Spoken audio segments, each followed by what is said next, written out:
All right. What's up, everybody? Welcome, Sega boys and Jenna sisters.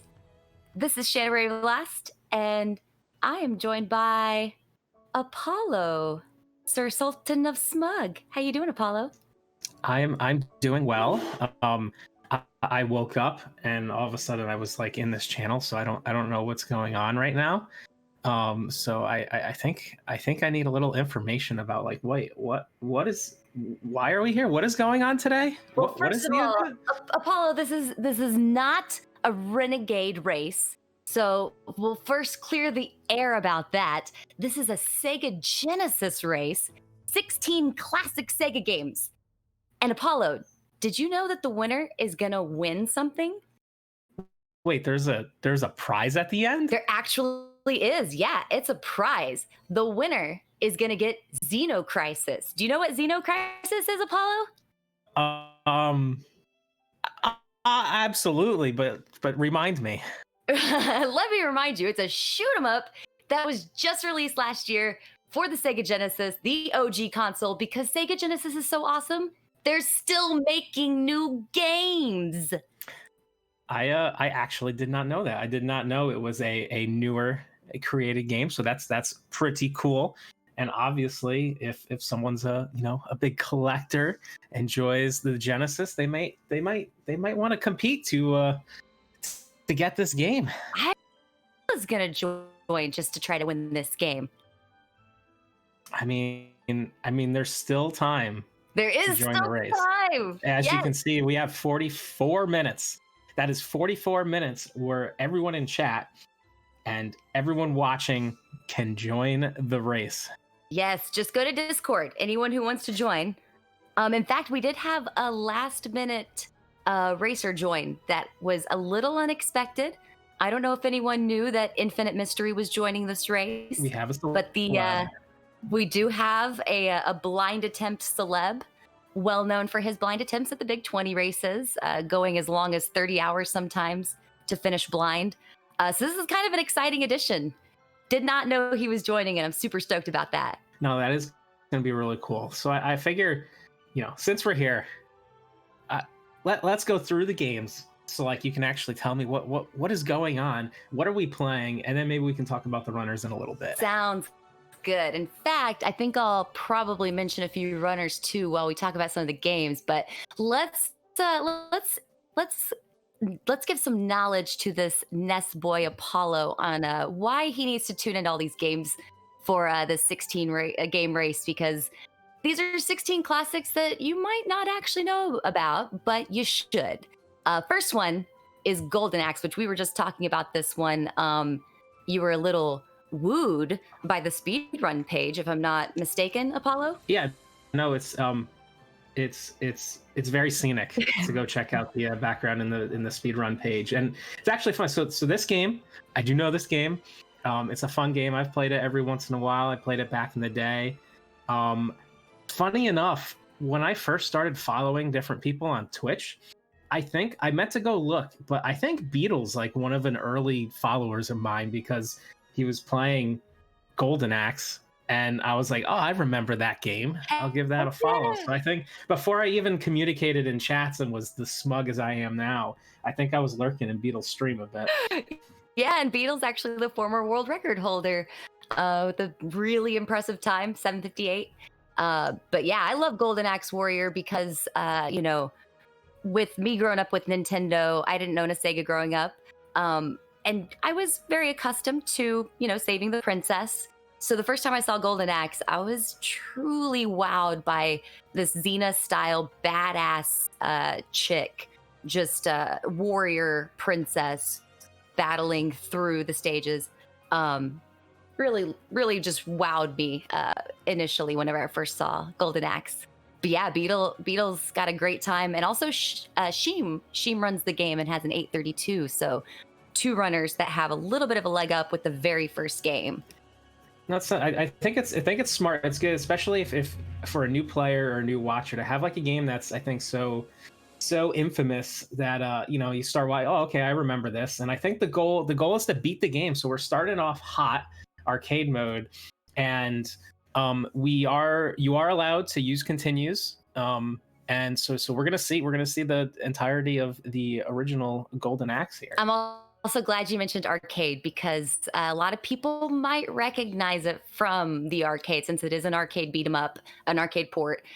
So I know that was one of the like kind of things that whenever I saw it for the first time on Sega, I was kind of like, wait a minute. I remember this. I've seen this in the arcade. I've probably played this a handful of times myself. So it's already a little bit familiar if you spent some time in the arcade. Definitely. And I think it's a good, like I said, it's a good start. And then you jump into game 2, which is Kid Chameleon, which I do not know what it is. But looking at the cover, I think it's a Back to the Future ripoff. That's what I think. You're gonna love this one. Okay, so first of all, Apollo, you are a cool kid. I'm speaking to you as if you are gonna be playing these games, Apollo. So you start off as a really cool kid that just drops into an arcade game. So you are the pinball master. You are an arcade freaking legend, and now you are dropped. Wizard. You're the pinball wizard. That's what I meant to say. Okay. Shut up. Okay. And now you are dropped into arcade game. And so it's got a lot of charm. It's a very inventive theme and story. I think anyone like from our generation that grew up with these old school games, it's kind of a dream of ours. Drop into an arcade game, and so you also have a lot of various themes going with each stage because you're playing a lot of different games. Your powers are all very different from stage to stage based on what helmet you grab.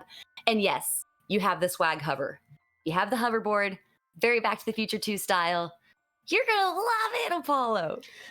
Well, and I'm looking too. It looks like there's the goal for this is to beat the Sinister Sewers. Every time I read that, I almost want to say Sinister 6. It's the Sinister Sewers, and you are allowed to use the infinite lives glitch. And I noticed too on the speedrun board, there's like a 4 boss category, and then there's an any percent one that's like a minute long. So there's got to be some crazy skip. I don't think we're going to be seeing that here. We're going to be playing through the game, getting to the sewer stage, because what's a video game without a sewer stage? Heck yeah. And yeah, I remember Booster saying that there are up to 100 levels with warps. So yeah, it's a definitely a long platformer, or can be. Yeah, no, I'm definitely excited to see the skateboarding cool kid here. Yes. And then as soon as that when you cross that flag on the Sinister Sewers, you jump into a Pulseman, and that the goal for the Pulseman is to beat 3 stages. So what do you know about Pulseman? All right, so Pulseman, there is something really cool about Pulseman as far as just history-wise. I've got to mention that it was only available through Sega Channel for North America. The Sega Channel. What was the Sega Channel? Well, I mean, it was basically Sega inventing the internet and online gaming. So someone here had the Sega Channel. Pretty much all I have to say about that is, Sega inventing Channel the internet. Was awesome. I actually had the Sega Channel, What? believe it or not. And Closet Sega boy here. Closet Sega boy. I literally had Sega plugged in through a cord into my house from the internet. It was a cool concept, a little before its time, but I don't remember if I've played this or not on the Sega Channel when I had it. So it's pretty cool that we're gonna be able to see this game. Yeah, this is definitely going to be a cool one to spotlight since it was a JP Euro exclusive only on the Sega Channel for us Americans. So I know a lot of people out there aren't as familiar with this game, and it is a really fun platformer with some really cool mechanics. So going to be a really fun one to show. Oh, and I should mention Dagron does have the glitchless world record in this game. Okay. So I have a feeling he's going to pull ahead if anybody gains on Dagron before Pulseman. He's gonna have a leg up with this game. You never know though, because sometimes those games that you're comfy with, you might focus on something else, and then all of a sudden you get to a game that you think you're good on, and it's a race. Anything can happen, Anything can happen. You can't assume things. That's for sure. That is true. And the one thing that we can't assume, speaking about can't assume, it's what type of game Fire Shark is, because I'm assuming that it's like Echo the Dolphin, except you're on fire. I kind of wish it was now that you've said that, but it actually is a basic shoot 'em up. It's a basic shmup. But I will say the one thing this game has up on every shmup I've ever played are the jams. I mean, Sega always brings it home with the jams, but this one, they really outdid it. Great jams, but it is a basic shoot 'em up. There are fires. You shoot some fire. Okay, but you're not. It seems like to me. I think like I'm picturing they're sitting in that boardroom and they're like, "What do we name this game?" And they just like had like a bingo system with words in it, and they're like, "Fire, shark." Yes, that's the game. Well, think of it this way: when you are playing that game, you got to be like a shark, man. You got to be fast. You got to attack hard, fast reflexes, and fire. So, I get it. Fire shark. Yeah. And with a lot of, games, the top-down shmups like this, I'm assuming that you have a bit of the strategy. I mean, there's some auto-scrolling going on while you're going through the level, but you're going to want fast boss kills and possible lag reduction. Is there any lag in this with the blast processing that the Sega Genesis offers the player? I'm so glad you mentioned that, because is that a rhetorical question? I feel like I don't have to answer that. Yeah. Interesting. Yes. Well, if there's nothing left to answer, then we're moving on to everyone's favorite TV show, Beavis and Butthead. Yeah, I feel like you're a Beavis and Butthead fan. Oh God, I am. Not only do I love the show, but this is absolutely one of my favorite games as far as just, it's charming. You can play it on the Super Nintendo as well. So, and they're very similar as far as, actually, they're identical games. The game is identical to the show. You have burping and farting powers. It's everything you ever wanted in a game. This is gonna sound weird. For whatever reason, when I was like younger, games like Beavis and Butthead and like Ren and Stimpy, like they freaked me out as a kid. I don't know. Okay, I was probably a little bit younger, so. Okay, you are definitely younger than me, but even with me, Ren and Stimpy, I liked the show. Okay, yeah, I tune in every once in a while, but it definitely wasn't one of my favorites. There were a few times where I really enjoyed the sickness of it, but then other times I was just kind of like, eh. So no, Beavis and Butthead to me has a lot more charm. As far as their love of music, I could relate to that. I was the perfect age for Beavis and Butthead. I was a rebellious teenager, so it was perfect for me.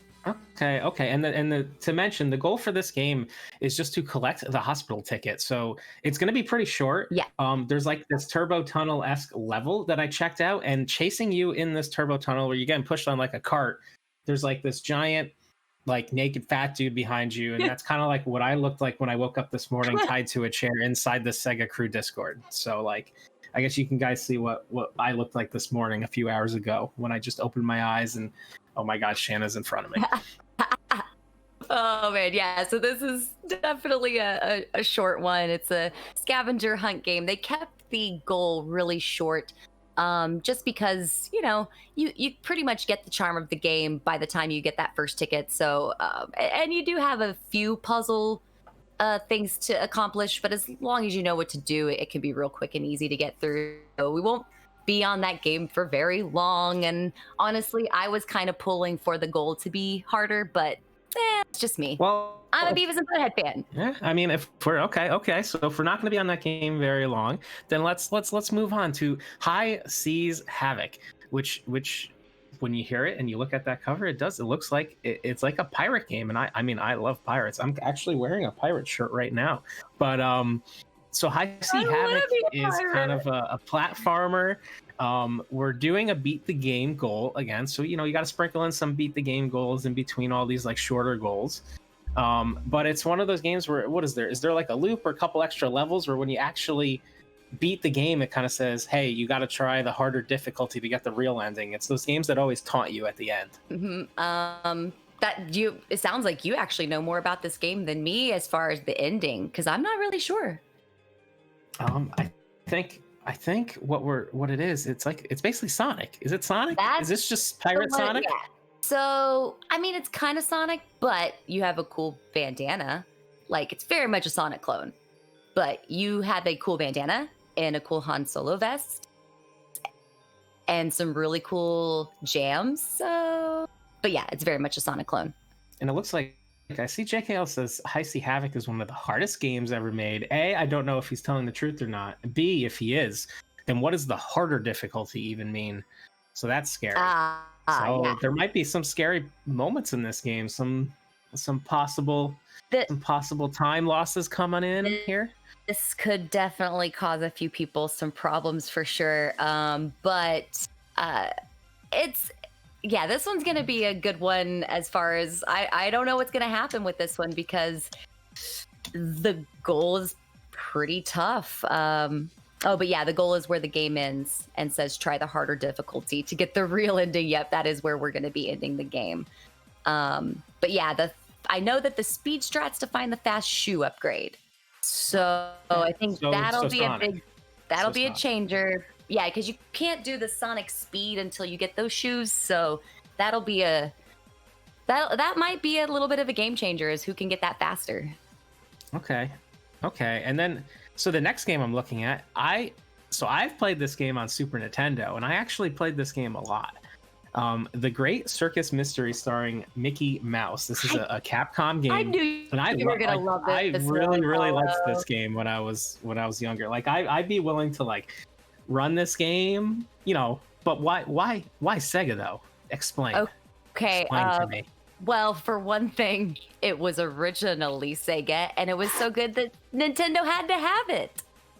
Oof, that kind of hurts. I know. That hurts. It wasn't Sega stealing, it was Nintendo stealing. Don't tell me that. It was. Tell me that. Honestly, Apollo, there's a few of those on this list that were just so good. Nintendo had to have it. But yeah, this is a Capcom, so I knew you were gonna freaking love it. And you can choose between Mickey or Minnie. So I was kind of hoping, much like our Chip and Dale 2, we get on a Team Minnie, start a little Team Minnie going on. Everybody Minnie? chooses Mickey. Okay. Yeah. Everybody chooses Mickey. It's just like Team Dale, man. I'm Team Minnie. Team Minnie. Okay. I tried to get a rhyme real quick, but nothing came. I tried. Dude, I tried too. It's not as easy. Yeah, because we've got choose Dale, never fail. But I couldn't think of one with choose Minnie, always winning. Yeah. I got nothing, man. I got nothing. Yeah, we'll come up with something. We'll come back. We'll have to come back to this. Oh, but there was one thing I wanted to mention, and now that I know that you have played this game, when we get to the first stage, when we are looking at the first stage, I was actually, I have to say, I think it might have been the inspiration for one of the Cuphead side scrollers. Like when we get to that first stage, just look at it, and because it's very, very reminiscent of kind of the circus-y side scroller in Cuphead, and I thought that was really cool because I love finding where these little inspirations came from. Okay, that's pretty cool. And the goal for this game is to beat the haunted house on normal difficulty. And I seem to remember, I think the boss of the haunted house is is it like Pete in a picture? Is that what it is, or just Pete as a ghost? I'm trying to remember this, but I don't know. This is a good game. Like this is a fun one. I can't actually remember because I feel like my brain got overloaded with 16 game goals, and this one that sounds right though. Also we can't go anywhere without saying too that someone in the race has the world record in this game. Indeed. PaulSaltine, easy % world record. In fact, I know he said that he's not going to play this game anymore after this. Is from what I think I remember him saying, he wasn't going to come back to this anymore. So that means the world record. After this race, we'll see. Might have some people after his world record. You can't get away from once you're in the circus. You can't get out of the circus. Oh man, so I'm excited to talk about the next one, dude. Okay. Rocket Knight Adventures. Are you familiar with it? I've heard this game. Like I'm not, I haven't played many Sega games, but Rocket Knight I think transcends the console, and then I've heard a lot about it. I like that, transcends the console. I have to say this game is Sega. Like if I were gonna pick any game outside of like the Sonic games that just is the quintessential Sega game, I think this might have to be it for me. And it's Konami, so you know it's the bomb. Okay. Okay. And then this is another one of those SNES had to have it, sort of. So this game was the original, but the sequel was Sparkster, which you might know from Super Nintendo. Okay, I don't think I knew that they were connected. Sparkster is the sequel, and yeah, Sparkster was so good, SNES had to have it. Another one of those. Well, is Sparkster also on Sega? So like, did they go Rocket Knight and then Sparkster and then? Indeed. Okay. Yeah. Okay. That's pretty cool. And I'm looking at the board here, and there's a few people that have some times. You got Sheem is here on this board. Someone named Dagron is in first place here. Some dude named Dagron. In fact, I believe he ran this game at SGDQ the same year, the same day as this celebrity guy dressed up in a pizza suit doing a game called Pizza Pop. Totally blew everyone away with it. I don't know who that is, but he sounds really cool. Yeah, he's pretty you cool. should all follow him. And I think actually that's the same. I think that's what I met Dagron for the first time, was that SGDQ. Oh, that's very cool. Maybe not. It could have been the AGQ earlier, but I mean, it's been a couple years now. So that was we're getting old. Year I ever met him. It's hard to keep him straight. Yeah. Oh, but real quick, also about this game, dude. It's got incredible graphics that are genuinely only possible by blast processing. That's one of the reasons why I say this game is quintessential Sega, because I feel like it uses blast processing to its maximum abilities. And you're gonna see that especially in stage 3. Like if you aren't already in love with it by stage 3, I am absolutely blown away by that. The lava reflection, it's incredible. You have to actually use the reflection of the lava in order to navigate the platforming jumps. It's incredible. Okay. That's pretty cool. So at this point, we're halfway through. So we're starting the back end of this race. So we're at... Real quick, Sheem also runs Rocket Knight Adventures as well. Yeah. So he'll have a leg up there too. Definitely. Okay, I'm ready to move on. Sorry, I told you I love that game. Okay, we'll see it. We'll all see it. And then we got OutRun. OutRun, I've played this game in the arcade a ton. It's like everyone knows the OutRun. Everyone knows the OutRun. But it looks pretty well made on the Sega, ported over. And the cool thing about this game that I remember too is like you're driving along and then you can kind of go left or right, and then it kind of changes like the scenery and all that kind of stuff, which is pretty cool.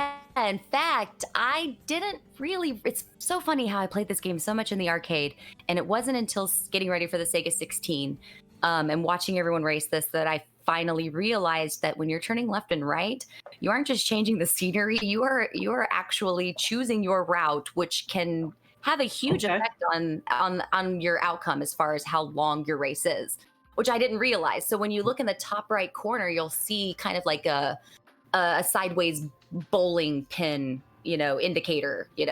Think about your bowling pins but turned sideways. Does that make sense? Okay, no, I get that. That's pretty cool. So you can see the outcome of the OutRun. Yeah, so you'll see the outcome of your OutRun based on which route you choose, which I honestly did not even know that was a thing. I was just like, oh yeah, go left. I like this scenery. But apparently you are choosing your route, and you can end up adding some time onto your race by choosing the wrong route. That's interesting. And then it looks like Radioactive Man has played this, does have some times on the board. So, some familiarity there for another racer.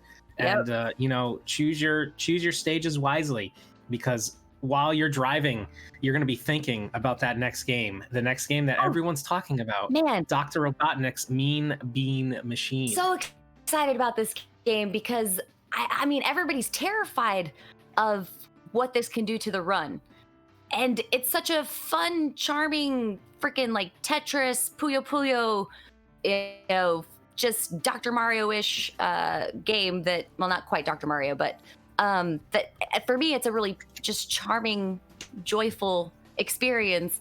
But there's a lot of people that are really sweating this one. It is very RNG heavy, so yeah, this will be a fun one to see what it does. It can totally be a run wrecker. Okay, yeah, and I've played some Puyo Puyo games. There always needs to be a puzzle game in a race like this. So here's the puzzle game. So I played a lot Kirby Avalanche on Super Nintendo, which is like the same kind of thing. But this might be another one that the Mean Bean might be first. Yep.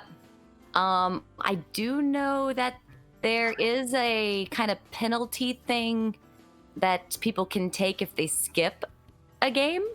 I'm hearing that this might be a game that someone might skip. No, I trust that everyone's gonna nail this. Dude, I really sure quickly. hope so. I really hope everybody just plays this one to its entirety because, man, it's so enjoyable. Also, of course, it's freaking Sega, so the jams are just banging. But also, you know, it's really not a long one. World record for 13 levels is sub 8. So it's not a long one. Okay. It's just that the RNG can be brutal, especially once you get to that third level, which is that's the goal. Okay, so level 3 is the goal. So we could do it. We believe, faith. We believe. We have everyone's faith. Gonna get through this game. Everyone's gonna get through. Finish stage 3. Go to the mystical fighter, the Kabuki warrior fighting beat 'em up game. Another beat stage 3 goal. This is a charming beat 'em up. I freaking love the Kabuki fighter element of this beat 'em up. You know, you just don't see that anywhere else. There's lots of beat 'em ups that with a lot of different elements, but the Kabuki fighter with the mad slide skills is definitely a Sega unique original. Oh, and we do have some runners of this game. JKL has a really good time. If he would run the whole game, he'd probably have a really solid time on the board. And Zetox just started running it too. Okay, I can see Zetox playing this. I can see that. Oh, I know, right? It's such a Z game. I love it. It is. It very much is. And so, you know, you got your standard beat 'em up. You know, you can get some magic, do some damage, you know, fight some bosses, and then, you know, knock out stage 3. And we're moving on to Gain Ground. What is Gain Ground? Do you know what Gain Ground is? Gorgeous little arcade port, Sega exclusive, puzzle type shmup. I mean, it's a charming game. You have multiple Viking badass playable characters, including one I call Cleavage Girl.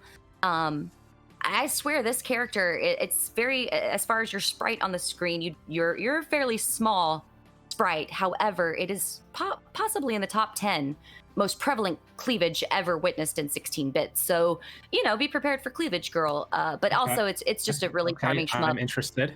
I will say, when I first saw the game, I thought that the arrows coming at you were just had a strange mechanic to them. They were kind of slow. And then I realized it's actually encompassing like the arc of an arrow. So I don't know. I thought that there were some really charming additions to the gameplay, as far as they really tried to bring it some realistic elements to it. No, it seems interesting, and I have seen this game before, and the reason I've seen the game before is one of the runners, the celeb Cypherin, does have world record on the hard mode of this. So I have seen this, and I've you know, it seems a little scary, a little top down shoot 'em up. It's interesting. Gain Ground can kind of overwhelm you sometimes, so it'll be interesting. I mean, as long as you can stay ahead of the game. I mean, it takes a lot of quick reflexes with that game. That's Gain Ground is a lot of reflexes. Got to move fast, got to clear the screen, and like you've talked about before with lag, you don't deal with that as much with Sega. But this is one of those games that, you know, you get a lot of crap on the screen. Yeah, it just seems like there's just a lot of stuff. A lot of stuff. Yes. Stuff. And all right, speaking about stuff, I'm excited about this stuff, which is X-Men 2 Clone Wars. Oh man, you should be excited about this stuff because this is some of the best stuff in the race. I still think this is one of the best X-Men games ever released all time. One of the best. Definitely was the best when it was released on console. It was absolutely the greatest X-Men game of it at its time, for sure. I think it still stands, man. Well, I know. Well, yeah, there was an earlier X-Men on Sega that was not good. Yes, I believe. Indeed. This is the opposite of that. Very opposite. You get to play a bunch of characters. I think the main speedster has who? It's Nightcrawler. Nightcrawler's sweet. He's awesome. Wolverine, Beast, Cyclops. You even get to play as Psylocke, which is awesome that they went with Psylocke. Gambit as well. Gambit. I love playing as Gambit personally. I don't know if we'll see much Gambit running, but and then we were talking about Magneto, how after you beat Magneto, he becomes a playable character as well. That's really cool. Yeah, you don't see that in a lot of these X-Men games, but it is one of those games too where Magneto isn't like the last boss. It's during this time there's a lot of like you mentioned Psylocke. A lot of games during like the 16-bit era had Psylocke in them for X-Men. And Apocalypse always plays a big part in like the Brood Queen and like the clones and the acolytes and all that. So this seems to be super similar where we're getting the goal is beat Magneto, but beating Magneto is not beating the game. Indeed, yes. This is definitely one of those games I highly recommend to any of the runners who only played to Magneto for the Sega 16. This is definitely one you want to go on and beat to the end. It's just such a great game, and I think anyone who picks this game up will know they'll want to go back and finish it. It's so awesome. But yeah, this goal will end with kind of a Super Metroid type escape level. So nice high energy finish for that game. Oh, I am an X-Men fan, Shane. So, I'm already convinced now. But what's after X-Men? Well, what could be even better? How about Beyond Oasis? Oh man. Yeah, that's a good way to put it. What could be, how are you gonna follow up an X-Men 2 Clone Wars? How are you gonna follow that up? Oh, Beyond Oasis, of course.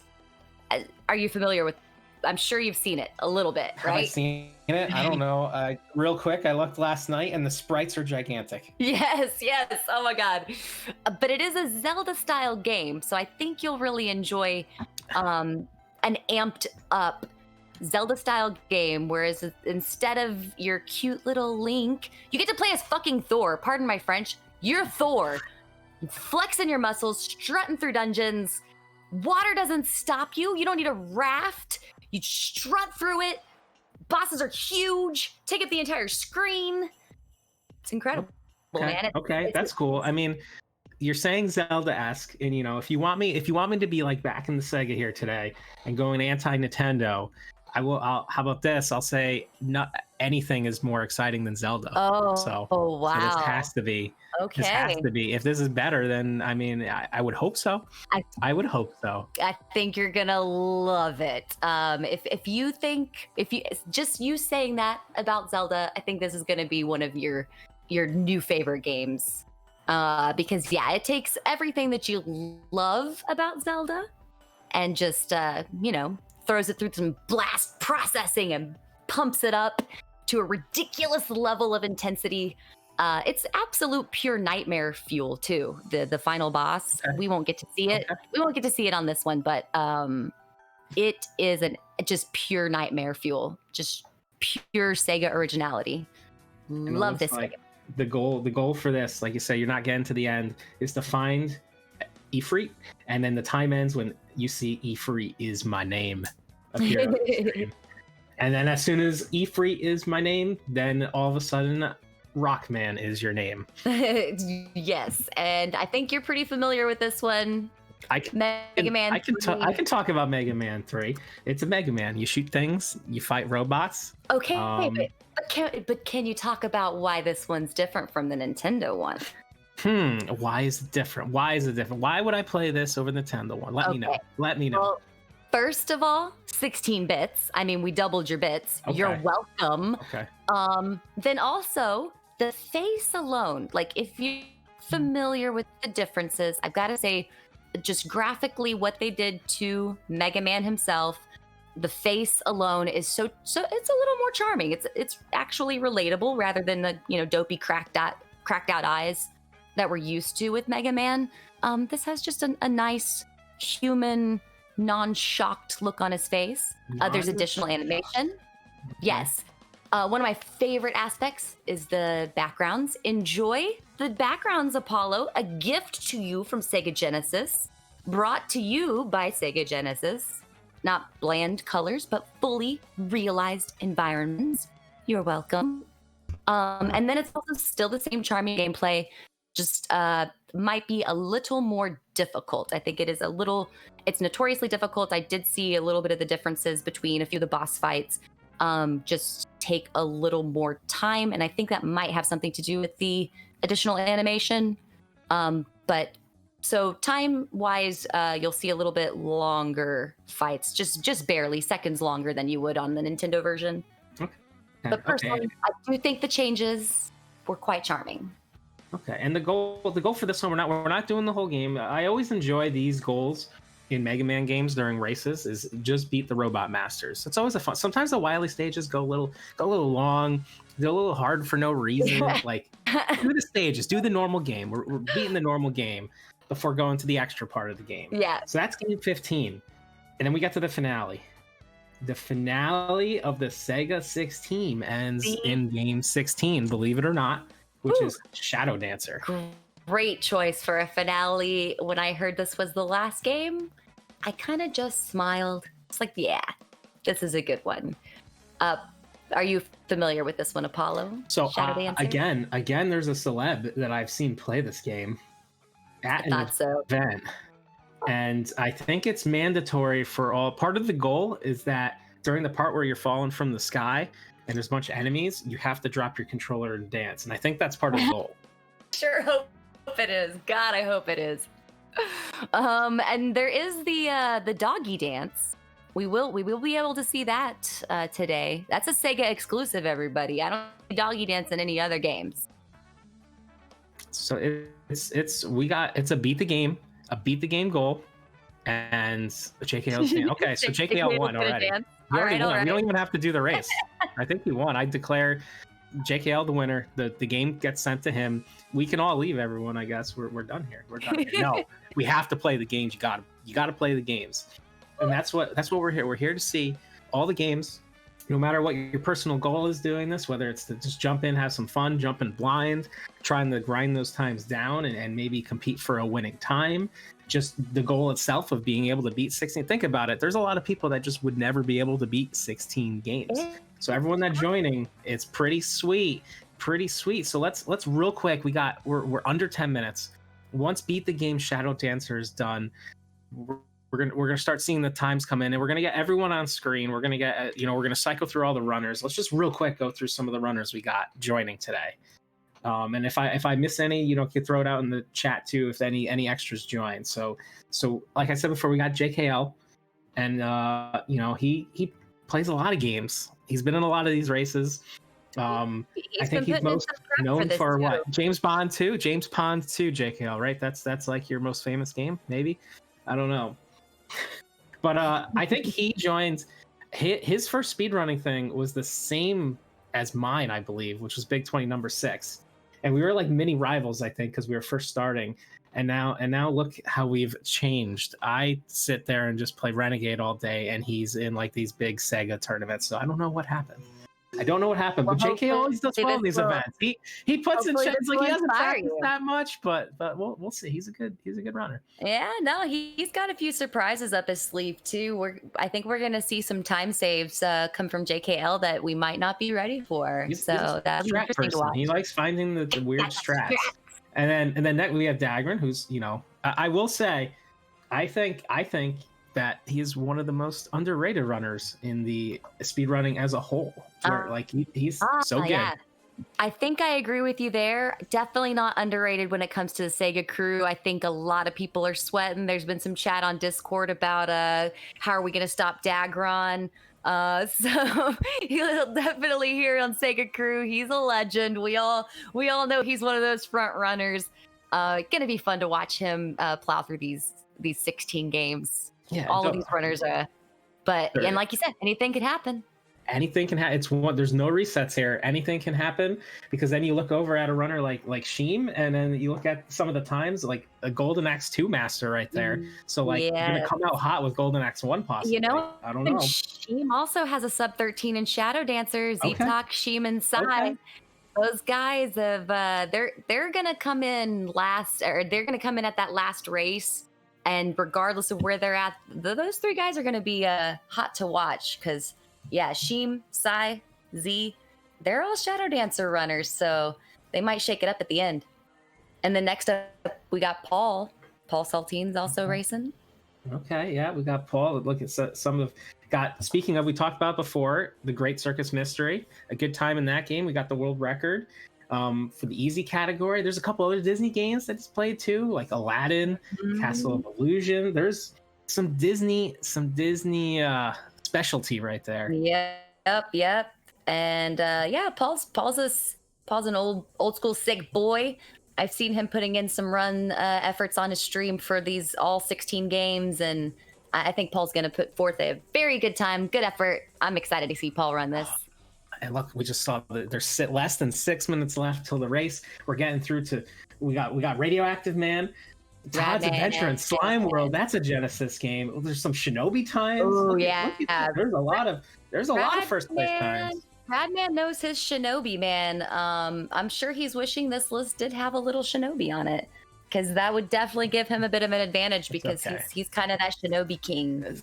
Shadow Dancer looks kind of similar, maybe. I don't know. Yeah, I don't know. I think it's Radman. Kind of a Shinobi game. Is it a Shinobi game? I don't even know. I'm not the second boy, but I am now. Maybe it totally could. Oh, he is now. We're converting him, everybody. I knew it would happen. Last night it was Chicago. Yeah, see, it is a Shinobi game. Okay. So it is.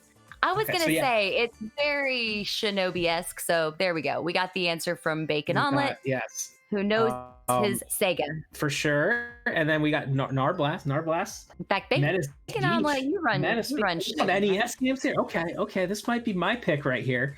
Narblast. I like it. I like the Kid Clown. I played that game too. Okay, this is my new favorite. Narblast, my new favorite. All right, there you go. New Apollo's rooting for Narblast.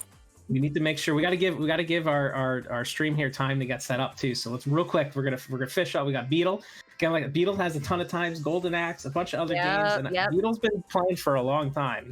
I think he's a bit of a Twitch celeb, I would say. I mean, in my opinion. Yep. Beetle's definitely a bit of a legend, old school Sega boy. I think he's going to bust out some really serious times. I think he's going to be right up there as far as, top 4 racers. He's definitely one of my choices for a surprise finish. Cypherin is like a Sega savant. Like, I feel like if there's a Sega game, Cypherin knows how to play it. That's great. Part of the Home Alone 11. That's beautiful. Of the Home Alone 11. Speaking of Cypherin, so we got to stick together. The Home Alone 11 got to stick. We get together once a year and celebrate with champagne about the Home Alone 11. Absolutely. Cypherin's gonna do well. Here, and then another of the Home Alone 11, Zetox. We have Zetox in the race. We didn't know if he was gonna join or not, but he was convinced. He's joining the race. Zetox knows some games. He knows. Zetox knows some games. He knows Sega. He's a platformer. Always go right to the core. Honestly, Z's. I've been calling him Coach Z for years now, and Z's maybe my pick because I'm his biggest fan. So I like it. And then Faust, this isn't when I think Sega, I think Faust. That's just me. When I think Sega, I think Faust. And you look at that speedrun board, and there's a lot of Genesis times there. Someone who goes to events has played absolutely a ton of Sega. Yep. Someone that's going to come in swinging hot. If we swapped out his face on the Sega Boy emote on Booster Shane's channel, I don't think you would even notice that it was him rather than Brody. He's classic Sega Boy. Real quick, also Bruzzi. Bruzzi's also running the race today. Lot of Sega times. Celeb in chat. Gonna rock the Casbot today. Did we miss anybody else? We got I Am as the secret runner or the surprise runner. Surprise runner. I don't know if we missed anybody else as far as runner wise. Hawk is getting down. You got 2 minutes. Everyone join. Everyone join. Except me, not me. Yeah, Apollo. But everyone else join. Did you join? What? I can't find my keyboard. I can't find my headset. What? You got your Mega Drive ready, right? Yeah, your Sega. No, I have my Sega. I'm clutching my Sega right now. Well, I'm gonna play. What I'm doing is I have my Sega, and then I have the Mega Drive, and then I have the 32X, and then I have the EverDrive plugged in on top of that. Hey, so that's how I'm playing. I see a Brando in the chat. Brando is another Sega boy. Are we gonna have another just surprise last minute runner? You got 1 minute and 40 seconds. Just join. 1 minute. Rosemary, so what we're gonna do is Genesis. Yes. Join. This is going to be fun. It's 16 games. Enjoy it. Enjoy the list. we're gonna go quiet now because we're gonna get the race started. So thank you, Shanna, for joining me. Thank you for somehow roping me into this. Thank you, But Apollo. I'm ready for the Sega race. We're ready to go. We're getting on 1 minute. I'm gonna promise to chat right now. I am buying another Sonic hat that I have. It was gifted to me. I'm gonna buy one and gift it to Apollo because now he's a Sega boy, part of the crew, and you need a hat to show your love. Okay. Yes, get hyped, everybody. The race is about to begin, and the winner, just to remind everyone, is going to win Xeno Crisis, the new last year released game for Sega Genesis, because Sega is so badass they're still making games. Okay. Race is about to start. I'm getting pretty hyped. And we're gonna go quiet because we're gonna get set up. All right. We already took up too much time because we were all so excited. So thank you, everyone. We'll see you in chat. See ya. Woo. Good luck, everyone.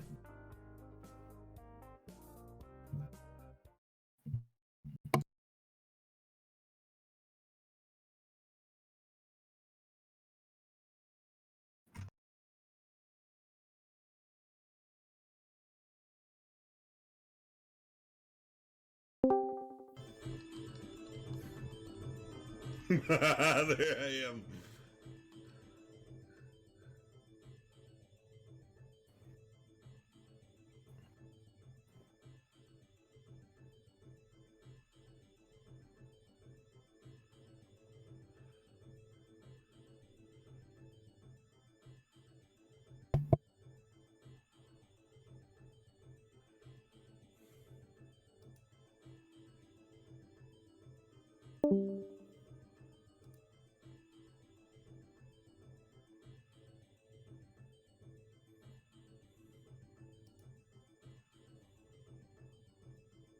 Good luck.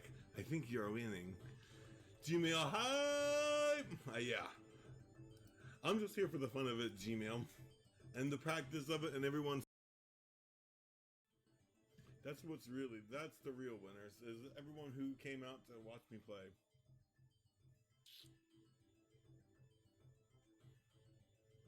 Apparently I'm the only one picking the dwarf?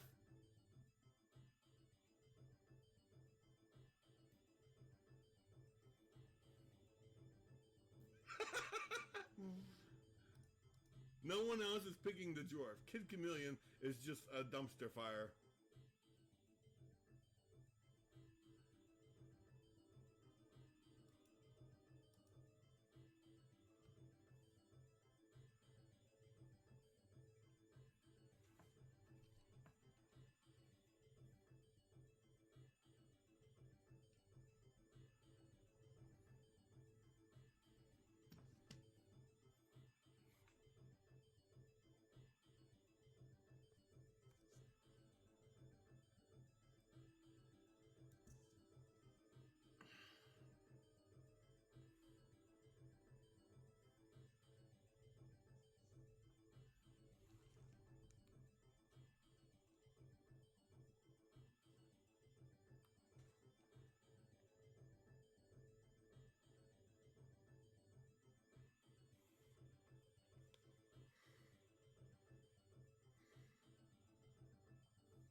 Can you tell which one I am?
Uncle Tony hype!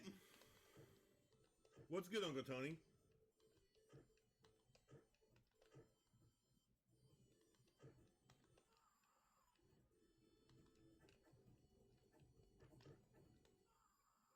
Can you hear the game okay? And welcome to the hypest Saturday you are going to experience here on Twitch. We are so happy to have you guys here for what should be a hype race. The Sega16 coming at you, super hot, super fresh. Get nice and relaxed because this is going to be a long race. We're expecting to 3 hours. If a sub 3 hour time comes in today, it's going to be astounding because the list of games these runners are running against is a very difficult, very long list, but it is a great cross section of great games. Hopefully you guys caught the pregame show because Apollo and Shannaberry Blast, huge shout out to those two because it was such a great pre-show and everybody hyped up for this experience, getting to know some of the games, some of the runners. That way we can come right at you guys. Let me check speed run. Oh, and the race has begun. We are on to the first game. We need that timer to go. We'll go ahead and just start it here. We're probably 2 minutes into it. If No Diggity wants to check with another stream to see where someone else's timer is, we could probably get that timer corrected. All right, we got the timer going now. Excellent. We got the timer going. Thank you so much for bearing with some of these difficulties, as you know, coordinating something like this. First time out. Each one's going to be better, but thank you again for joining us. And we are on to Golden Axe, a classic Sega tradition. A very tough game. This go either way for a lot of runners here.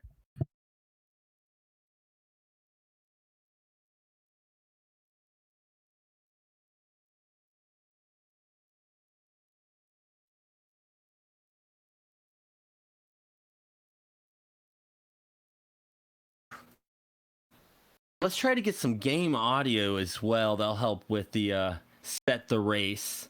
Appreciate everybody's patience with a little bit of the technical issues, but also just to note, in case you haven't already noticed it, they're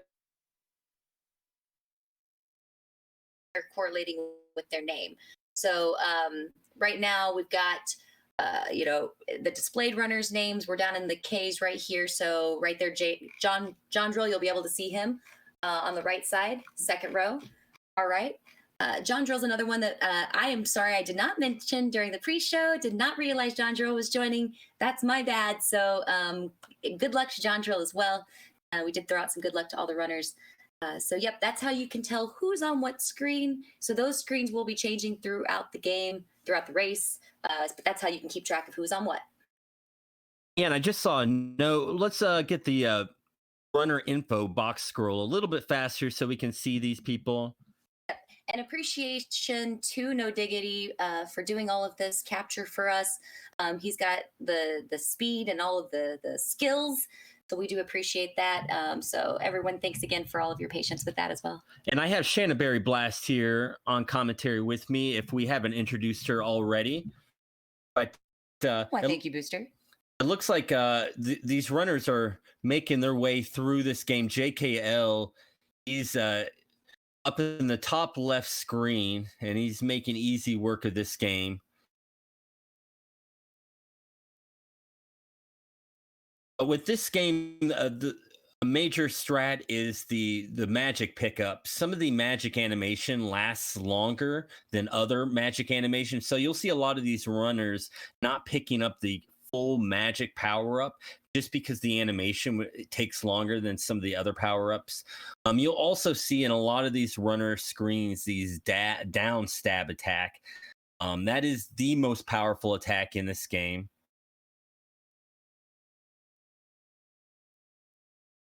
It is very difficult to get as well, but the more experience that you put into this game, the more successful you'll get at it.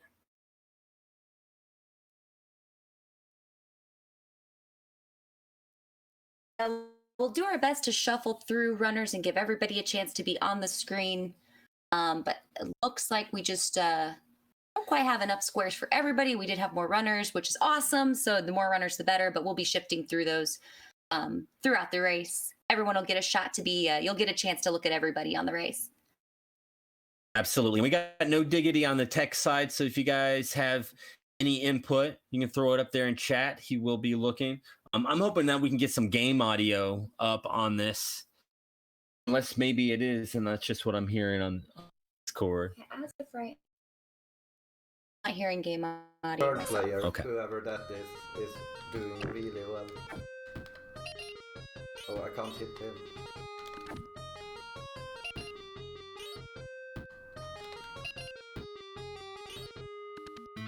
You'll see here, as soon as someone beats a level, they move on to a screen where they can collect additional magic or health.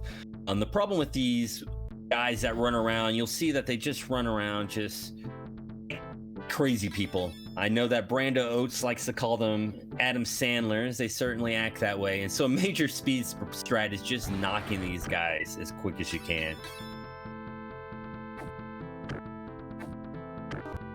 It can be infuriating whenever you get a few missed hits.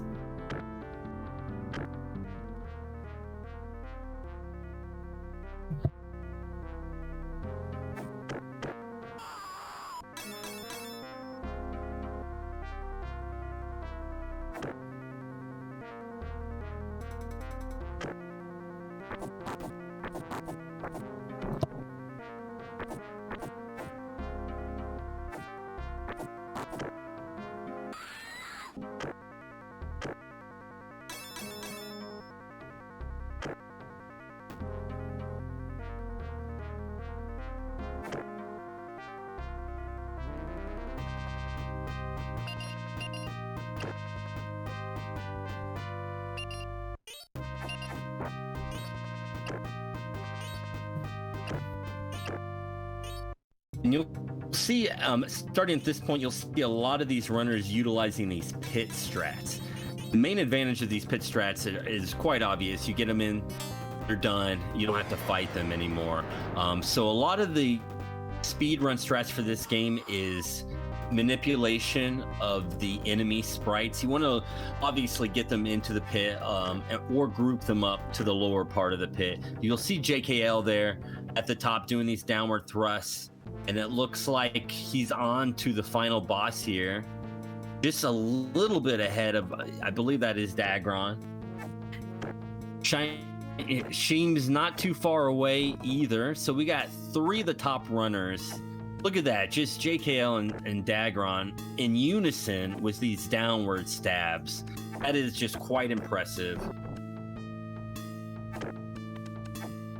So they just beat Death Adder, and now they are on to the final boss, the final level of the first game.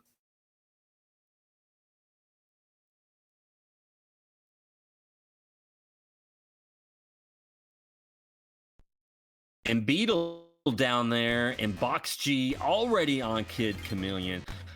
We knew that he was going to get a big lead starting out. He is an absolute pro at this game. And honestly, the way he's moving through Kid Chameleon, this is a lead that he's going to hold on to for a while. Very impressed. And Sheem as well, just absolutely annihilated Golden Axe and is on to Kid Chameleon 2. We have two runners already on to the second game. Just absolutely killing it. We still got Dagron and JKL there just battling, almost just at the same exact second. It's fantastic. Sheem's waiting for that 45-second countdown. He's got it, and he's off. He's on to Kid Chameleon. We got some other runners approaching the final Golden Axe. A Gnar Beast. He is about to enter the final level as soon as he can clear out this boss. Gnar Blast. Absolutely.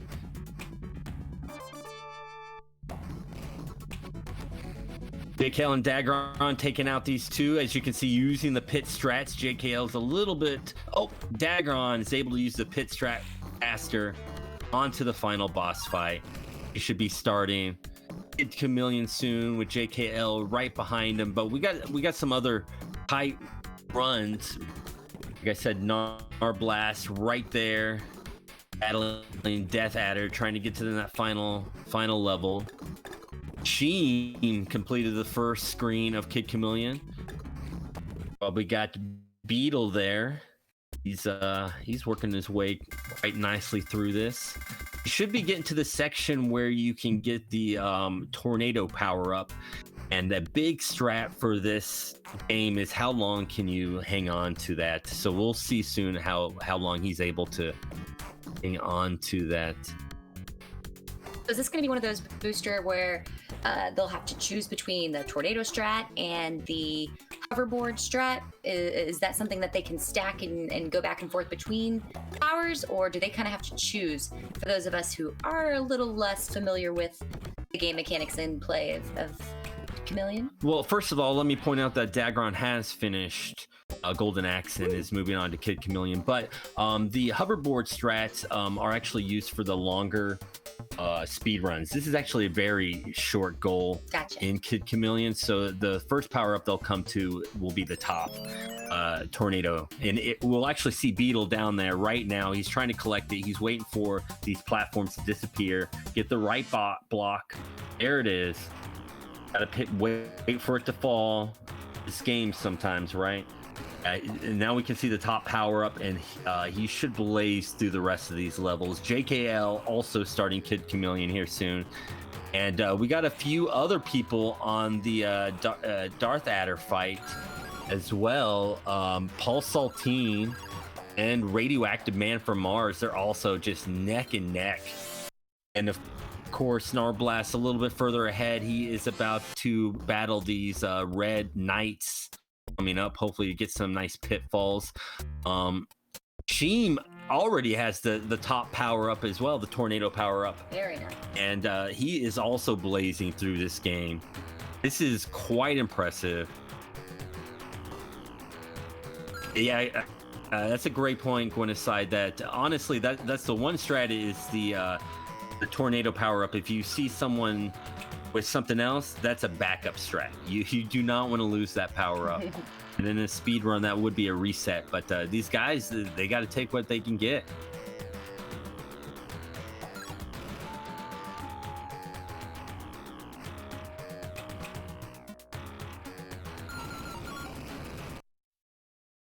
Excellent top maneuvers there. Again, Sheem also just blazing through this section. They're both on the elevator platform part. This is definitely one of the tougher stages in our short goal of this game. And they're managing it very... Look at that. And Beetle already through. Yep, and Sheem is catching up. And it looks like PaulSaltine has moved on to the final stage, and Radioactive Man is joining him. And we also got Gnar Beast just finished up. He is now moving to Kid Chameleon as well.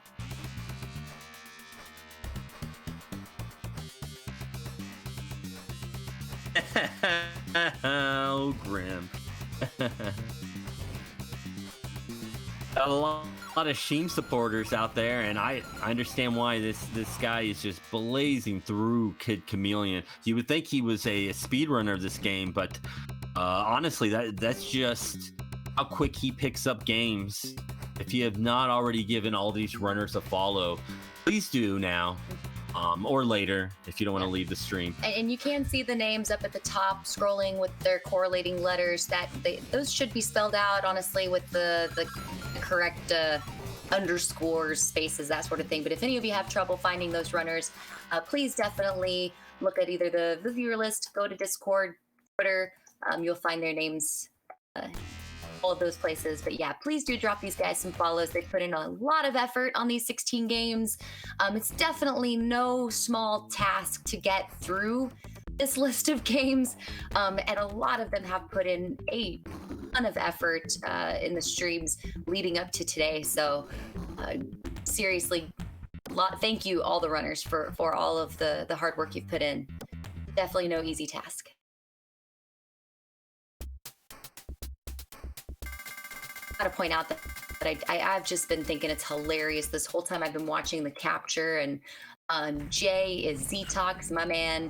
I just think it's so funny that he still used his old school TV layout, and it was captured in No Diggity's capture. I really dig that. Yeah, Beetle. Oh no. Yeah, I must have missed out on what happened, but Beetle down there is starting the game from the beginning. I'm hoping that someone in chat can give us an update. I'm totally missed that. Yep, I missed what but happened that there. is He must the have missed. first stage. There are game overs in this game, but I don't know if it's because he lost the tornado power up and he just figured it'll be faster for me to pick it up again and then get back to where I was, rather than try any backup strats. That could be a possibility. PaulSaltine and Radioactive Man, though, down at D and E on the last fight. It looks like PaulSaltine, yep, just finished him off. He will now be moving on to Kid Chameleon. Team there, he is about to approach the final level. He needs to just hit the warp coming up here.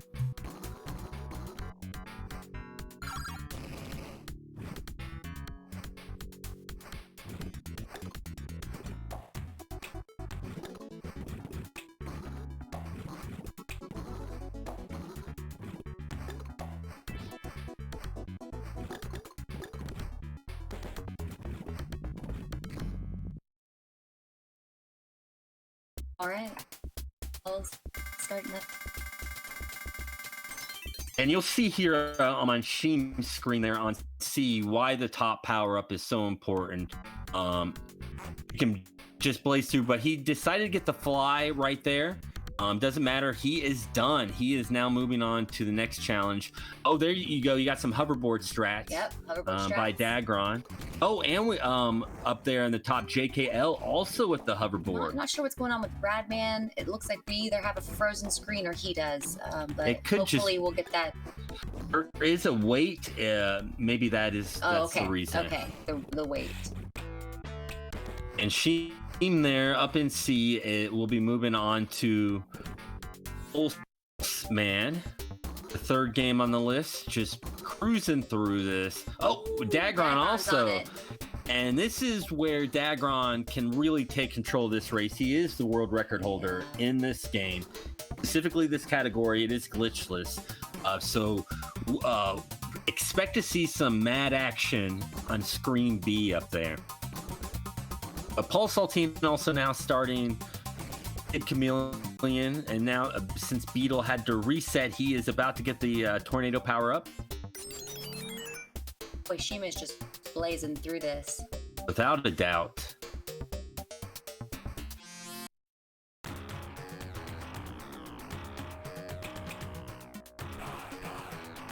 Trying to get an extra runner up there. I'm not sure who we just added in.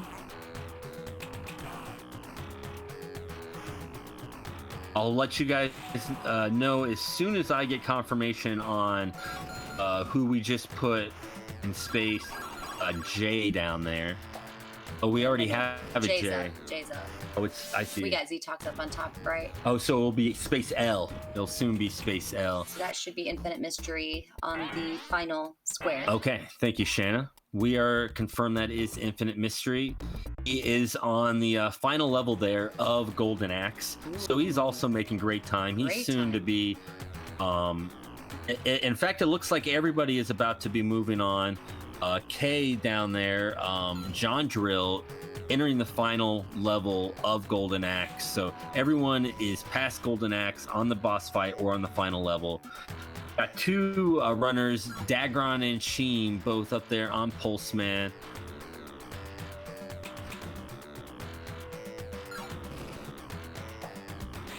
Oh, actually, I just YourFace is down there in L. Ah, okay.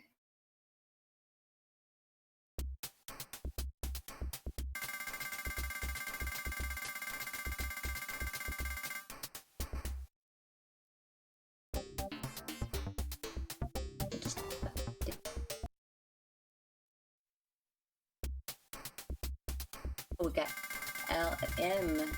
Another. I see. JKL about to start Pulseman as well.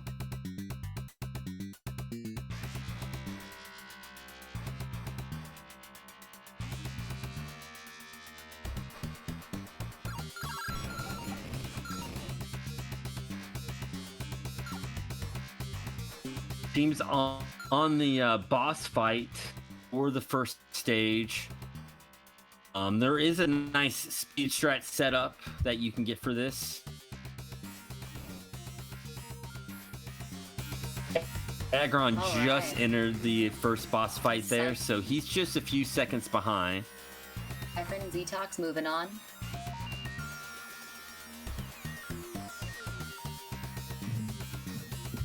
We should only have a few runners left on the first race, so pretty soon everyone will be moving on. Our first game.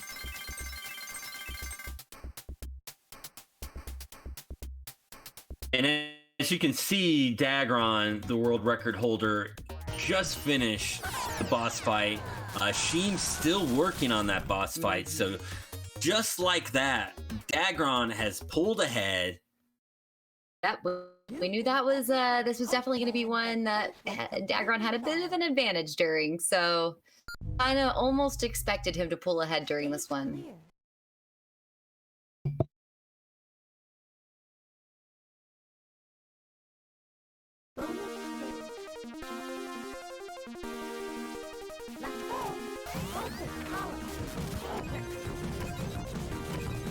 And it's worth mentioning in Pulseman that there are bonus stages in between the first and second level.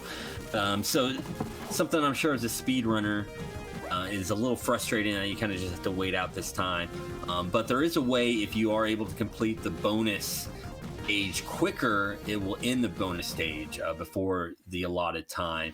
So it also can be frustrating just for the fact that you gotta, as you can see there, Sheem, he just perfect the bonus screen, was able to save that extra 39 seconds. So a little additional strats you have to learn with this speedrun than just the platforming. Optimized bonus stages, exactly. I agree, Bacon. And you'll see on PaulSaltine, he's making his way through Kid Chameleon. You'll see what we're talking about with the backup strats. He was unable to hold the tornado power up, and is having to continue on just as best as he can. Radioactive Man from Mars there onto the first level. And it looks like a Beetle is about to finish Kid Chameleon. He is on the last stage. Can wrap this up and move on to Pulseman himself here shortly. You can fall to your death in the stage. It is, and there we just saw one right there. I just had to say that right. So it is a very risky last stage, because something like that can easily go wrong in a race setting. You just wrong move, you're doing great, fall down a pit, you got to start the stage over. Just taking hype for the bit rate for the Pulseman holding up. Yes, this is a visual just cluster. It's an attack of your eyes. I just didn't think there was enough animation on the screen in Pulseman. And JKL on the first boss of Pulseman. It looks like Dagron again is just putting the pedal to the metal. I hope everyone's appreciating Screen B there. This is the world record holder crushing this game in a live setting. Is, oh my goodness, absolutely annihilating it.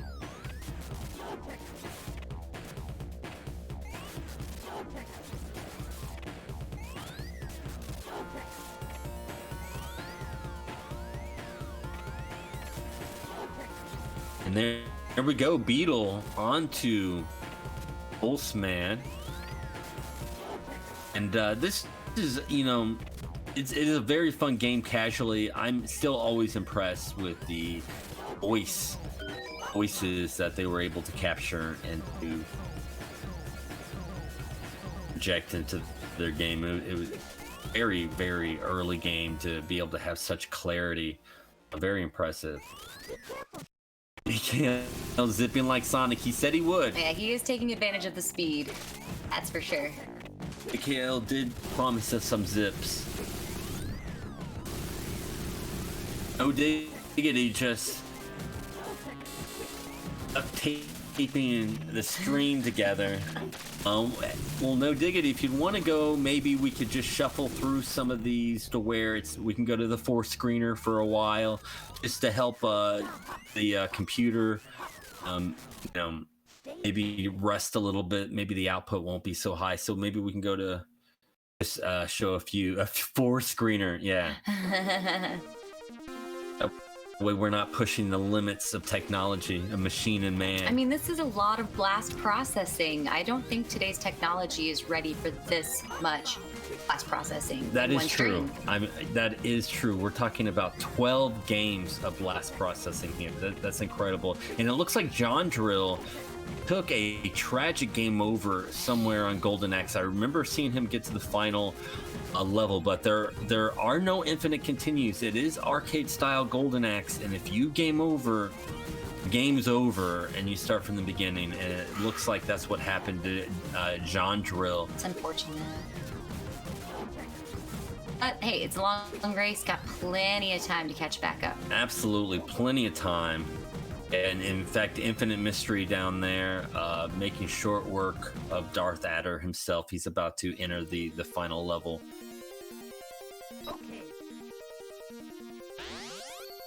And we got Paul, who's actually getting through.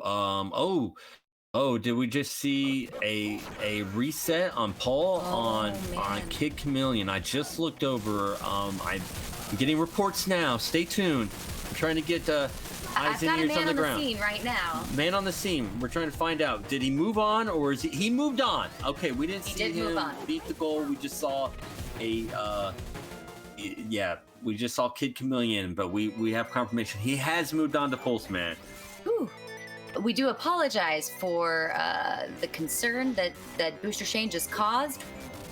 We were just apologize. Just a little worried there, but we're moving on. We're good. Everything's good. So now we have 5 runners on Pulseman on the 3rd game, just creaming this competition. 5 runners, excuse me. I gotta say, Cypherin and Faust are incredibly close. 6 runners. Narblast is over there as well. It's really cool having Cypherin and Faust literally next to each other on the screen, and also neck and neck in the race. It's pretty cool. Yeah, I agree. I'm over here just entertained watching that screen there at your bottom, H and I. Just Cypherin and Faust just right neck and neck. A lot of fun to watch. And actually, I guess we do also have Z-Tox is neck and neck with those guys as well. So a lot of runners right with each other. Gmail wants 16 screens. Yeah, Gmail, we got somewhere around that on, what was that, the Book of Genesis event? I can't remember which event it was, where it ended with Zerg capturing 15 screens or something.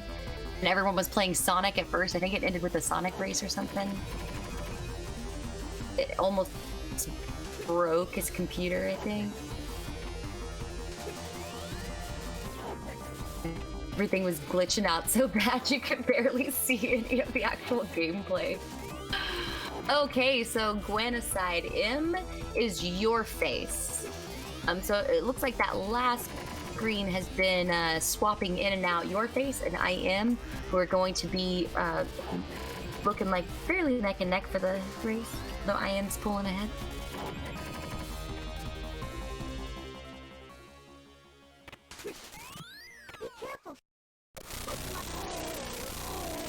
Yeah, exactly. We have down there at the bottom corner L&M shuffling back. That's pretty cool.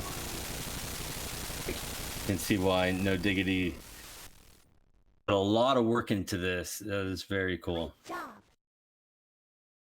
Yeah, up there in the Screen B, Dagron already on Fire Shark. Sheem's not too far behind. He's on the casino boss fight. And that's going to do it for him as well. Yeah, JKL going to catch up quick, too. He's just waiting for that stage clear. There we go. And JKL on the final stage of Pulseman. So he's not too far behind either. We're going to see more and more of these runners getting to Fire Shark.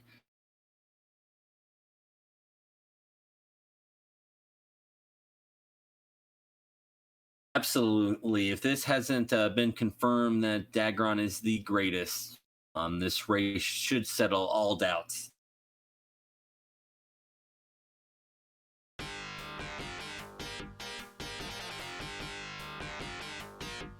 All right, Rad Man moving on. Sheem about to start Fire Shark now. Yep, his 45-second wait is over, and the plane is out of the runway. Let's go, Sheep.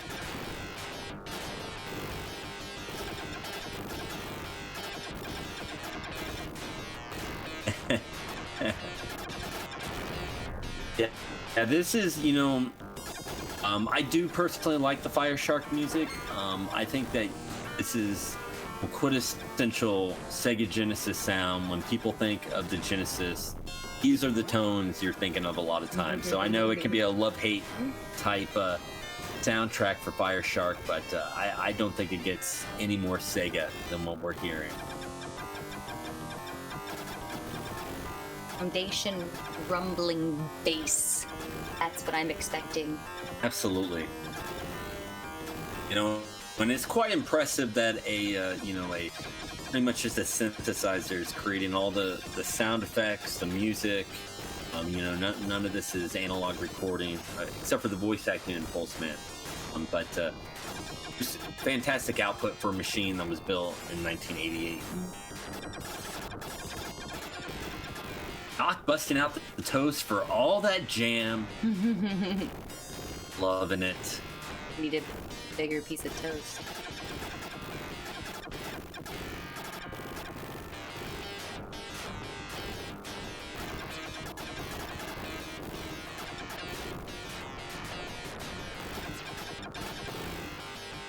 And it looks like a few boss fights on Pulseman. Narblast is on the second boss fight there. He's going to be reaching stage 3 soon, which is where JKL is. He's trying to finish up this casino boss, which you can obviously see what that game does to our stream. Oh my goodness.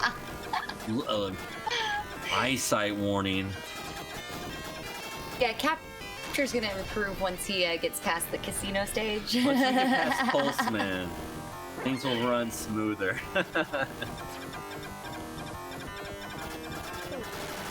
Team and Dagron up there just so close neck and neck, and of course really the only major speed strat for a shoot 'em up like this is don't die. So as long as both of these runners keep their wits, are able to get through this game without dying, they should move on to Beavis and Butthead pretty close still. And with that game, that's if you mess up on the elevator, the turbo tunnel, on the hospital turbo tunnel, it sends you back to the very start of the game. That's right. So, I mean, that's one of the things with some of these games, it seems like, okay, well, fairly simple, just get through, don't die. Well, we all know that can happen at any given moment with any one of these games. I mean, so it can even the playing field at any given moment. There's a lot of opportunities for a nice reset of even playing field. Absolutely. And it looks like Zetox is now on to Pulseman. Jumping ahead, nice. While Cypherin and Faust are still on Kid Chameleon. They are the only 2 left on Kid Chameleon, but we still do have John Jiril, Infinite Mystery, and YourFace still battling it out on Golden Axe down there. So we'll have a couple more inner Kid Chameleon soon. But Detox now onto Kid Chameleon or Pulseman. So not too far from Radioactive Man.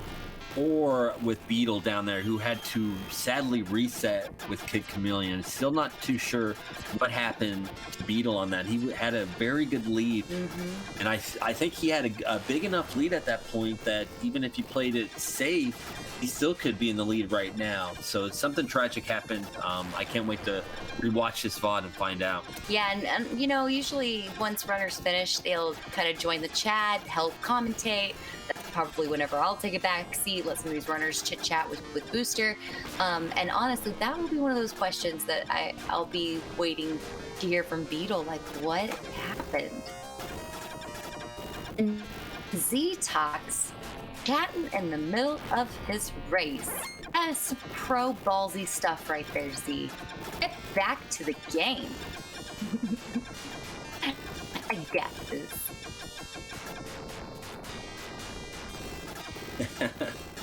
But he did have the 45 seconds. Yeah, you got that 45 seconds. And this is a guy who took advantage of that 45 seconds True. to jump into chat, help hype things up. I'm loving it. That's a true Sega boy. True right Sega there. boy. Oh, and we got Cypherin now that's also moving on. Yeah. And we have Faust right next to him, who's just about to enter the final stage. He just took a hit there. He's got to hang on to this. Okay, we got to the goal. Faust down there at Screen Eye. He will be able to pick up the fly upgrade, and this allows you to stick to walls, and it makes this section a little bit easier. But he just needs to get all the way to the bottom right of this screen. Whoa, he goes without the upgrade. Oh. Faust just going all in, all balls. He knows this. He's like, I can get through this. He's got this. And see, with Kid Chameleon, That's some guts, though. it's some guts. And with Kid Chameleon, if you're wearing, an armor, yeah, and he just that's the but risk you know what? that That's you the take. that's the race day risk that I love seeing runners take. I agree. You're in that moment. And he just died again. Oh, There we man. go. Get that upgrade. Come on. Okay, I think he's gonna grab it. Okay, Yep, he's got gonna do it. the safer way. I think the wiser way at this point. He's so close to this goal. That would have and been moving awesome, on. though, man. And I commend him for just going for it. I love seeing that. And JKL in top left there is also on Fire Shark. He isn't too far behind from the two leaders. We got Dagron and we got Sheem. And I got to tell you guys, their PB is separated only by like 10 minutes or so. And so, if Dagron, makes a mistake somewhere, Sheem could easily take ahead of this. Or, maybe Dagron just keeps the foot pedal to the metal, keeps his foot on the neck of all the other racers and takes this away. But there's still a good chance that JKL or Sheem could sneak in there as a dark horse and steal this race today. Sheem's got some advantages on a few games, and then JKL's got a few tricks up his sleeve too. And then it'll be that race day. Right now I think we're going to be getting into that portion of the race where the jitters are starting to calm down. And I'm feeling like those three runners right there are going to just start, really putting it out there. Rather, your good race day jitters will calm down by this time in the race, so you won't have those nerves working against you anymore. So I don't know, this is right around the time where I feel like these runners all have like this very even playing field now. And it looks like Faust has moved on to Pulseman, and Dagron is on the boss there on the water stage. We'll see how long it takes Sheem to get there, and we'll kind of be able to gauge where they're at comparatively. Dagron just mowing everything down with that power up. Sheem is switching weapons here. He is now locked onto the spread.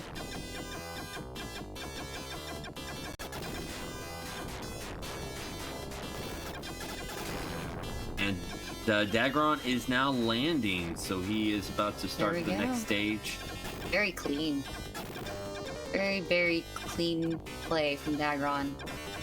Which to be expected, but hey, that game can throw some stuff at you. And Beetle is on the final stage of Pulseman, and it looks like we got a Zetox and PaulSaltine. They're on a bonus stage, so I'm not too sure where they're at in Pulseman, but might be getting close to the end as well. House, of course, just started, and Cypherin is on the first boss of Pulseman. Yeah, Sheen's still working his way through this stage, and whereas Dagron, yeah, there we go. Yeah, Sheen's catching up. I mean, getting close to the end now. He's now onto the boss battle here, where Dagron now is already a stage ahead. But JKL there has now entered the water stage, so all three of these runners are pretty close, and any mishap, hiccup, speed bump could really throw this thing. And I gotta say, JKL is playing, in my opinion, a little risky, which is gonna help him out, in the long run. I can definitely see that.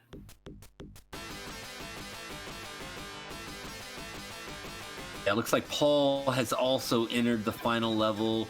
Zetox up there. I think he picked a different level because he's in Japan. And I think most of these people started with Japan. I could be mistaken. The Radioactive Man from Mars also now finishing the bonus stage, as well as Cypherin just getting there. Radman with a perfect. Radman.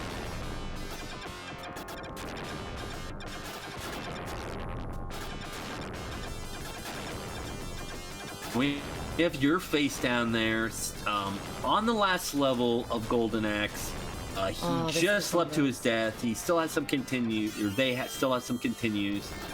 They real close to this final boss fight. Hopefully they can wrap it up real quick. John Drill, after some very, very unfortunate luck, is on the Death Adder fight. He should be entering the final stage soon himself. Good for my friend. He goes on to the casino. Good news for him. Good news for No Diggity's capture, too. Yeah, soon we'll be off Pulseman. And there we go, John Drill defeating Death Adder. We'll be moving on to the final level of Golden Axe. Paul and Radman are close to each other. Oh, they're really close. This is the USA stage, which is also where Beetle's at. He's just further along in it. Oh, I just saw Game Over by Radman, but don't worry. Yeah. There are continues. He's going to have to start the stage from the start, but it's not a complete Game Over. Or is that India? That could be... I can't... No, that's definitely America with the toxic waste skies. Definitely the U.S. Toxic waste, of course. YourFace is on the final fight. This could be a really... YourFace. Sorry, just checking. It's on the... Stop having fun. This is serious. Okay.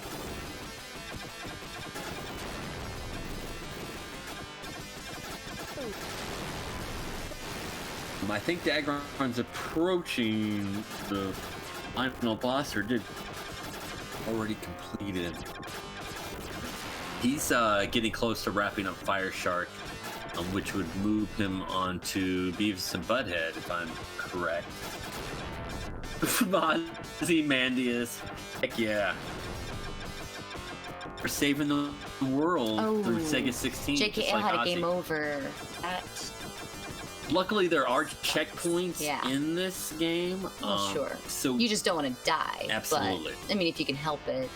I remember JKL saying that was pretty much the one thing he had to say about this game was just don't die. In Narblast, he snuck in there and is now on Fire Shark. So there are your top 4 runners right there. Dagron, Sheen, JKL, and Narblast, all on Fire Shark. Again, this, there's no major speed strats in this one except for don't die. And also, there are different upgrades that you can pick up. You can see Dagron right now with the upgraded fire weapon. And this weapon is pretty sick. If he can hang on to this, he is going to make short work of this goal. Sheen now should be heading into the final stage. He's got the spread upgrade. And you know, I'm gonna keep saying it every time you point out the top runners. I'm gonna have to say the quintessential anything can happen. Long race. I always like to keep that in mind as well. Anything can happen. Let's see these two.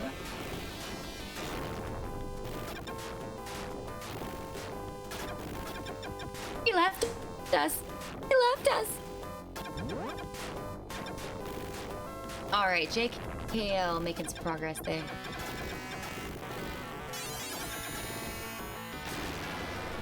All right, now Paul is on to the casino stage as well. And we got Beetle moving on to Fire Shark. Excellent. We're going to see some more runners moving over to Fire Shark now. Casino is that final stage, so once you see Casino, you know they are getting close to moving on.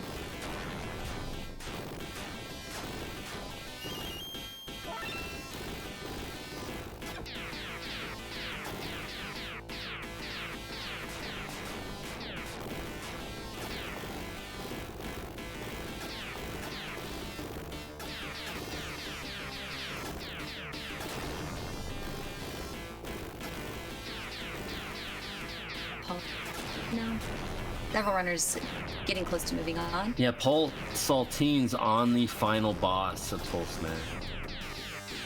Just to reiterate. But somewhere in the mix, Radioactive Man from Mars pulled ahead. He's already on Fire Shark. Unbelievable. It looks like Faust is doing battles with the first boss there, the Japanese. Oh, and he game over. It's very easy on this boss. Do that. OutRun is moving on to one of my favorite games on the list. A little Beavis and Butthead action. We're already on the 5th game. We are already there. This is absolutely incredible. I mean, we're less than an hour in, and the Dagron's on to the 5th game. It's already a quarter done of this list here. Which, I mean, we knew Dagron was gonna fly through this list. His time leading up to the event, his times were looking pretty good, pretty tasty. And definitely keep your eye on Dagron's screen. This is a very short goal, very funny, and so he's gonna get through this one pretty quick. But again, you know, if he is not able to get through this hospital turbo tunnel, he will have to do everything he just did all over, including grabbing the remote, selecting the level. And there's Apollo, as Apollo said, keep an eye out for what he looked like this morning. Oh, that's definitely not true. Well, that's what he said. We love you, Apollo. Oh, he knows that. You can see all over his smug face. He knows that. Oh man, Dagron doing great work with the turbo tunnel. Making it look easy. He's getting to the finish line. Oh, took a hit there. Oh, he can't afford another hit. Oh, and he makes it. Got it. Incredible. He finishes that goal as soon as Sheem is loading it up. Unbelievable. Incredible. Dagron, and I know it's a short goal, but he's already a full game ahead. Now that was, I mean, it's a short goal. Very short goal. But that was ridiculous. No, I'm sorry. Dagron, you need to go back and redo it. You did it too fast. That's right. We need more Beavis and Butthead. We did, you know, I set the goal because I know how frustrating this game can be for people who don't like this game. And I didn't want this game to deter people from running the event. And there definitely was a split in groups within the Sega crew. We actually had to do a poll later on to ask, was the Beavis and Butthead goal too short or just right? And half of the people, a little less than half of the people said, yeah, goal too short, we want more. And just a little bit more than that, we're like, nope, this is perfect. This is all I want to play. I remember that vote because I enjoyed the fact that nobody voted for it to be shorter, where it was like, this is already long enough. I think was the, like, you had 3 options where it was like, yes, keep it the same because it's already good enough or it's perfect. But you also had one that was like, it's already long enough. Like, so you could kind of gauge how many people might have felt ill towards this game. Man, that was such a small percentage. I was so happy about that. Yeah, you know, I know that this game can be frustrating because when you go into it, you don't know what you're doing. But if you put in some time, it's quite enjoyable. It's a great You just gotta. Beavis and Butthead It's kind game. of got some puzzle elements to it. If you don't know what you're going into, you're going to be figuring out some puzzles. But for these speedrunners that know how to speed through it, they make pretty easy work of it. And yeah, that turbo hospital tunnel can give you some trouble. And John Drill and YourFace both moving on to Kid Chameleon. And we have even more people. We got Paul, Radioactive Man, all on Fire Shark, Beetle. Narblast. Narblast. Yeah, Beetle was actually out of that second group to enter. He was actually the first one that entered. And Sheem as well, beating Beavis and Butthead. First time. Very nice. That was fast too. Very quick. Do we have game audio? Could you check on that? I actually am not listening to the audio. Then it might have gotten dropped during the changing. Well, I'm hearing yes. that maybe it just needs to be turned up a tiny bit, possibly. We also do have Booster and I, two very loud talkers. Very loud talkers. In fact, my mic has hit the red a few times. I'm sure Booster's as well. Oh, did I do? No, you're still being heard. Okay. But yeah, I think our voices can sometimes just overpower, which is impressive considering the blast process. That's true. But I am Shimegabriel Blast, so I have blast processing built into my lungs. So that begs the question, when are you changing your Twitch name to Shimegabriel Blast Processing? Oh lord, that's a mouthful. Is that your excuse? Okay, I'll live with that. That's a mouthful. Sadie lives in the red. His middle name's Danger. I try to stay out of the red as much as possible, considering if I get a PB or a GG or something, I'm going to hit that red no matter what. And Dagron obviously getting the shoes there in High Seas Havoc. Very nice. He's smoking through this. There is a section coming up that can be a little bit dangerous, time consuming. You kind of have to wait a little bit, hope to get a good pattern. It's coming up pretty shortly here. Let's hope that he's able to nail this section. But you essentially have these balloons floating below you that are coming up to the top of the screen. If you don't pop the balloon and instead get hit, you have a second or two of stun animation. So you can't respond in that stun animation. You're pretty much just helpless. And at that point, the platform moves on and you fall to your death. And you got to start this entire checkpoint over again. It can be very frustrating. That does sound daunting. Yeah, Daggeron's got those shoes we were talking about. And Daggeron just killed it. Not a problem. Yeah. He's on to the boss here. This is that. And once he completes this boss, he will be moving on to the final level of High Seas Havoc. Shimegabriel not too far behind. And JKL, now he is also moving on to Beavis and Butthead. Very nice. We also have a Z-Tox moving on to Fire Shark as well. So he is starting to pull ahead quite a bit from the other group. We kind of have like 3 clusters of runners now. Z-Tox kind of going between the two. And Beetle is now getting close to the final boss of this level, but it looks like Paul might have caught up a little bit. I do not think he's too far behind. I also don't know if we had mentioned or not that both that YourFace. Did we talk about YourFace moving on to Kid Chameleon? John Drill also on Kid Chameleon. Yeah, we cool. mentioned YourFace, and there's just so much to keep up with. But you can mention it again. So much to keep up with. Both on Kid Chameleon. Yep. And that, yes, Dagron is on so close to the goal. This could be a game changer, though. If this sun burns you, it's over. That's it. You got to start this whole level again. And again, these flames, the smaller flames, they don't kill you, but again, you have this moment of stun animation.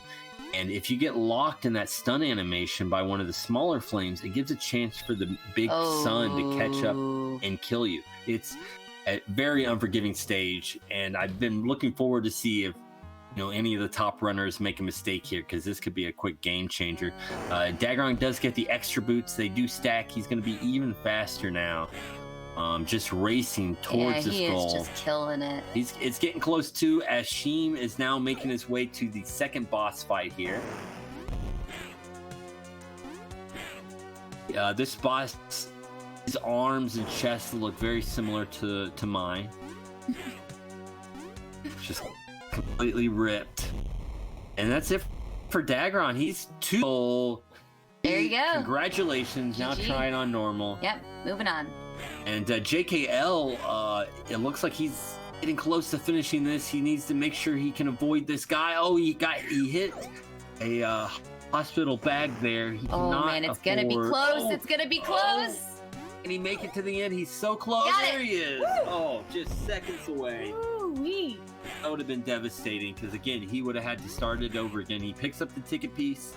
It's on to the next game. But real quick, going back to the muscle discussion, I just gotta say, Sega, the freaking 16 bits can really bring the muscles right to the forefront of the game. And I gotta say, first point out, Dagron just chose Mickey. Whoa, there we go. So we got one We team got one Mickey for Mickey. vote. We'll try to keep count as these runners go through and choose their players. But we're trying to get as many runners to play Team Mini, because there is no differences in any of the Not that I know abilities or of. I mean, it's the same gameplay. So it's just a preference. Yeah. And we want I'm people to get Team hyped Dale. about Mini. When me and Apollo ran Chip and Dale 2 co-op, and when I started running it myself, it was always Team Dale, kind of the underdog, never chosen, rarely chosen. So I'm on Team Mini, man. I want to see some people run it with Mini. I'd love to see that too. I'm really hoping a few brave souls choose Mini. The next one we'll see is shimegabriel, who is also Look at that, already on that final Yep. stage. And Yeah. JKL is now starting, We got Narblast moving on as well. and so this Going on is to Beavis Butthead. this is a quick goal. So if JKL just started and Sheem's just finishing it, I'd say they're probably only maybe 5 minutes apart right now. I mean, it's still They are still very close. very close. Like you said, though, of course, this final stage is a difficult one. If Sheem grabs those boots, definitely going to give him a nice advantage. Finish this game quick. And Z-Talk's also on Fire Shark. Did Yeah, you when I mention saw Z was already on Fire Shark, I thought, this is one of those chances where Z can start catching up. I have a feeling Z's pretty good at this one. it? And we also have another Beavis and Butthead down there, Narblast. Yep, I mentioned that one that Narblast had moved on to, and he'll be on it very briefly because I have a feeling Narblast will blast right through this stage. We'll definitely get to some Shinboni. That's how we top this race off with some Shadow Dancer. And we got John Drill trying to get the Tornado power up in Kid Chameleon. This section can be such a pain to time out All these right, jumps. Cypherin is moving on to Fire Shark as well. I'm sure he is relieved. And so we only have one more runner on Pulseman right now, which is Faust. He should be getting to the second boss fight pretty shortly here. Uh-oh. Do we have a mini runner? Oh, Is Sheem going mini? I think we got a team Oh, man. I think we have our first team mini. mini. So we got 1-1. So we got a Neck tight and neck. race with the Team Mickey versus Team Minnie, All right, too. this is actually going to be a little bit of a show. Look at that. All right, guys, I've actually never seen anyone choose mini, so I'm pretty stoked about this. Changing history right here on Sega16.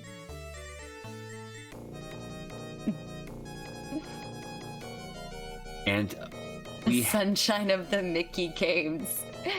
we have PaulSaltine, who just landed, which means he has one more stage to complete. Stage 5 is the goal. And after that, he will be moving on. YourFace moved on to Kid Chameleon as well.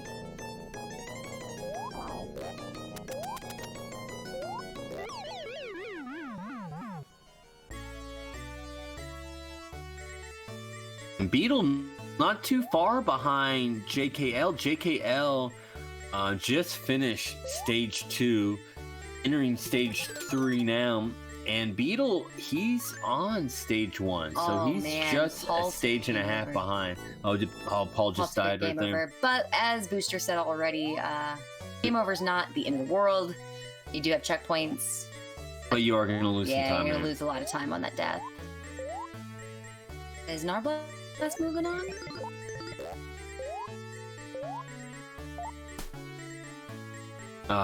Narblast, that's who I was saying, Beetle, so I do apologize. That is Narblast who's moved on, and is very, just a level and a half behind JKL. Insane. Very Honestly, close. I didn't correct you because when you said Beetle, I was like, yeah, Beetle is catching up. Just not as fast as Narblast. Narblast is blasting through it. That's what he does. And we're excited for them both to finish High Seas Havocs because we're more invested in the Mickey versus Minnie race. Oh, yes, Don't you think so? Yes. That's the truth. That's all that matters to me now is which one are you picking? Yeah, I agree. Yeah, that's the whole reason we did this race. This race, everything comes down to who wins. To trick people Minnie into playing this game That's and true. then to pick Mickey or Minnie. Now you all know. We didn't actually care about any of the race at all. We just wanted to know. Can we get people to pick Minnie? Can we start a thing? Team Minnie. And it looks like we just pulled up Infinite Mystery down there below as well. It looks like, sadly, he had gamed over somewhere in Golden Axe. And once again, arcade style, limited continues, something very easy. This can happen. And I'm glad to see that he's battling it out and he's still going to try to fight and get back. Yeah, this is a good time to remind people, if you aren't familiar with Infinite Mystery, where have you been? Just kidding. If you're not familiar with Infinite Mystery, he's known for going in blind. He does not prepare for races. Most of the time, he won't even look at the list. As far as knowing what games are on the list, he'll know when he loads them up in his drive, ready to go race day. So it's a real treat to be able to see him, especially alongside runners like Dagron, who have world records in some of these games, and a lot of these guys are speedrunners in a various amount of these games. So that's just worth noting. If you aren't familiar with Infinite Mystery, we know him for his tenacity, his never give up, never quit, never surrender, never give up, never surrender, and we love him for it, man. He's a true inspiration. And JKL's on the final stage up top there on the left of High Seas Havoc, and so we soon will see if it's Mickey or Minnie, if JKL is Team Mickey or Team Minnie.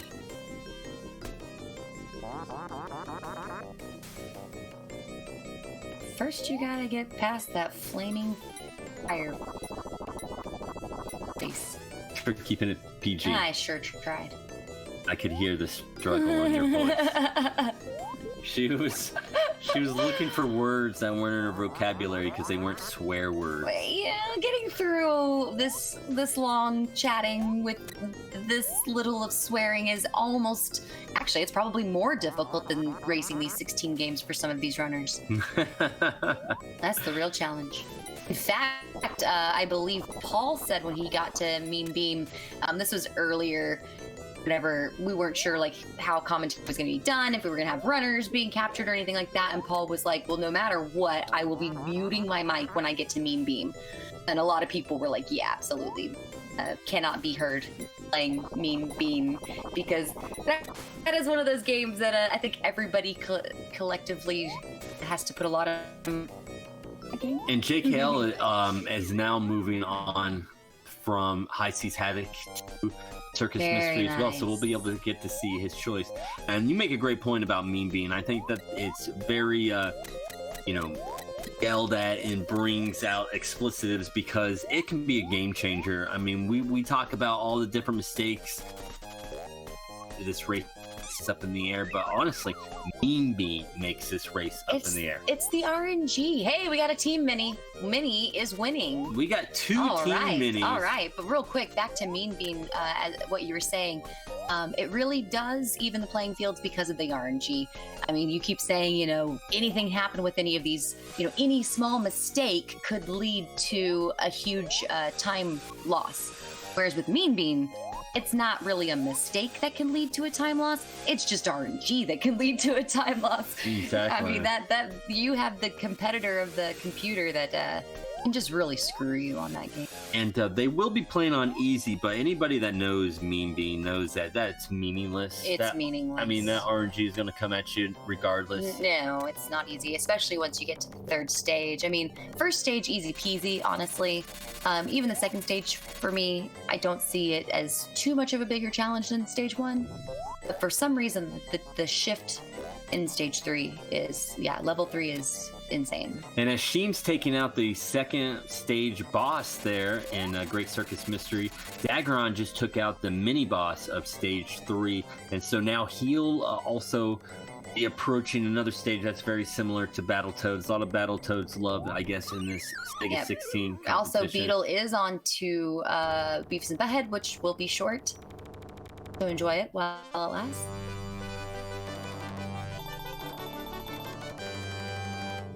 Yeah, they all go irate on Mean Bean, which is funny, ZG, because I mean, I know I'm a Tetris diehard fan. That is Tetris's love, Tetris's life, and I love every style of a Tetris game. So for me, Mean Bean is a lot of fun, but I hear it does induce a lot of rage from a lot of people. I think Faust also has mentioned some techniques used to get through Mean Bean.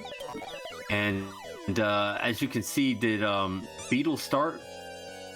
Beavis and Butthead, but I think he might have lost on the hospital turbo tunnel and had to start it again. Oh no. Yep. And Z-Tox, sorry for that. The letter thing, when originally No Diggity was setting up the screen, it was kind of easier because he was going to be shifting between different screens, but then ended up with almost everybody on the screen, so just leaving it for now. That is true, since all these names haven't changed. We could easily just change the letters to the names, but you know, we're a bunch of slackers. We'll see if No Diggity wants to get around to doing that. I'll leave it, and also 4 screens, please. Z-Tox is being very, very needy, considering you're in the middle of the race. Just kidding, Z. I love you.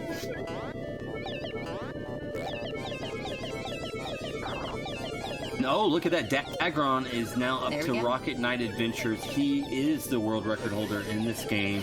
This is another one that he should be able to put some distance between himself and the other Guys, racers. sit back and enjoy the ride on this. Dagron's gonna smoke this mother. It's gonna be one of the most enjoyable moments, in my opinion. So seriously, the second screen, enjoy it while it lasts, because he'll be getting past this one very, very quickly. But, you know, as I said in the pre-show, I can't hype this game enough. Rocket Knight Adventures is just genuine Sega joy. Everything great about Sega can be witnessed and experienced and enjoyed through Rocket Knight Adventures. So yeah, enjoy. Well, we'll see if we can go to a smaller amount of screens here. I know we do have other scenes loaded. Oh, we got another mini! Holy cow, we're starting a revolution. 1. This is incredible. This is a mini revolution happening right here. Narblast has also gone Team Mini. Yeah, Rocket Knight, Sega plus Konami at its best. Absolutely. What can I say? Konami is the bommy. I did steal that from Booster when I said it during the pre-show, and Apollo gave me a smug snicker and said nice. I think it was forced, but I'll give credit where it's due. I did steal that from Booster. You're all right. Konami is the bommy. I think people wouldn't probably, who know me, would know that that wasn't an original SBD. The game list on hand. Yeah, we should have that. I should have done a command. Yeah, we were supposed to do a didn't. command. Fucking slackers. Oh my god.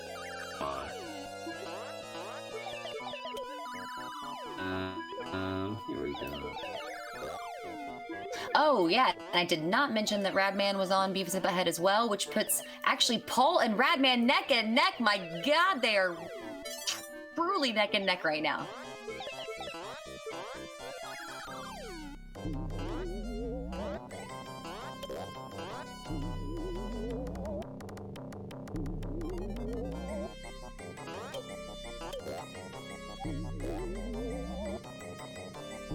Got it.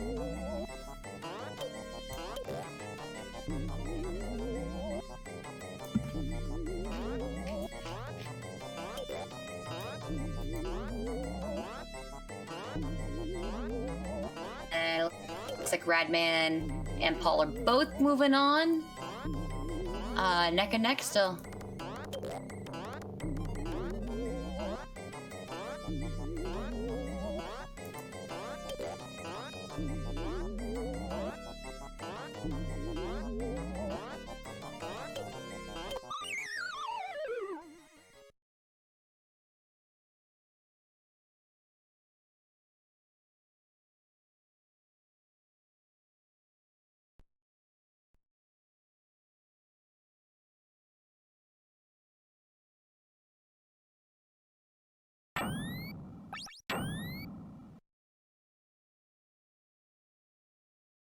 It looks like Faust's screen has frozen. This might be a good chance to go to our viewer screens here. Yeah. All right, Sheem is on to Rocket Knight Adventures as well.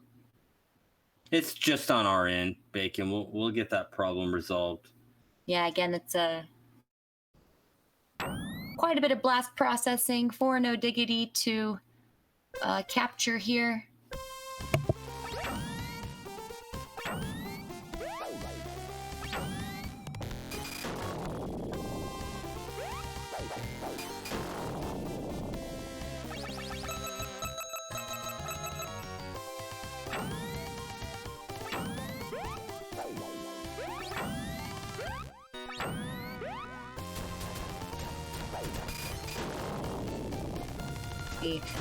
So it does look like he changed the runner names.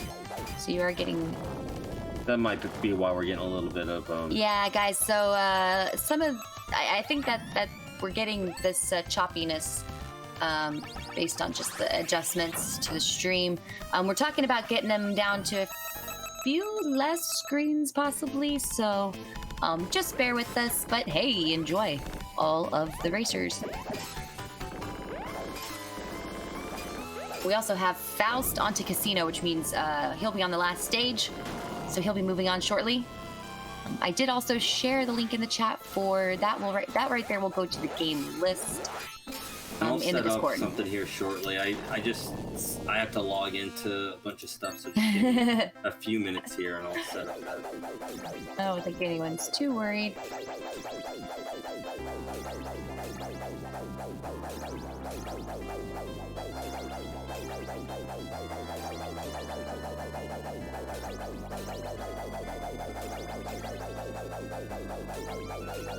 With the names now on him, Diggity, you'll be able to get rid of that scrolling text. That's one less asset, right? Could you retype the link in chat so I can get it?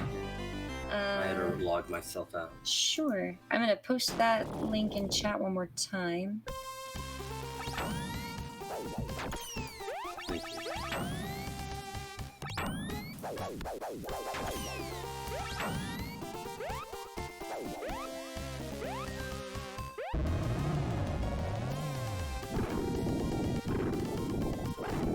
And Cypherin. Oh, nope, that wasn't Cypherin. That was, sorry, Faust. Faust with the game over. That's unfortunate. That is really unfortunate. Oh, wait. Or did he finish? Maybe I looked up at the wrong time. Is he moving on?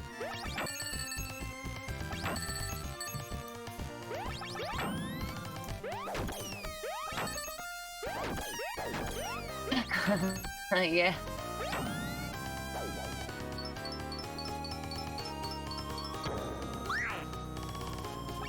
Alrighty.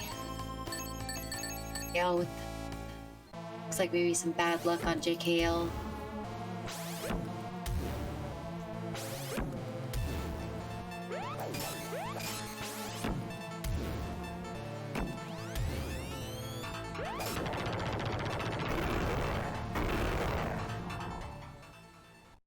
already on stage 3, making very quick work.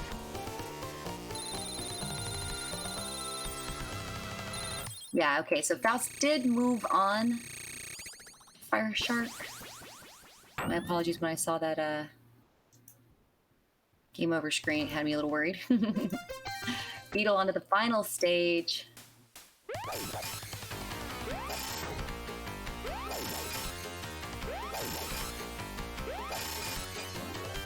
Paul and Radman still neck and neck.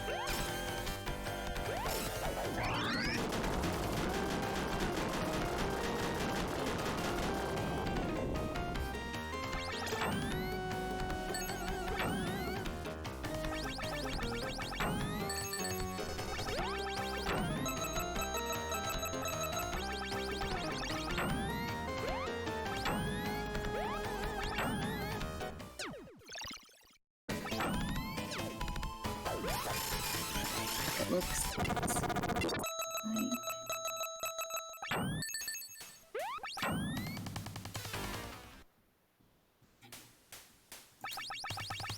Bella's now on to Rocket Knight Adventures as well. So we've got 3 runners on Rocket Knight currently.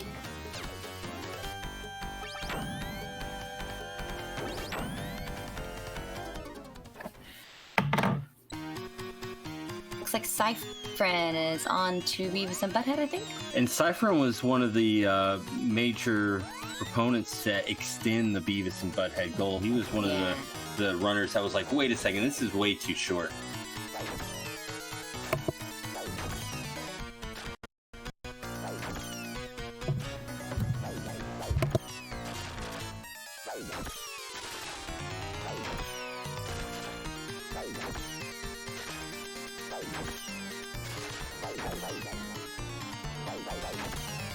And I did not keep up with the Team Mickey or Minnie. It looks like Narblast chose Team Mickey, so that evens it up, I believe, to 2-2.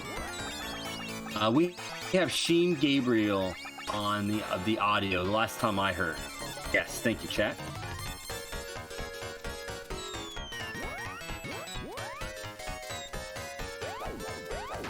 Looks like PaulSaltine is getting real close to finish, and same with Beetle. I'm sure Shannon just mentioned that. Super close finishing up here. OutRun. They get to see the song he selected. Okay, he hasn't started it yet, so let's see what Dagron is going. Don't know yet. Get ready. Dagron on the second half of the games. Rocket Knight Adventure does conclude the first half of these games. Step on Beat. That is the song Dagron is going with here.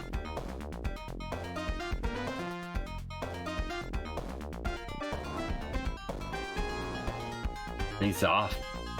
Love it. This train boss that Sheen is on can be a pest, especially with the hands coming up here. It's part of the phase of the boss. The hitbox is limited to the hands there, and so it can be difficult to get these close slashes, because you actually cause the most damage with your close attack with your blade, your slash attack, rather than with the blade projectile or even with your rocket blast. The best attack is with those close-up slashes there.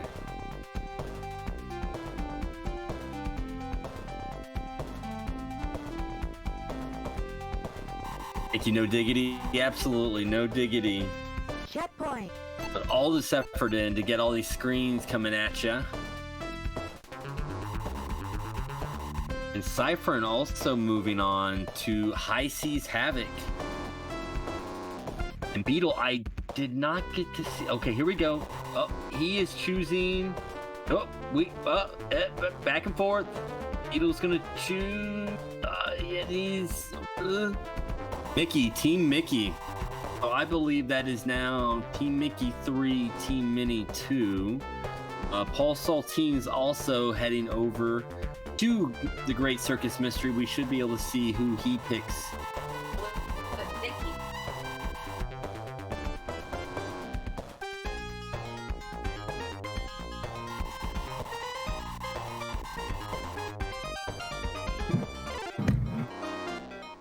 And Z-Talk's up there on Beavis and Butthead.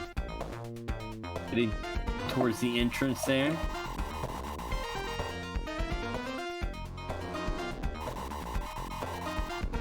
And there we go. PaulSaltine does run this game, so he should be able to gain a little bit of time back with this run.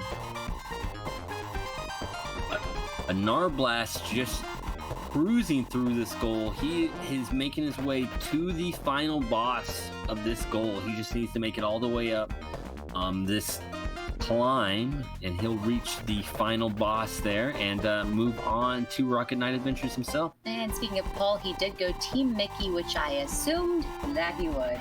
That's 4 Team Mickeys to 2 Team Minis. I really thought Mickey pulled ahead. Yeah, I really thought Minnie was going to do a little bit better. But we still have a lot of runners left. We have a good shot at getting some Team Mini action. Absolutely.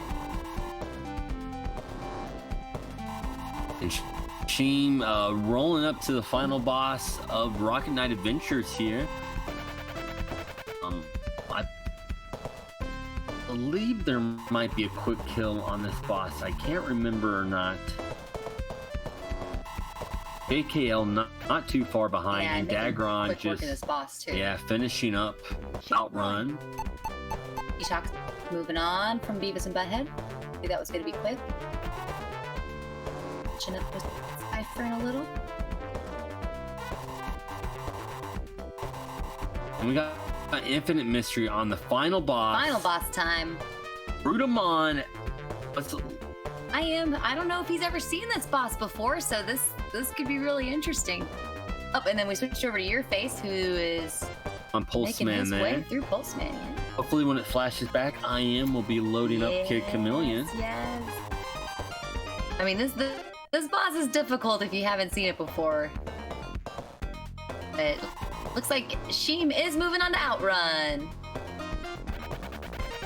Our Blast is also moving as well into Rocket Knight Adventures. Oh, this is the Death Adder fight. I think he still has to go into the final level. Could be mistaken. And there we're passing Breeze. Is that Sheem's choice?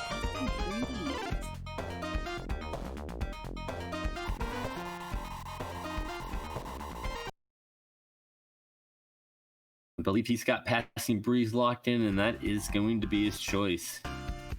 All right.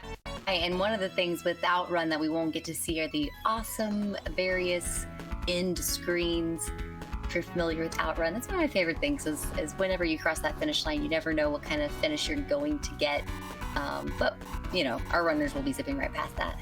I absolutely agree. I think that's what makes this game so replayable is chance to see all the different stages and the different endings just make you want to play this simple 6-minute racing game over and over and over again. Are you gonna get the trophy? Is your girl gonna get the trophy, or is your car gonna be on fire? Who knows? Only one way to find out. You might get a genie lamp. And Paul just died on this boss. I know he hates this boss. He's trying to get these quick hits in, get a nice quick kill. Oh, nice. He got a nice little stun pattern there. Oh, landed right on top of him, too. And there we go. All moving on to the second level. I'm in a little damage, but on the final stage. This part is, like I said, you get hit by that sun, you start back over. It's whew. Yeah. Oh. If you're watching Radman's screen right now, I mean, anytime you see those flames on the screen, you know they're on the final stage, and it is a killer.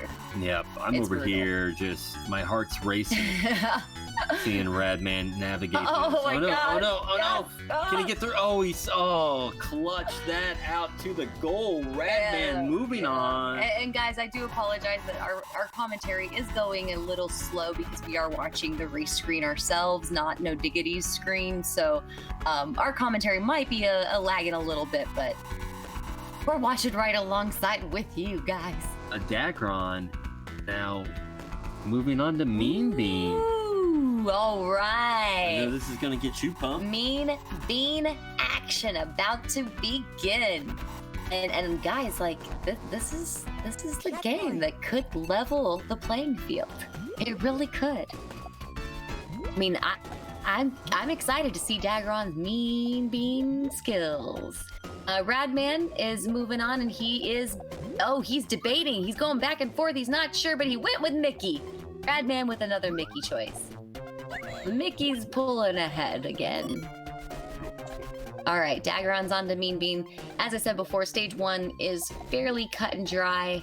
As far as strategy is concerned, you pretty much don't have to worry as much about your combos, but combos are going to play a real big part in future stages. So the first stage shouldn't be too hard for Dagron to fill the competitor's screen with those bombs, but once you get onto the second and third stage, that's when stuff can start getting really tricky.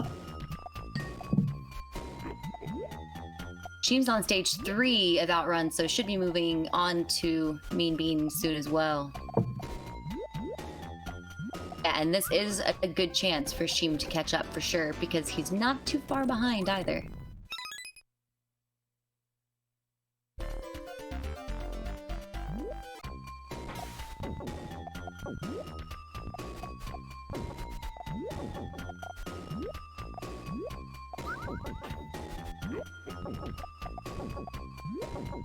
Beetle and Paul are not too far behind. JKL just cleared that stage.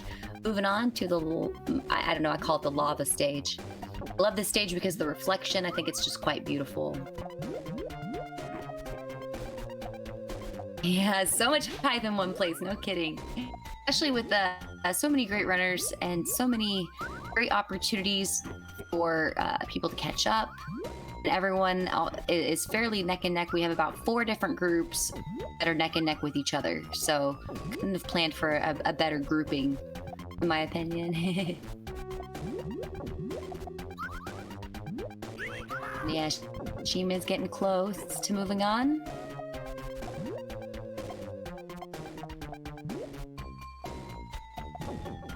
We still got Infinite Mystery down there, battling his way through the end, hoping to move on to the next game. Infinite Mystery is our blind runner, so please do cheer on Infinite Mystery. Getting through this boss blind is quite a feat. Oh, Dagron, getting close to the top there, getting risky. Oh man. He did get onto stage 2. I did miss that stage 1 defeat, or victory, I mean. So this is where the game will start having some difficulty in stage 2 with that Mean Bean machine. JKL getting close to finishing Rocketman Adventures. And she should be getting close to moving on from OutRun.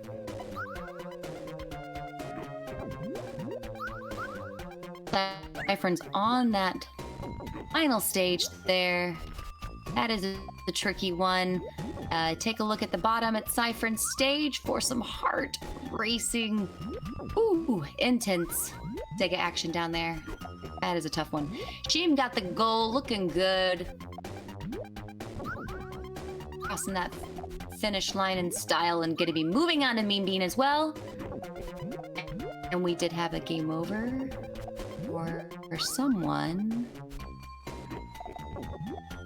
Is that I Am that had the game over? Ooh, but yeah, that Mean Bean, it is a struggle. This could be one that gives some people an opportunity to catch up. Death Adder, yeah, that is tough. Like I said before, I Am is going blind. That is a ridiculously difficult boss to be attempting blind.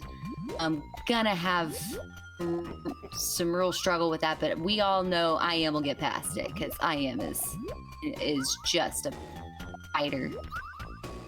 And that, you know, if you got to just hit that boss and just try it again, but nope, you gotta get sent back, of course. Yeah, Sheem could definitely catch up here, and we do have JKL now on OutRun as well.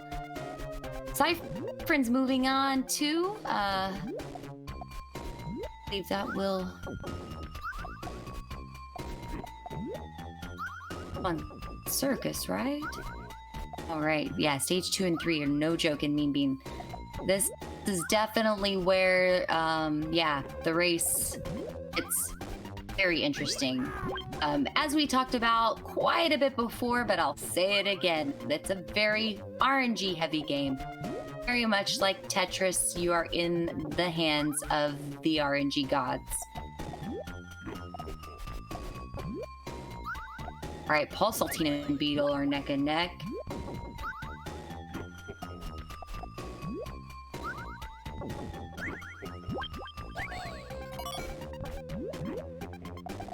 So it will be interesting too with Mean Bean to see what kind of strategy racers choose to go with. Once you get into stage 2 and 3, you'll see a lot of runners stacking as quickly and honestly as fervently as possible. You will just see them banging pieces down to the ground, left and right.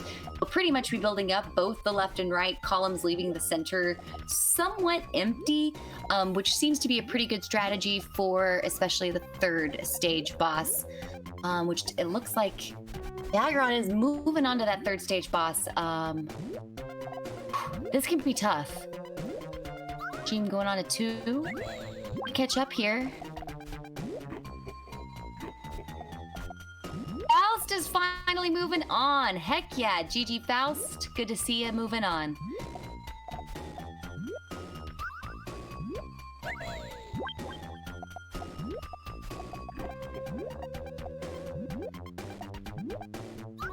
Zetox not too far behind Cypherin there. And Radman took a death. You're gonna see that happen. Alright, so here we go. Dagron again on stage 3 still, while Sheem is on stage 2, so Sheem can very, very easily catch up here. With some good RNG. If Dagron gets some bad RNG, then we've got a very close race. JKL is on stage 2 of OutRun, so he still has a bit to catch up on, and Zetox is now also on that final stage. This another. I'm just gonna point it out. Anytime someone's on that final stage, it's Pulse. It's just such a high intense stage. I'm gonna have to point it out anytime someone's on that final stage.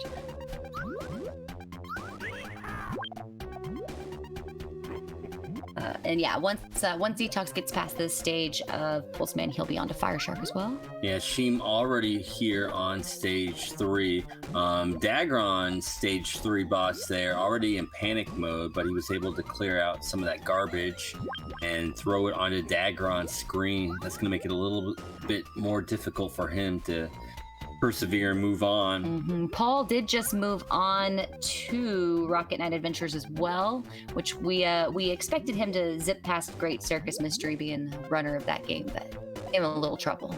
He's on to Rocket Knight now, leaving Beetle and Radman behind. Looks like Sheem's also getting a tricky spot. He's building up high. There's not a lot of junk over there on the CPU's board. This could get tricky for him real quick. Yeah, honestly, this is kind of the moment we've all been waiting for. Just get to this Mean Bean and watch the insanity ensue. If anyone can get like a quadruple or quintuple combo over here, stage 3 is done for. Yeah, that's kind of what I was mentioning earlier. Is this is where you're going to see those combos come into effect, because you have got to get combos. It's literally the only way to win stage 3, which is why there is some strategy involved in stage 3. And each runner kind of has their own strategy, or unless you're Zetox and then you just drop him madly and somehow get combos. Sheem's got the boss on the ropes here. Man. Let's see if the boss can recover. This boss is I think that boss is going down. For recovering. But there's a lot of junk over there. Sheem might be able to put this boss away and take back the lead. This would be an incredible exchange of events here between Dagron and Sheem. This really is anyone's game. There is a lot of junk on that CPU board. Once again, can Sheem just put the dagger in this boss? Gotta mention Beetle is moving on to Rocket Knight Adventures as well. So not too far behind PaulSaltine, and Narblast is just shortly behind Beetle as well. The CPU. There we go. There we go. That's That's it. Oh Yep. my goodness. Sheem did is it. Moving on. Sheem cleared the stage. Incredible. Stage 3 boss is done. Sheem is now in the lead. And this is what we were talking about. This is a game changer. Mean Bean is... Dagron's out of it too. Dagron didn't There you take go. much time. Dagron got out real quick, so it's anyone's game now. I do have to point out that shimegabriel is a Shadow Dancer speedrunner. So going into that last game, if they are close, I might have to put my faith behind Sheem in that one. You're putting your money on Sheem. Just because he's got the experience with that game. If he can hold on to this lead going into that game, I think he pulls away with it. We're gonna find out. But we gotta beat him up here. So again, this is gonna come down to enemy manipulation, trying to get them grouped together to get some good combos. JKL just moved on from OutRun as well. So if he can if he can make some quick time for Mean Bean, JKL is good at Mean Bean. He's got those skills. He's got the skills. He's got the strats. He's ready for this. I think he can catch up. Yeah, and Z-Tox is having some trouble with that stage, man. Like I said, that is a brutal stage. Brutal stage. Yeah, if he's got some good luck with that RNG, he can definitely catch up.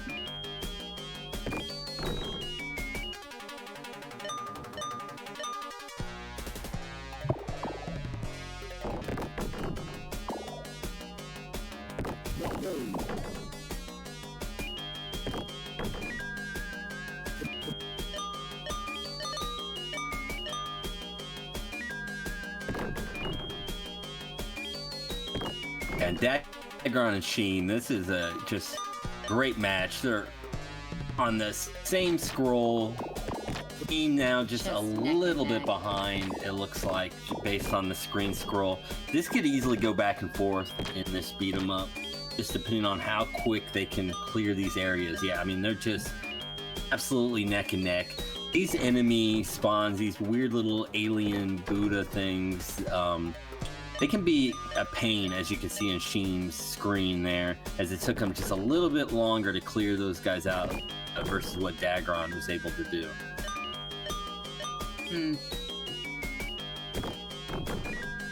JKL is gonna need a little trouble. Yeah, he's gonna, you know, any one of these bosses in Mean Bean can shut you down. Yeah. You know, I did say a lot about how stage 1 is easy peasy, but it's anyone's guess as to what your RNG is going to be. So it can be easy peasy, or you can die and gotta start it over. And look at that, Sheen taking back the lead going into stage 2 before Dagron. This is exactly what I was talking about with this game. It's easily going to be back and forth throughout this whole goal. Oh, Narblast is moving on to OutRun. That's exciting. And it looks like he's going with Passing Breeze as well. Very disappointed. I'm a Star Shower guy. I need my Star Shower. Well, maybe Narblast will pick Mini and then make it up to all of us by going Team Mini.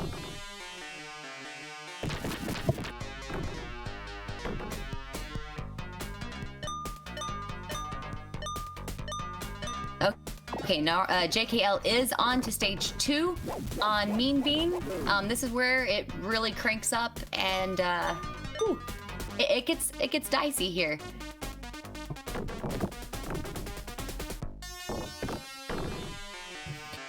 And Z-Tox, worth noting, he is on that last stage of Havoc. He's been on that for a minute here. And yeah, sorry, I think I said Pulse earlier. But yeah, he is on final stage, and it is a doozy, man. It's very, you can easily get sent back, and it looks like that's happened. It's happened a few times, yeah. But he's gonna get past it. And JKL once again building high, hoping to get those combos. It looks like he got a string of them there. Hopefully that's going to send some good garbage. Needed a few more combos. It looks like he's getting some set up here though. Oh, that's some nice work.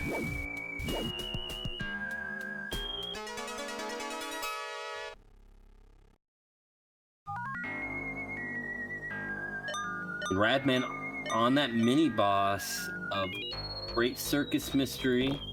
Gotta get past this and move on. Cypherin making good progress, catching up. And Faust, he's maneuvering his way. He's actually getting close to where Z-Tox is at now. That is... Z-Tox is still having trouble with this Sun guy. You know, I was actually looking to see how Faust was going to do once he got to this game as far as catching up, because he was kind of slipping a little behind.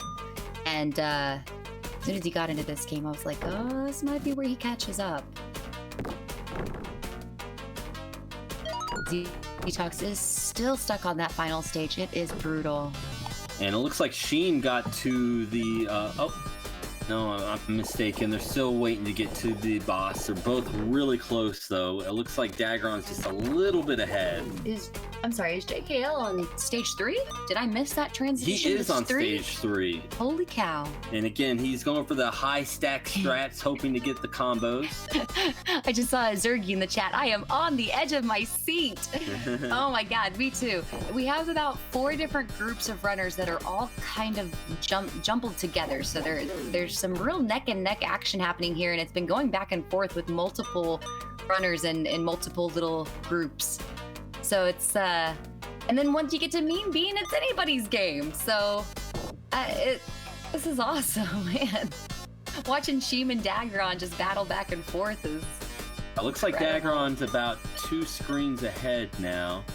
Yeah, and that's a great point. Bacon Omelet pointed out Faust is using the Sega Genesis arcade stick. That's right, he is using the arcade stick. And that stick is heavy duty too. It is sick that it came out with it. If I could just share some more of my Sega love. You know, this wasn't an add-on that a third-party provider made. This was an official release Sega arcade stick for the Genesis. Amazing piece of hardware, and something that's very underappreciated. Z-Tox, G freaking G, buddy, you did it. You're never playing High Seas Havoc again. I'm gonna take a smoke break. I don't blame you, Z-Tox. That final stage is so brutal.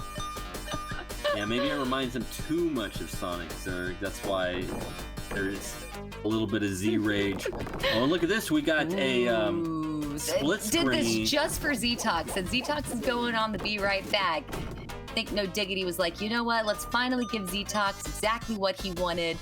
2 screens. There you go. And if we see Dagron setting up this strat here, he's manipulating this enemy to get trapped in this corner. This is actually a strat he developed for this race.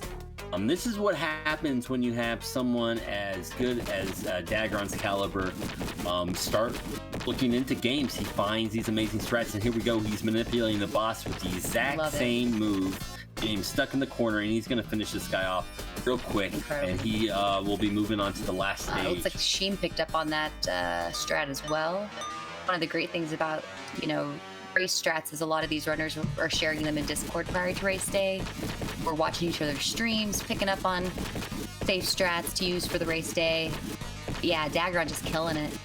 Yeah, Dagron is the full boss battle ahead now. Again, pulling out all the stops, just going for every little save. Absolutely amazing to see this on race day. Dagron's a pro, man. He's not gonna do too many safe strats. He's pretty much, you know, he's gonna stick with the strats that he knows gonna get him the most speed. My knees are well protected in my comfy jammies. I think we're gonna see 2 sub-3 hours. Booster knee. If I am doing my estimate correct in my head, we are under 2 hours, and they're both approaching the end boss of this goal. I believe we possibly could be looking at 2 sub-3 hour runners. Yeah, right we do have that possibility right now of having 2 sub-3s. Which, going into today, I think we only had 1 runner actually put down a practice. That's correct. Dagron was the Dagron. only one to put down a sub 3. Sheen was right there at a Yeah, 3:01. very close. It was very close. I feel like JKL had some really close times too. Just He did. I think his PB was around the 3:18 mark, 3:18, yeah. 3:17, which was really cool because Beetle's PB was around that same mark. Although Beetle, we did see had to do a reset at Kid Chameleon. That's going to throw him behind. On and this. we didn't see JKL moving on. Yeah, JKL, So finished off the Mean Bean. and moved on. Our blast is also moving on to Mean Bean. Give him a nice jump. We also have YourFace over there on Fire Shark. And John Drill is playing the last stage of Pulseman. Awesome. As we said, Pulseman is a lot of blast processing. So once you see that casino stage, you're gonna see some choppiness. Dagron on gain ground already. Oh my goodness. Finished off Mystical Fighter. Holy crap. It's done. It's done. His day of mystical fighting is done, and he's now trying to gain some ground. Guys, gain ground is 12. Gain ground is number 12 on this list. That means Dagron only has 5 games left. 5. That's he it. is nearly 75% through it, under 2 hours. Absolutely killing it. This is just perfection in action. And Sheem not too far. This boss can be a headache, but luckily Sheem's handling him pretty well. He's just got a few more. There it is. He's done. He can move on as well. He's got to wait for the game over screen or the stage complete screen. He can move on. There it is. Stage clear. Very nice. And he is now also gaining some ground. With this aim, the biggest strat is also one that is very unsafe, and Dagron already went for it. That is sacrificing your players so you keep your fastest players, which is these 2 archers. The one problem with this is you lose them, that's it. So as you can see, Dagron is clearing these levels lickety split because he essentially only has 2 characters. Very risky strat. Interesting. He's probably going to sacrifice so he doesn't this have guy. Cleavage Girl. He does. He sacrificed Cleavage Girl. He now has the OP Viking, and he's going to try to. He's on round 1 of stage 3. He is now going to try to hang on to this Viking for the rest of this run. Good Lord. If he's able to pull this off, the lead should be tremendous. Untouchable. Untouchable. That's risky. It's very risky. Sheem looks like he's also going for the speed strat as well. Oh no, he picked up Cleavage Girl. Oh, okay, he is going for the speed strat. Yep. All right. Okay, so he is also going for the risky strat of having 1 character trying to complete this entire game. Dagron is going through it just, oh man, he is crushing it. You see he's going to kill off that guy so he can end this match real quick. Gotta kill her off too. And he's on to round 1, stage 6. Team also pulling off the same maneuvers here. A little safer over this way. This screen that Dagron's on, this is a tough screen. He's gonna try to clear out as many of these guys as he can before he just sends in his big guy. This big guy, not only does he have the range, he also has the speed, and his super can also reach people farther and higher than most of the other characters. He also can shoot his special diagonal, which a lot of these characters can't. Their specials can only go forward. Sheem just ran into a little bit of trouble here. He just lost his Viking. He's gonna have to pick up his other arrow. Oh no, he's going in with just the fighter. Just going for it. And he's also just gonna stick with the machine gun fighter. This is very impressive that he's just gonna go for it anyway, regardless. All balls. All balls, seriously. And there are other places you can pick up these same characters. I do not know them, but hopefully Sheem does. Dagron Oh, You can see Sheen's not too far behind. luckily he can still pick up the Viking guy right there, and right by the exit, loses the Viking guy. Oh, that was unfortunate. Oh, that was very bad RNG right there. He can get himself out of this, but he's probably gonna have to go without the Viking guy unless he knows where to pick it up. Such a troll. It looks like B. Arthur. There needs to be more Golden Girl games. I'm gonna go out there and say it right now. Someone needs to start making a Golden Girl More game. Golden Girl games, as if like there already is some and just not enough. Is there a Golden Girls I doubt game? there's a Golden. So there needs to be a Golden Girls game first, and then we need to have more. Agreed. So Dagger here on the first boss of round 1 of this. He will move on to round 2 after this, and then that's the final round. He can move on to the next game. Here we go. Now we get the rest of the runners, see where we are at. We get to see that. Moving on to OutRun. And it looks like Z-Tox went with Mickey. Z-Tox with the Mickey. Disappointing. Narblast, where are you at? Okay, Mystical Fighter for Narblast. PaulSaltine. OutRun. Magical Sound Shower. Do it. Do the Sound Shower. That is the track. All knows what's up. John Drill's finally on that final stage. Yes. Yes, he is. An infinite mystery on the final stage of Golden Axe as well. Hopefully the boss fight goes down well and he moves on. And JKL moving on to boss 2 shortly, and he'll be entering stage 3, which is the last stage of Mystical Fighter. Like Shanna said, Narblast right behind him. He's on Mystical Fighter. Beetle is on the mini boss of stage 3 of Rocket Knight. He is getting very close. Just blazing through it. He's got one more lava auto scroller, and then the boss fight, and he'll be moving on. A lava stage can be difficult. But I'm not surprised PaulSaltine's already moved to OutRun because he tried to speedrun Rocket Knight in the past. So he's familiar with the game. He knows, in fact, he might have a run up on the leaderboard. If he does, I do apologize for my ignorance.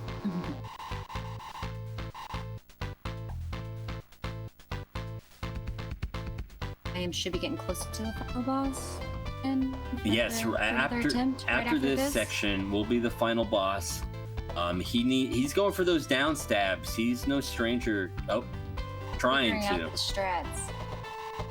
And shimegabriel just moved on to round 2. He's only 4 stages behind Dagon, so still in the hunt. Yeah, still in this. And again, this game, as we just saw, previously, this game can really mess with your time. You lose one of your characters. I believe where Dagron is at now is where you can pick up an additional Viking if he needs to. There can be a lot of really good strategy in this game that can kind of give you the upper hand. If somebody chooses to go for a speed strat, fails, but you take the safe, slow way and succeed, well, that can even the playing field a little. Mm-hmm. And Faust. And Beetle just finished Rocket Knight. He's on the almost final boss. Yep. Faust is on that final stage of High Seas Havoc. He's arcade sticking his way through High Seas. And on that lava stage that, as we were talking about, can give you a lot of crap. Yeah, it's beautiful, but the lava is one hit kill, and you can sometimes not time out. You can see how his strat, the speed strat, is to blast through a lot of this and hopefully land on the platform correctly. It takes a lot of time to get the timing correct on when to exactly do your rocket blast and where you're going to end up landing. There we go. He got through the end, and he should be approaching the mini boss for stage 3 shortly. shimegabriel hustling through round 2. He is now only 3 stages behind Dagron. However, the stage Dagron is on is a little more time consuming. He did just have to take another continue there. I'm not sure how many continues that is for him now, but there are limited continues on game ground. If the worst case scenario happens and you game over here without a continue, it's very, you got to start from the very beginning. That would be detrimental. Yeah. Whiz robes always causing havoc no matter the game. And Cypherin, he's making his way quite nicely through Rocket Knight Adventures as well. We got I Am on that final boss again. Y'all need to give I Am tons of bless RNGs to get through Deathbringer here.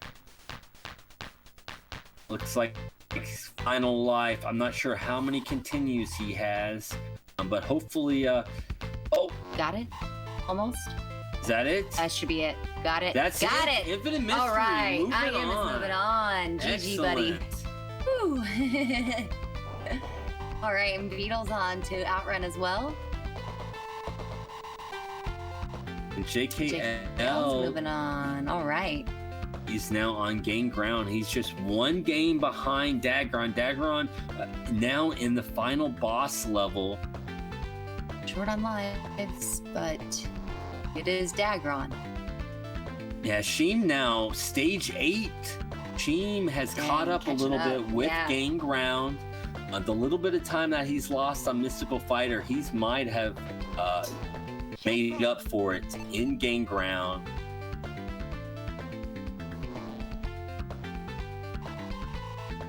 And now Sheem just 1 stage behind. Now he's got to deal with these whiz robes.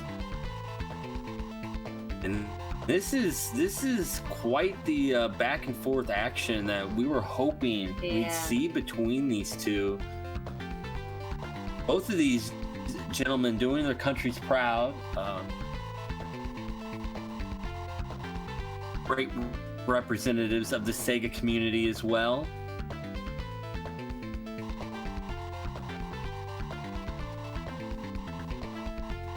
And that's it.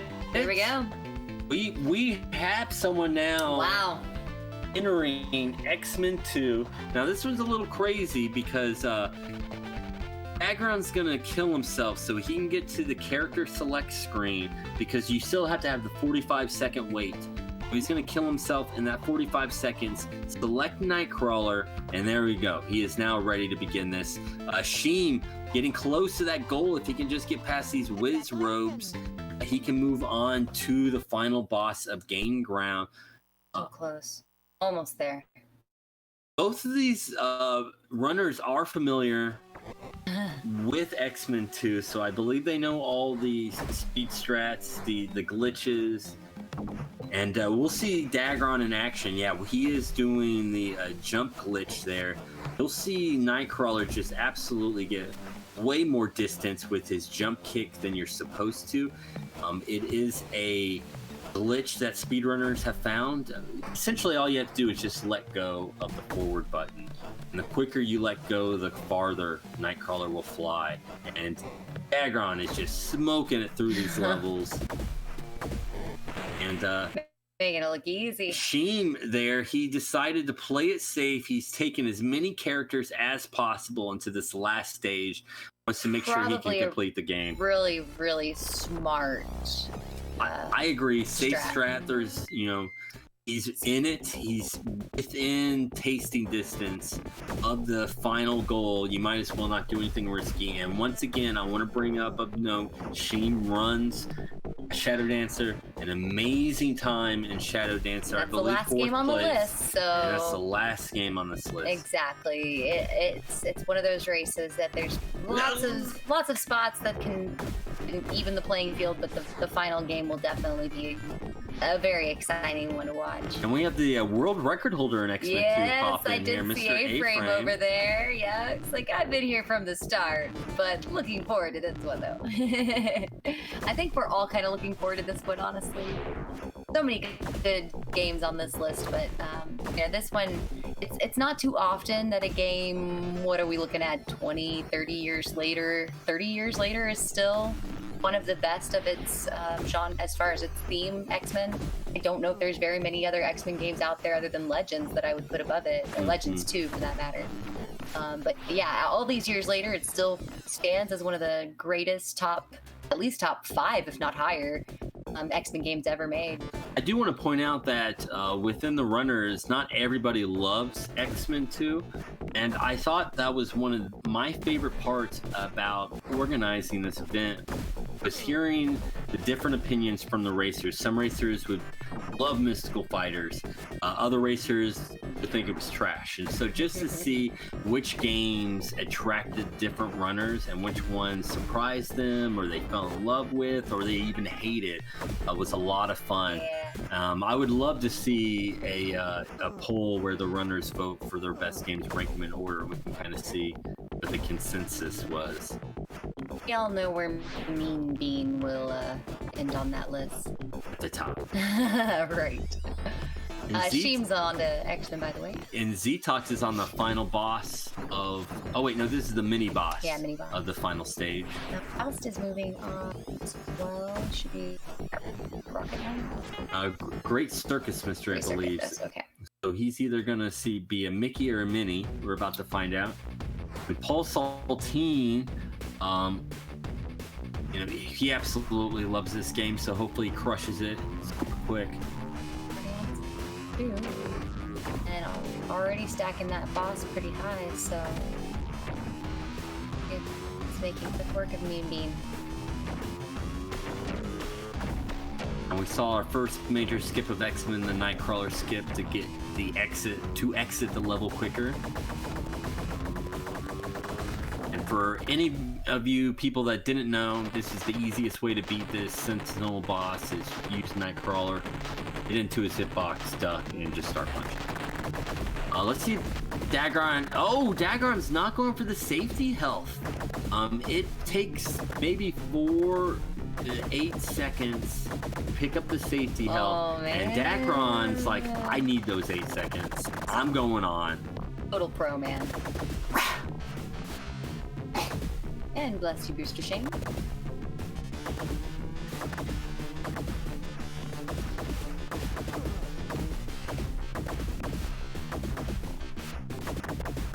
All right, Beetle is finishing up OutRun.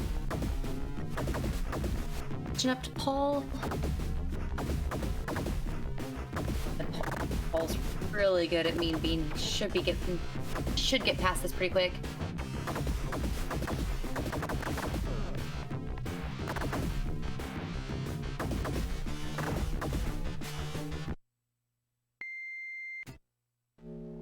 Yeah, Dagron going for safety. Yeah, right.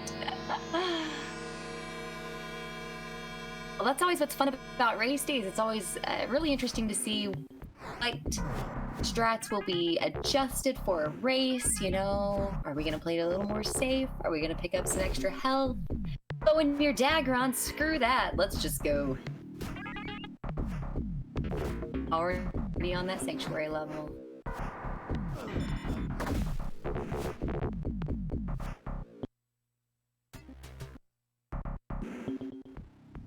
Was already on stage 3 and looks like he's winning and probably moving on now. Holy cow, that was fast, Paul. Paul crushed it. Mean Bean. Absolutely crushed it. That might be one of the fastest Mean Beans we see all day.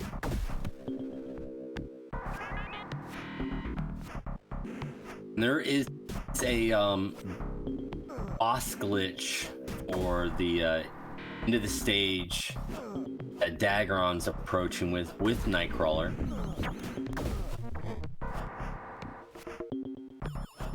And Sheem's getting through this Metroid level, trying to get to the Sentinel boss. Let's see if he also goes for the skip coming up.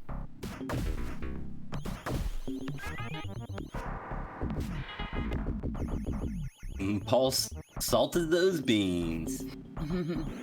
And Beetle is over there. Is that the third boss? Nah, it's stage 1. Stage 1. But he hasn't honestly been at it for too long, so actually making pretty good work out of stage 1. And here we go, Dagron onto the boss fight here. Trying to set up this glitch.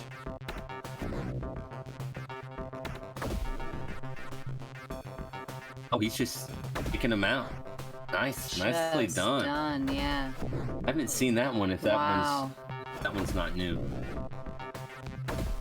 And so It just kind of stunned me for a second. I was like, what? Wow. Like, genuinely, that was fast. That was very fast. and Dagron's going for these dive kicks. It obviously makes it quicker, but it also you have less maneuverability to avoid these obstacles. So the fact that he's going for this in a race, and it's also a very tricky strat to even get. You have to jump at the right frame and down kick to where you can still activate the kick before the platform releases, and then you're already in the kick when the platform releases. Because if the platform's not there, you can't get the kick, and so it's a really tough timing, and Dagron's just nailing it.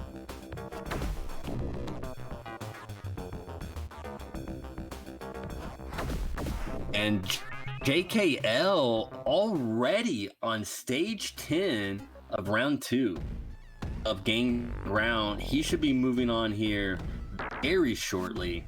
Absolutely insane, as Sheem is now in the Super Metroid Escape level. Z-Tox just finished. Great Circus mystery there. And Radman is on to Mean Bean as well. So he's not too far behind from Paul and Beetle. We have some... Honestly, they were both catching up to Paul until Paul just killed Mean Bean. And Narblast isn't too far from JKL as well. He is on round 1, but anything's possible. I'm not going to say that third place is already shored up by JKL, but he's making quick work of this game and catching up real quick to the two front runners. I would not be surprised if we're seeing our top 3 right now up top. Not sure what order. Dagron is on to the Exodus boss fight. It does not look like he has the more powerful attack with the extra health, but he does finish him off, and now he is on Magneto's the final goal of this game. Yeah. And he will be moving on to Beyond Oasis. This is a quick boss fight. It shouldn't take him very long, and JKL is now on with Nightcrawler to X-Men. Yep. And JKL was ready for this one. So JKL less than a game behind Dagron right now, and Sheem right in between those two. Right behind him, yeah. Just incredible. And Dagron, Nicely, there we go. Dagron made very quick work of Magneto, making Magneto look like a little pansy girl. Well, when you're Wolverine, that's what you do to people. One of my favorite games up on the list next, Beyond Oasis. This is just a treat. Freaking gorgeous game. So fun. Cypherin's on to OutRun as well, by the way. There isn't too many major speed strats that are difficult in this short of a goal that I really don't think that there will be too much time loss or gain between the 3 front runners.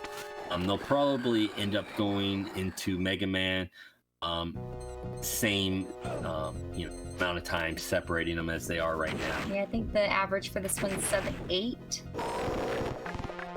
With 8 minutes. So. Sounds about right, yeah. But I have a feeling we'll see our Agron, Sheem, and JKL probably knock that out a little quicker.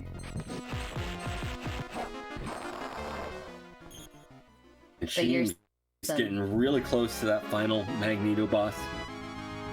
This game, as far as Beyond Oasis, it's going to be a lot of fight optimizing. And YourFace down there as well. Just want to point out he's on the final level yes. High Seas Havoc. Hopefully he should be pulling it out soon. And as we can see now, Infinite Mystery onto Kid Chameleon in the midst of things, trying to figure out this weird and strange platformer. If he doesn't know too much about this game, it can be a little tricky to kind of figure out where to go, what items you need. So we'll see how he's able to manage this game. Beetle over there on the third boss. Trouble to Beetle over there. Yeah, this third boss is such a punk. I don't believe that's the third boss. Is it still the first Oh, one? yeah, that's the third boss. Okay, yeah, that's the third stage. Well, we've got Radman over there on stage 2 could catch up to Beetle.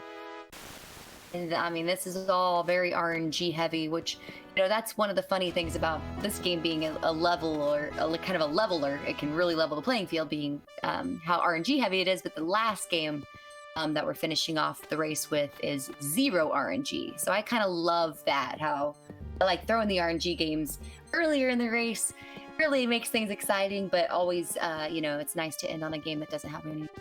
Yeah, you're absolutely right. Beyond Oasis does have boss RNG.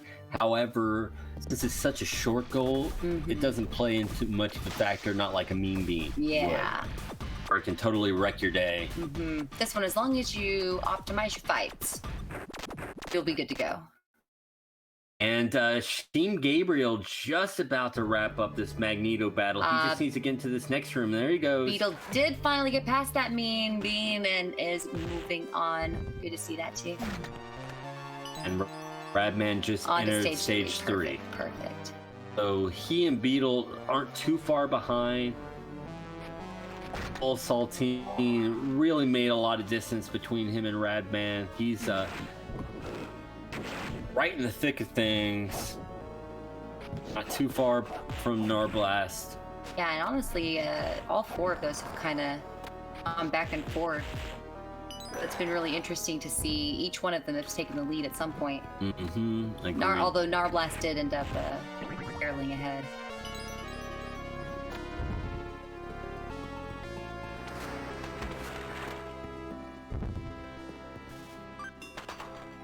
There we go, and Sheen about to begin the Oasis. Here we go. Getting close to that final.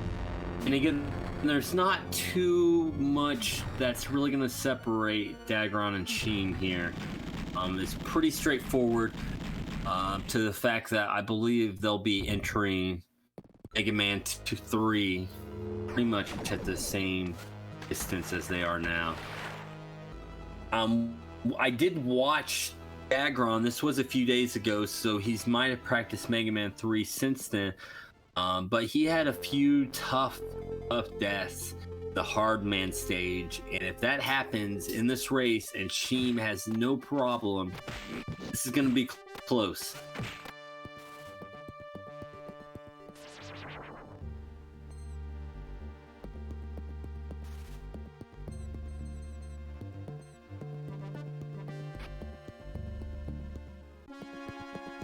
All right, Dagron grabbed the fairy, and he's going to be heading towards the goal now.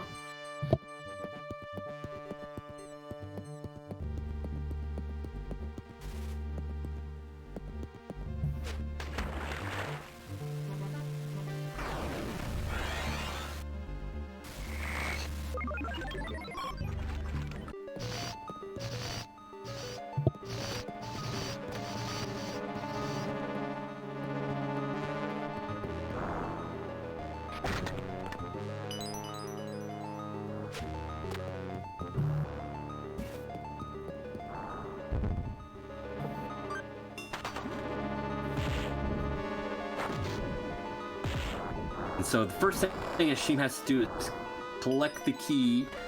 However, does not know the escape quick way out. You can actually jump out of a window to exit the castle quicker, so he'll actually lose a little bit of time there. And Dagron heading towards the boss fight. Let's see if he can get this speed strat here. He's going to try to use this fairy to exit this room quicker, and he got it. Great job. That saves a good 20 seconds, I would say.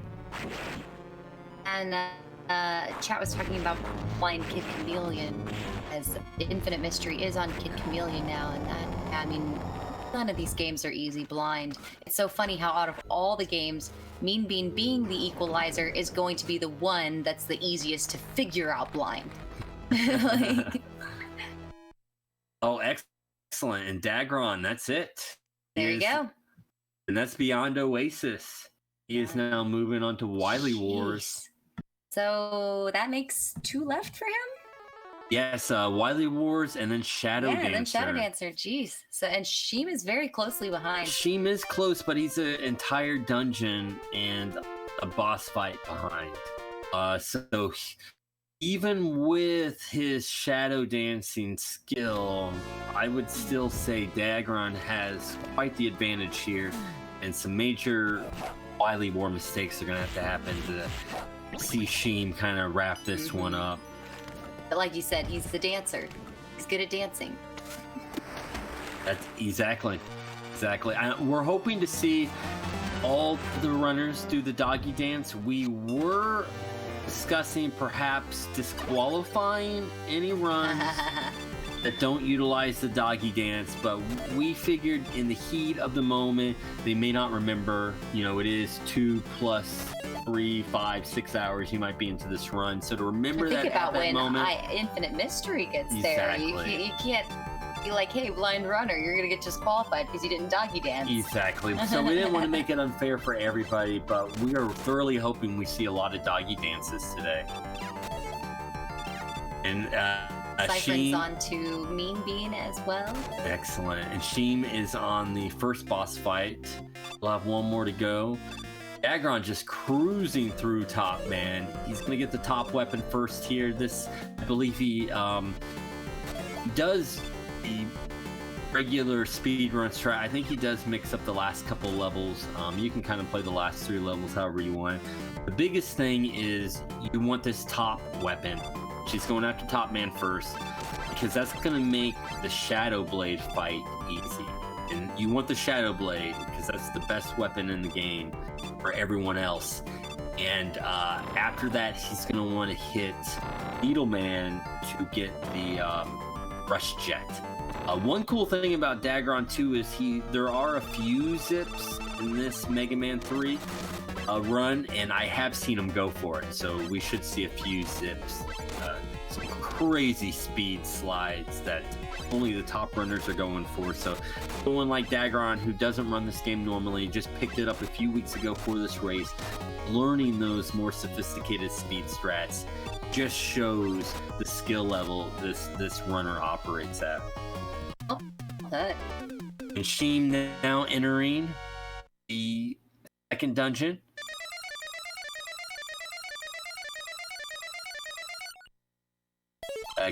Dagron making easy work of top man here. See ya. Goodbye.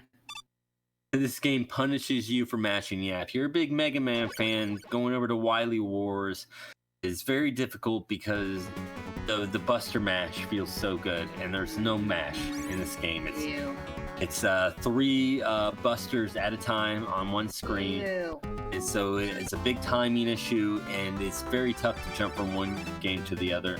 I do like the feel of the Wily Wars slide better. I'm sure I'll get a lot of flack in chat for saying that, but I like the way Mega Man slides in Wily Wars better than I like it in Mega Man 3 for NES. It's smooth.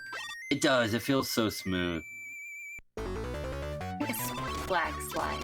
Swag slide. And JKL now on Beyond Oasis. He's not quite a full game behind Sheem, and Sheem's not too far from Dagron. And any mistake here, and it could really flow things in the runner's direction. Throw things. I say flow things. Yeah, why not? Flow things. Yeah, things can flow.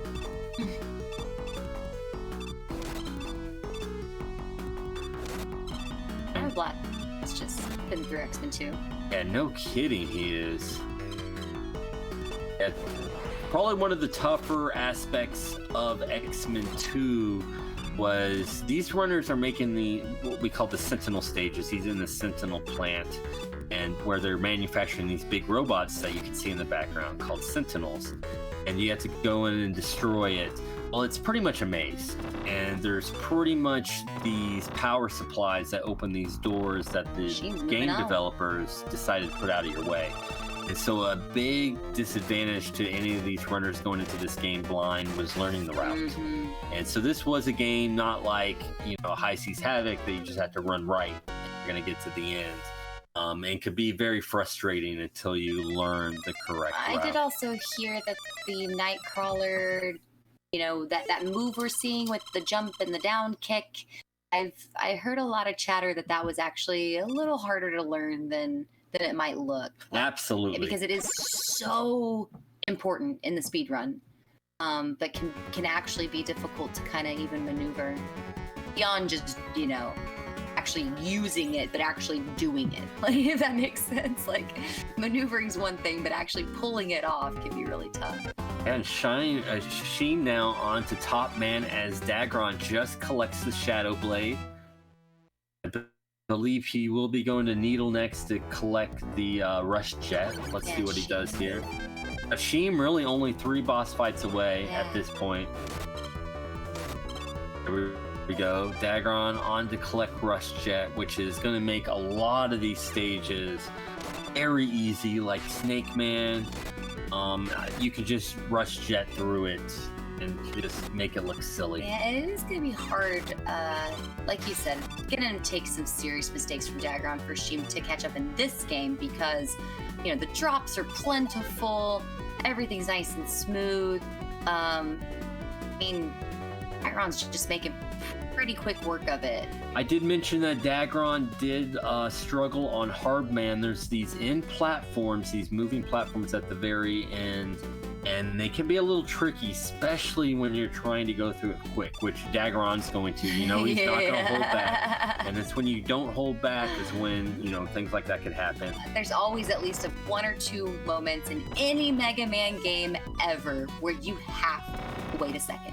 And Sheen knows this game really well. I just was watching him on the top spinning platforms that you have to use to access the boss fight here, and he was able to one cycle him, meaning he didn't have to wait on the first cycle, which means he's getting the optimal slide strats you can for this game. So obviously he's put in effort into learning this game, and he should be able to keep whatever separation that there is right now between the two of them, if not gain. Yeah, glad you mentioned that because, that's something that we all love about Mega Man games in general is the fact that, there's a lot of little things you can figure out with the bosses that can just quick kill them and, save you a crap ton of time. And, there's some strategy with which weapon you're using, which weapon you go grab first. Mm-hmm. So there's some moments that Sheen could definitely catch up.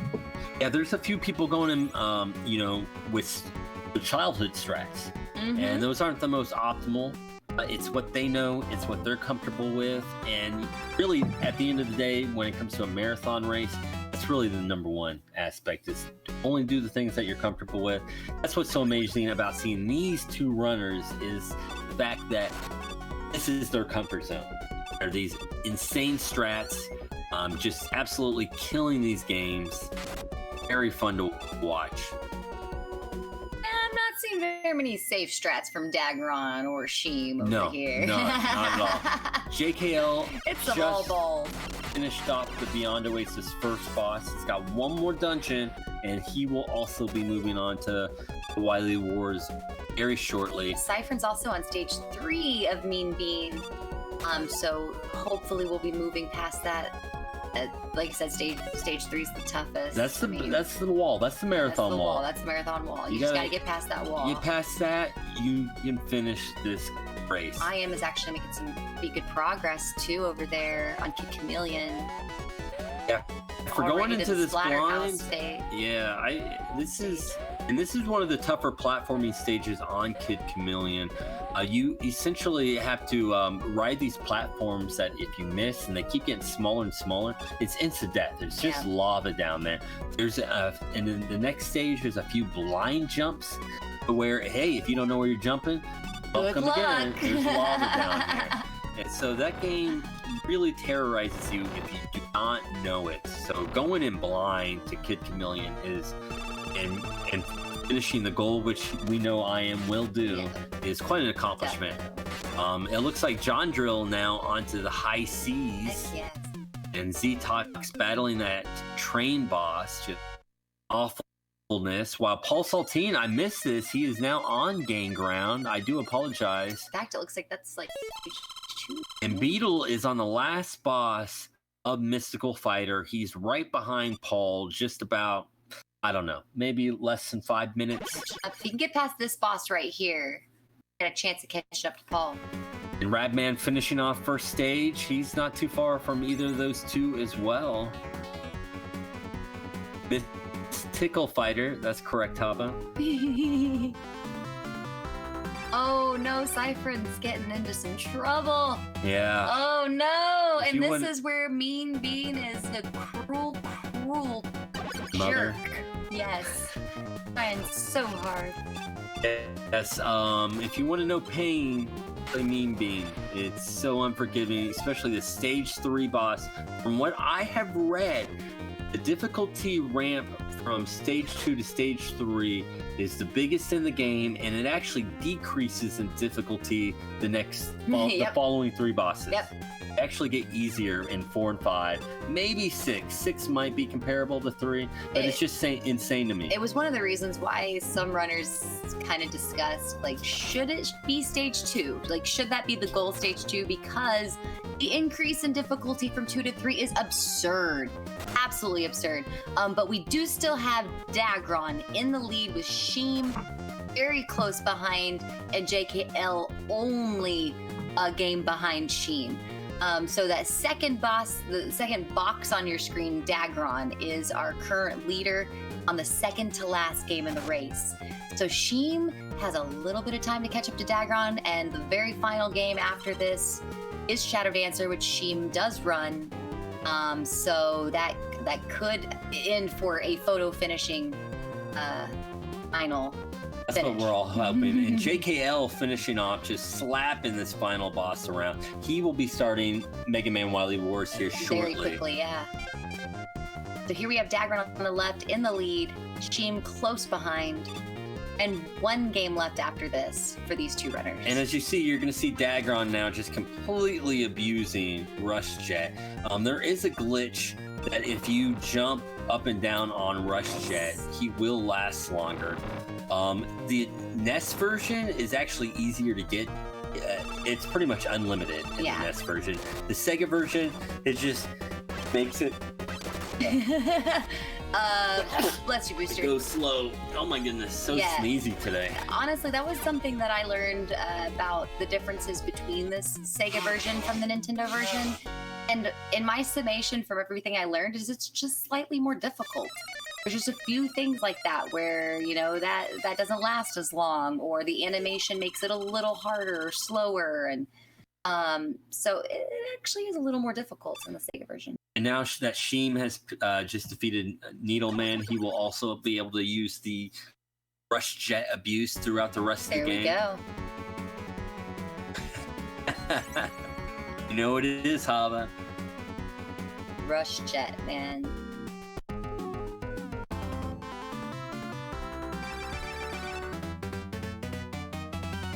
So Dagron, I'm not sure if he's going to go to Gemini here next, but there is a really cool zip. It saves, you know, probably a good 10 to 20 seconds, I would estimate. But we'll see. I thought so. He would go to Hardman next. So this is important just because not only will he probably go for this zip, but this is the stage that when I saw him streaming last, he had a little bit of trouble. That's correct. This is where the tides could easily turn here.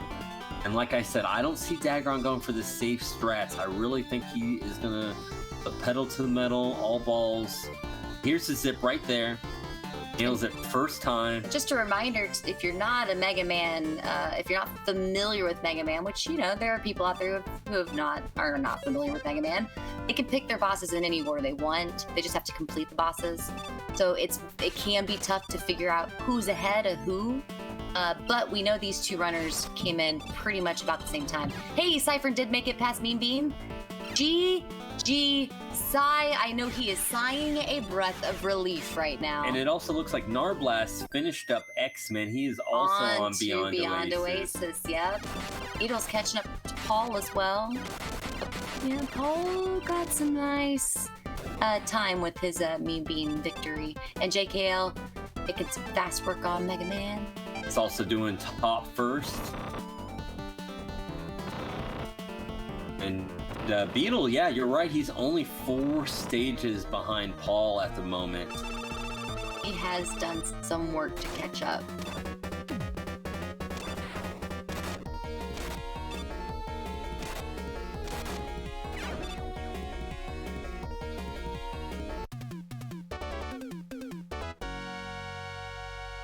It looks like Gradman, has he started Mystical Fighter yet?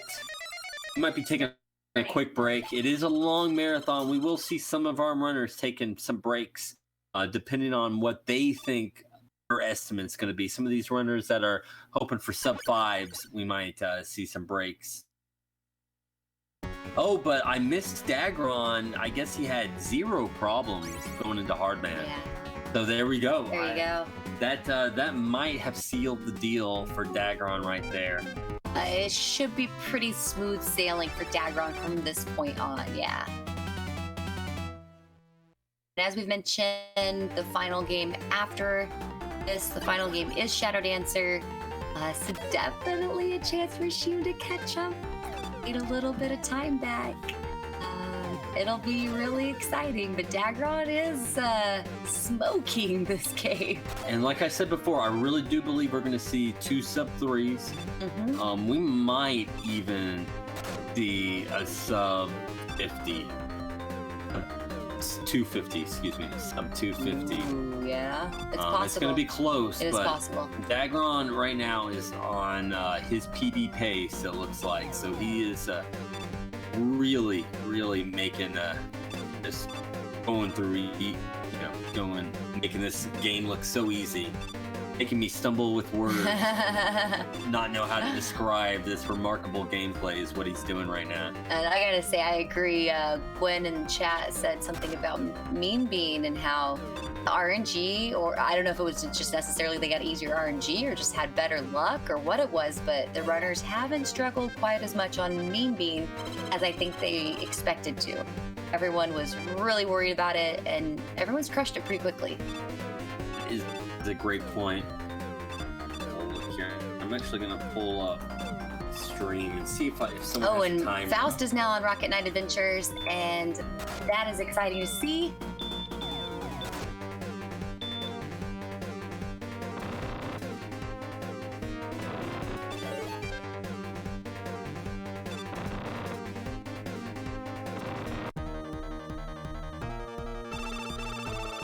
That room.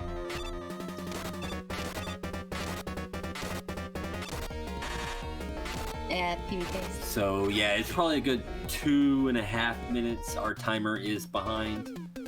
Yeah, that's the other thing to keep in mind too, is whatever time this timer finishes on, they will have a quicker time than what our timer shows. Slower time.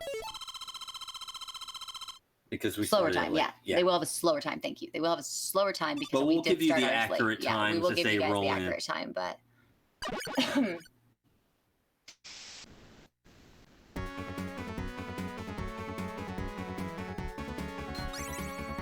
PaulSaltine now trying to make his way through those whiz robes.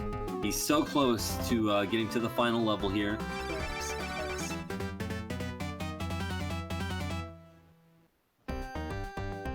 And Faust onto Rocket Knight, it looks like. Very cool.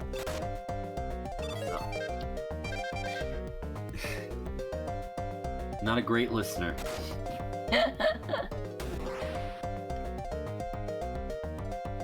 Nope, and Ztox will get to see what song he selects, which is all I care about. I know which song he's gonna go with, I bet.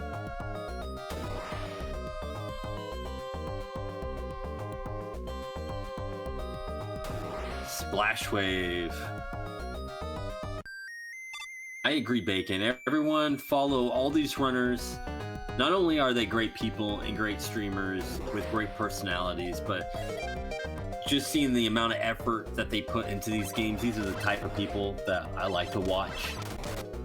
That, have a great time, but also, put in the effort to be really good and to have some incredible times on some incredible games. yeah, heck, I got, big shout out to everybody's effort, because I know a lot of these runners had other projects that they were working on when Sega16 said, hey, Sega16's happening.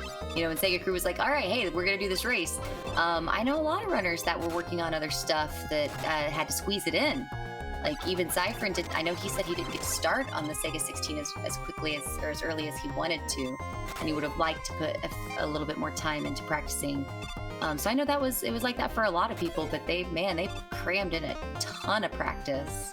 You know, really impressive to see. And also being our first year, you know, this came out of the blue. It's not like people were like, oh, yeah, ready for it, waiting October. for it. Yeah, so there was no like chance for anyone to be excited to wait for the date to be announced. It was like, hey, this is our first one. Here it is. So yeah, to have not only the amount of runners involved, but the amount of hype. Yeah. You know, even here in chat has just been incredible to witness, and really, you know, I think gives the crew, you know, just the excitement to move forward and keep putting out these events. Oh, definitely. I think it's a good motivation for a bunch of slackers like us.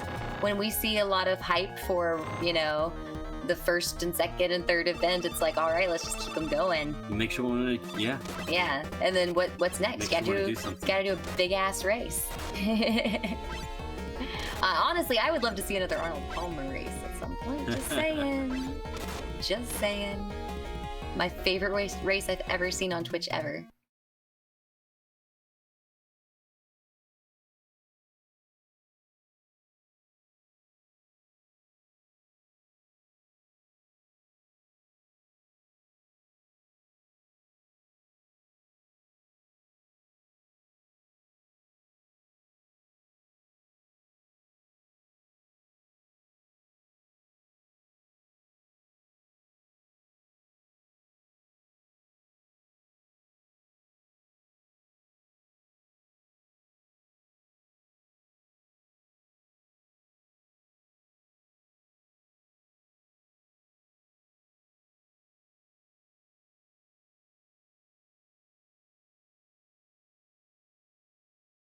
Now, they are going to be very close head and head. Right, guys, audio will be back in a moment. Probably with the game switch. Yeah. Yeah, when the we're capturing the gamer's audio. Yeah, and I believe some of the runners don't have actual game audio being captured, so but hopefully it's back up now. Yeah, sounds like we're good to go. So here we go. We got Dagron onto Shadow Dancer, which is a Shinobi sequel. Takes place in the future. And I freaking knew that too. Just forgot. We'll never forget again. I will never forget again. And again, the major speed strat we are going to be looking for in this game is the doggy dance in the elevator level. That's all we care about. That's it. Well, I think that's important. That's the only thing that's important is the doggy dance. Dagron using the shurikens. We'll see shimegabriel also using the shurikens. There is a lot of speedrunners that don't use the shurikens. Yep. But I think everybody today will be. Mm-hmm. In fact, that's a separate category on the boards, right? Shuriken or no shuriken? That's correct. Yeah. Although it's called no shuriken except bosses, because no matter what, you'll always you have to use them against. In fact, they'll give them to you no matter what. Oh. And this boss is every boss in Shadow Dancer can give you terrible RNG. These, you know, stalactites and bricks and everything else that can fall down is all RNG, and the game can stack in a way such as that right there, where you can't maneuver out of it. Nice play by Dagron to use his magic there. Yep. In fact, earlier whenever I said the game doesn't have RNG, I forgot about the boss fights. Yes. Heavy RNG in the boss fights. Heavy RNG and there are a few quick kills too. We'll see if either of these two runners get the quick kill. We'll see a potential quick kill in the next boss fight. There's a way to kill him in one hit, so we'll see if that happens. And it looks like Sheen powering up his last power means that he's defeated all of the robot masters. This should be it. Gonna be hard to catch up since Dagron has had a really smooth run so far. Absolutely. I think at this point, Only took one. in fact, he's going for the 3 up there, just showing off. Okay, Sheem's on Just the showing last. off, yep. He's on the last Robot Master here. Gemini last. We'll see some heavy rush jet use here. And let's see if you can get the Proto Man skip here at the end. There is a way that you can skip the Proto Man quick cutscene. It's probably a good 12 to 15 second time save. And so if he's able to get that, that will be a little bit of time. And it looks like Zetox is off to Mean Bean. Good luck. You got this, Z.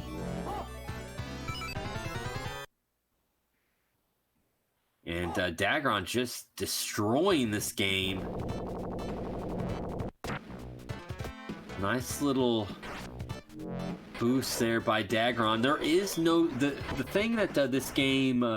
it has a nasty reputation of being very difficult, and that comes from the one-hit kills. We just saw it right there. Yeah. We just saw it from Dagron. Sorry I said that. Sorry we had to use you as an example, Dagron. But it sends you all the way back to the level 2. It's arcade style, even though this isn't a true port of the Shadow Dancer arcade. This is a Genesis Mega Drive exclusive. But one cool thing about this game is, like a lot of the Shinobi games, there is no touch damage, meaning you can bump into one of these guys and it's not going to kill you.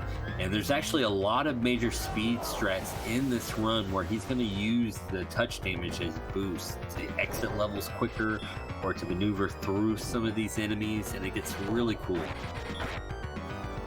And let's see if he can get the quick kill. That'll help with the death there. He was unable to get the quick kill, so yeah, he'll have 3 more cycles of this. Oh, and he misses. This is giving Sheem some opportunity. He did get 2 hits there, so he made up for that miss.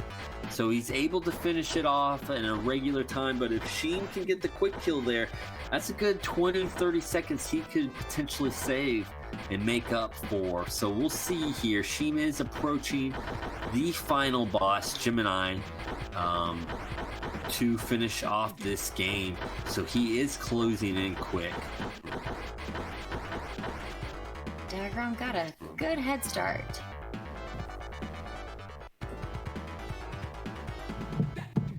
And Dagron is approaching the elevator stage, which is hopefully we will see our first doggy dance of the day. First opportunity for a doggy dance sighting.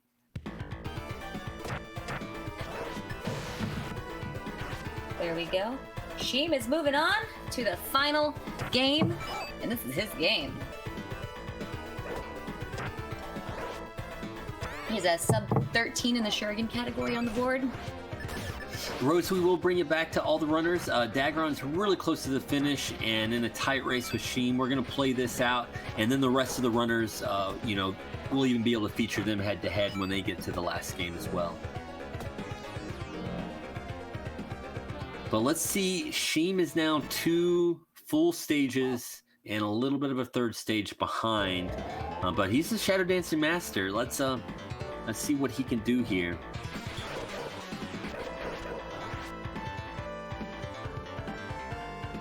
Well, Greenclad, I think I can honestly say that we will definitely have another race similar to Sega16. In fact, I think they were talking about organizing one at some point in the future. Not to interrupt, but there is our doggy dance. Yep, there's the doggy dance. That's all I care about. That's it, right there. This is why I showed up today. That's the whole reason Booster did this entire race. I mean, he pretty much did most of the background behind the scenes work until Diggity started doing the work for the stream, But this is it. Now you know why you did it. It was just to see this. Exactly.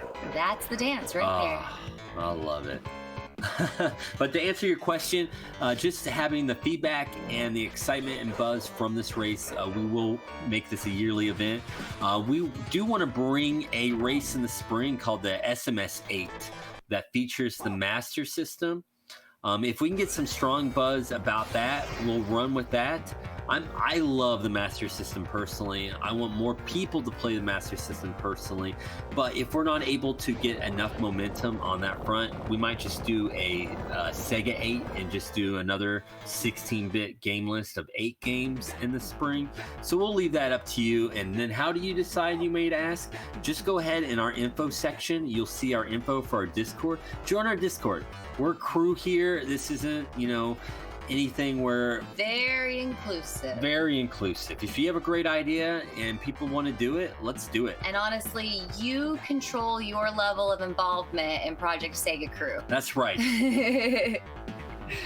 So seriously, we got Z-Tags here who jumped on the Discord for the first time since the last event.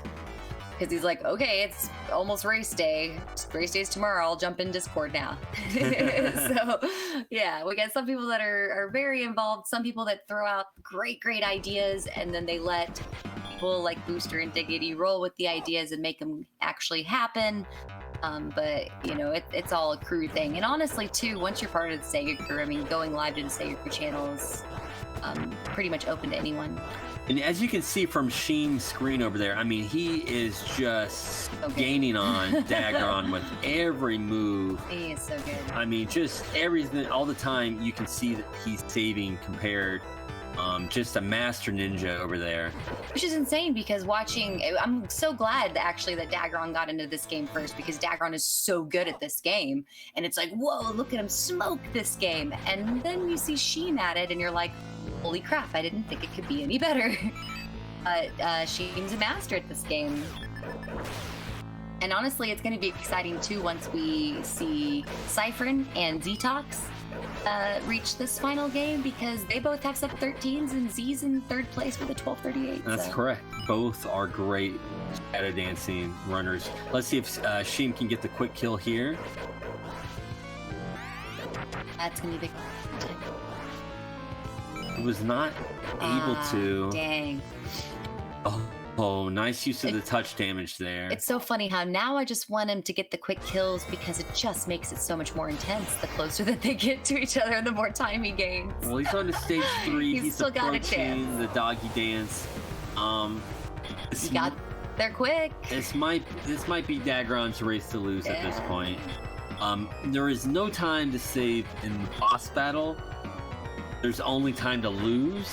So that could possibly be something that sways, but I do have the utmost confidence in Dagron that he will finish this boss off strong, finish off the event strong.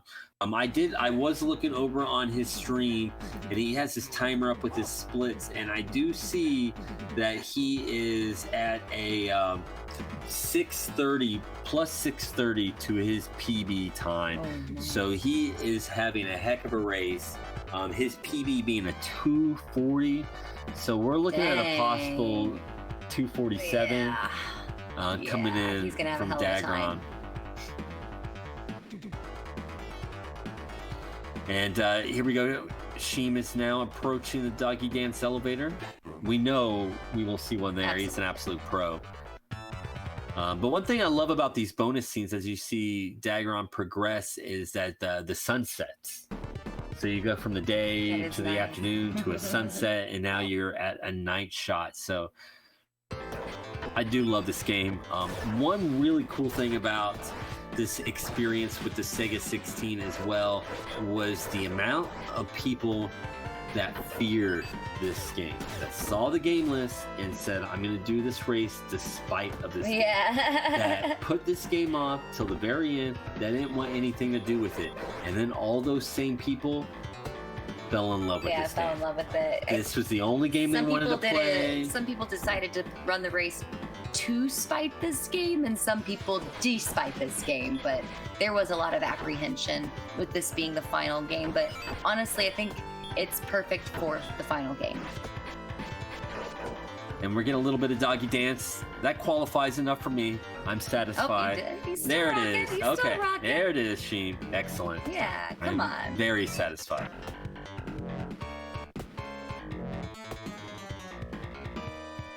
Dagron about to reach the 2 toughest screens in this game.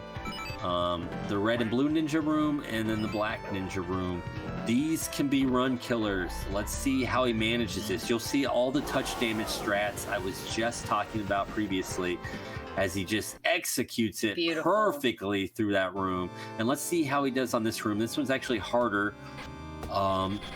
We got a lot of very lethal ninjas and a little touch damage. Oh, he uses the magic. It's okay. Yep. I mean, it's going to lose a tiny bit of time, but better than the damage. Yes, it's better than restarting the level. And we have a final boss for the Sega16, first Sega 16 in history. Guys, I just want to real quick say thank you so much for all the support. When you say in history, on Sega Cruise history. On Sega Cruise history. Ever in the universe, ever. All the time. It's the only time anyone's ever played 16 Sega games ever. And raced them against other people ever. And had a first place prize. Oh, there you go. Of a brand new Sega game. Yeah, brand new. So that is true. Unless Dagron decides to take a toilet break like the end boss here in Shadow Dancer, I'm pretty sure that Dagron's gonna walk away with a beautiful brand new cart of Xenocrisis for Sega Genesis.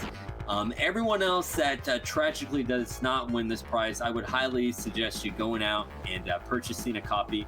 Not only is it a great game with amazing tunes, but just to support these young creators, amazing developers that decided to make a game not for Steam or a new console, but instead to make it for something they love, Sega Genesis, something we all love. And Dagron, final phase here. We're about to see him in. I will give you the final time according to his timer. And he had it stop. Spoiler alert. But I don't think this goes well. I'm looking at his screen. That's right. Yeah. Dagron. That's okay. He should have enough time. But we all know Sheem, any little bit, any little window given to Sheem can capitalize. Yeah, no, and just commenting on Gwen, sure, if you want to be exact, but I only like to acknowledge that the Sega Genesis existed. So it's only out there. It's only on the Sega Genesis. Get your copy today. I mean, unless you don't own an OG Genesis, but you do own an Xbox, then, I mean, maybe kind of sort of does. Yeah. You have to. Yeah. They made it inclusive for all because Sega's cool like that. There you go. I like that. They didn't want to limit. Yeah. There you go. I'll buy that. Get it however you can. Exactly. See, Gwen and I like-minded. Very like-minded. It is a little intense. Oh, yes. He's getting, there is some RNG here in this boss fight. He can spawn the enemy spawns quicker than what you're ready for. And you can end up in quite a predicament, which is what happened to Dagron the last one. But we are on the final phase of this boss, the final 2 hits. Once again, this might be it for the first Sega 16. We have a winner. Might be right now. I will give you the exact time. I think we got the GG. And it is a 2:53:41 officially from Dagron's timer. A 2:53:41. So we are exactly 2 minutes and 20 seconds slow on our end. Got the sub 3, everybody. That's a big old GG for Dagron. Please, everyone, shoot a follow to Dagron. It's spelled a little funky. It's spelled exactly. That's a 0, not an O. That's a 0, not an O. That's a 0. And this guy, this is what he does, what he calls an average weekend. He finds a speed event and then crushes it. Because that's what Dagron does. That's just another day for Dagron. That's just another day. Yeah. And he also does a lot of runs in GDQ as well. Featured multiple times at GDQ. Please give this guy a follow. And honestly, Sheem is going to have a really good finish here coming up soon. Honestly, I'd love to hit back on the other screen as much as I love this GG screen.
Yeah, we'll lose it here and there for a minute, and then we'll have it right back.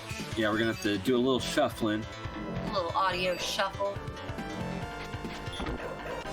But GG Dagron again, the winner. Not only the winner of the very first Sega Crew Sega16 race, but also a winner of an actual game.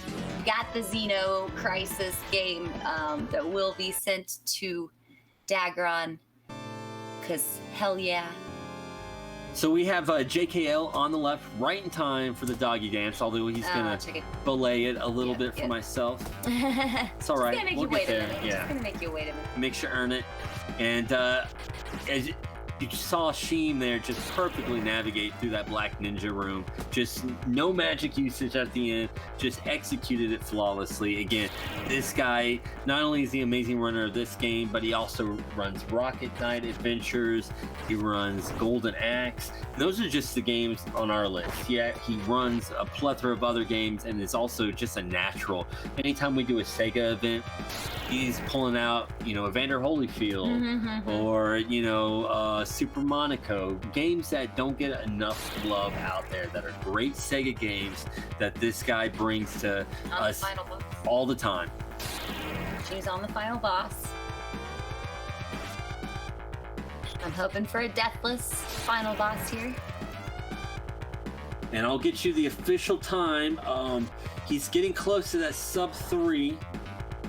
His timer reads 2:58 just about, so he's got a little less than 2 minutes to finish off this final phase. I think he has it. I think he's going to PB this race, which is fantastic. Like I said, a live PB, bringing your very best on race day. I don't think we can give shimegabriel a bigger GG when he finally wraps up this boss fight.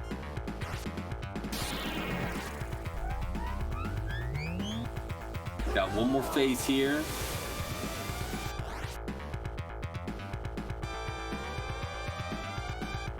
Boss has to pop his lid, pop his top.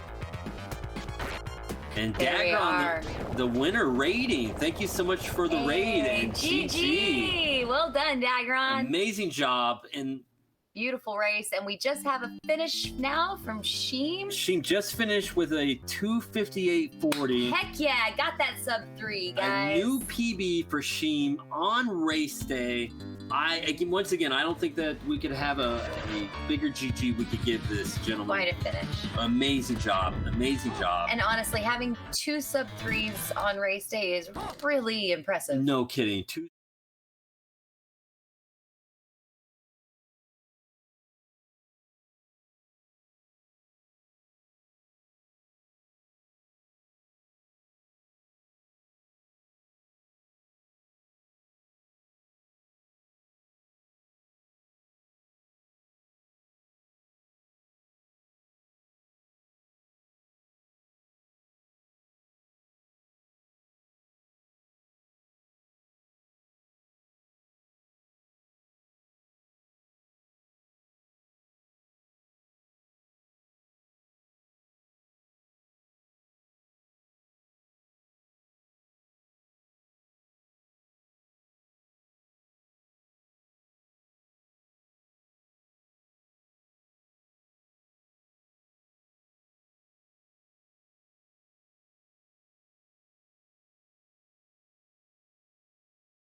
I don't want you to put your ass to my face. Please.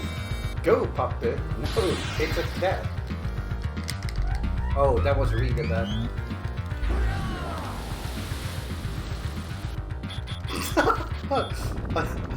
And it seems we're back. Any post-race interview plan? Background, we can definitely put you into the Discord. That would be great. Anytime you're ready, if you want to get into the race Discord, let me put on my headphones. Okay, I'm turning off my... No, they turn off my audio. Okay, good. Yeah, and it sounds like we'll have Dagron and Sheem. If you also want to jump in when he is done, we can have you afterwards and we can do a quick interview. Sounds like the audio being Okay, they picked still up, have maybe That's might be the level she with Pauline, right? She's like singing. I'm turning off my audio. streams for the hearing stream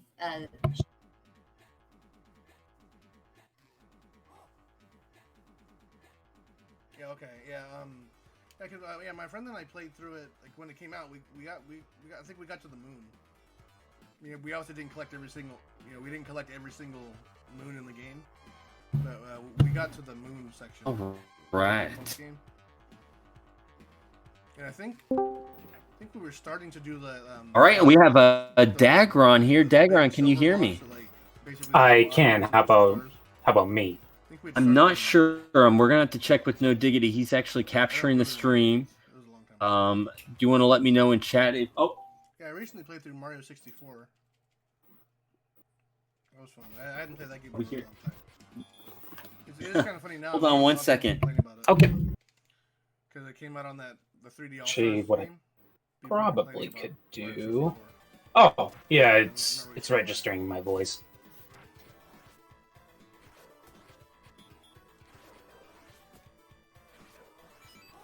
sorry about that. I guess Dagron, you were already talking, and I totally just cut you off, and now I'm on the same page.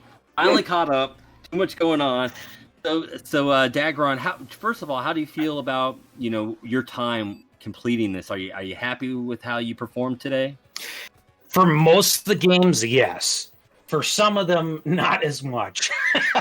Not as much. I knew Mean Bean Machine was going to be, on and off. Like it was going to be whatever. I'm not happy with Game Ground though. That went disastrously. But otherwise, I can't really say I was too upset with the rest of my performances.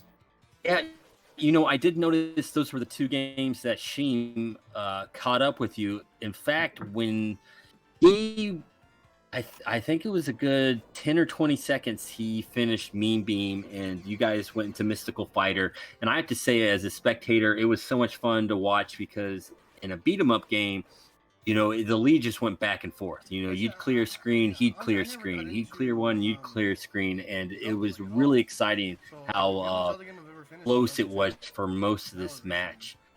Was there a part that you besides Mean Beam, was there another game on this list that you were like, if I can get past this, I know I have a good shot of winning this?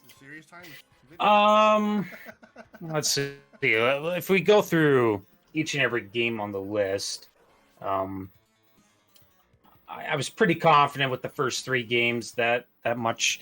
I was kind of scared of dying late in Fire Shark. I know it doesn't really happen at all, but I do get scared of dying very late into that goal or into that particular game, because you die in that game, you lose your power-ups, and you got to start from level 1 again. I knew it right when I got hit. So it becomes really scary trying to complete like a later stage, like stage 5, with just the basic spreader, which is what you always start with. I don't think I was particularly scared of OutRun. I was scared about what RNG I would get in Circus Mystery, but it kind of is a trade-off. Every boss almost has luck involved in it. I'm glad you brought that game up really quick. quick to interject. Was there a reason to pick Mickey? There was a lot of fun we were having in chat about who was going to pick Mickey versus Minnie. And I believe did you go Mickey? I went Mickey. Yeah, I went Mickey because I don't know. I don't know. No particular reason. Works for me. Yeah, and I know your extensive list on speedruns.com speaks for itself, but I do believe most of those are platform based, and you had those games well managed. Is there any of these games being beat 'em ups or the shoot 'em ups that you were like, okay, this is a little bit out of my wheelhouse? Are any of those genres give you problems at all, or do you just manage games? I mean, because your run spoke for itself. It was absolutely amazing how you blazed through it.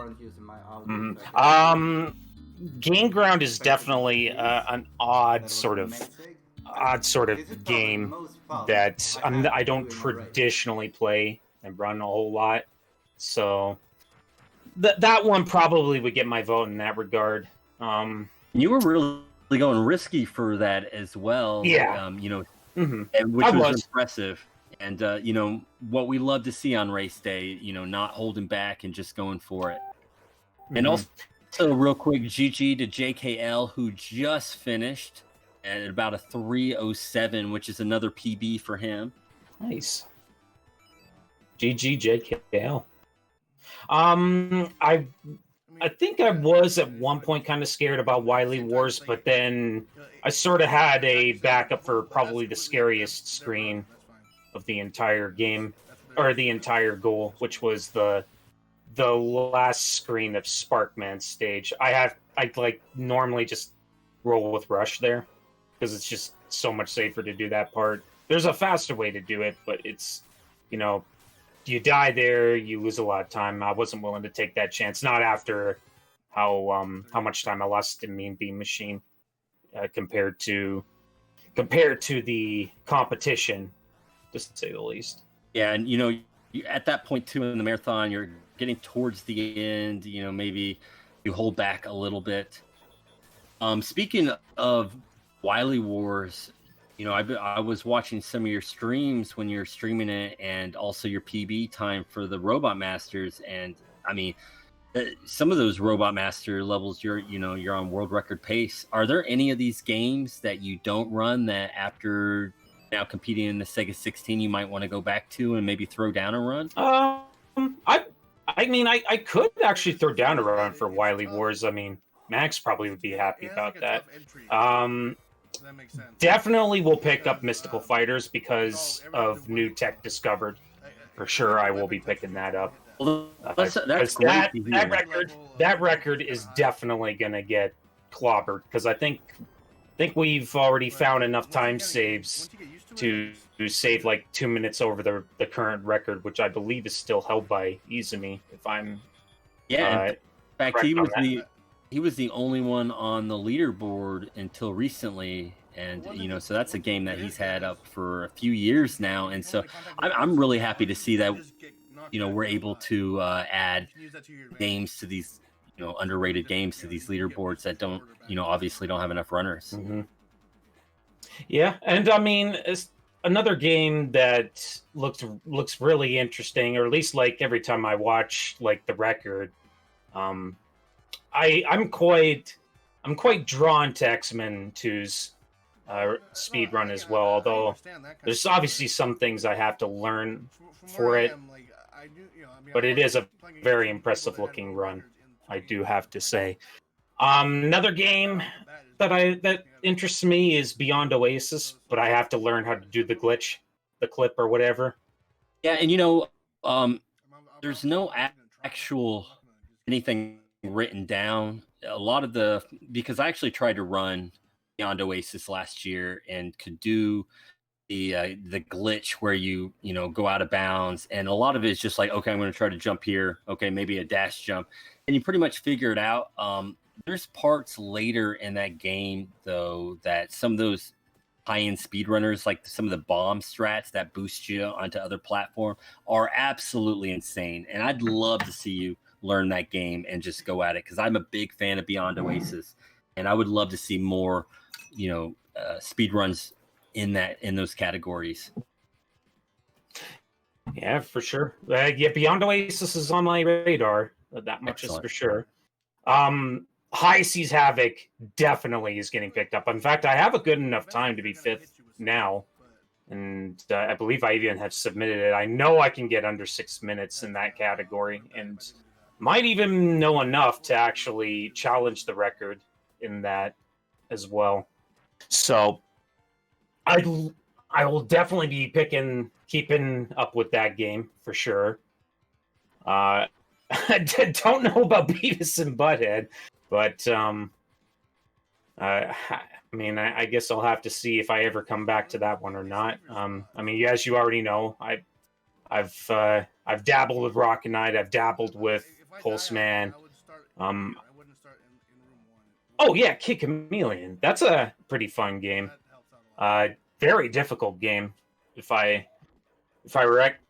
remember, like everything past the second boss, it gets pretty rough. Pretty rough. I need that guy to go to the left, and I'll be fine. Oh, did we lose you?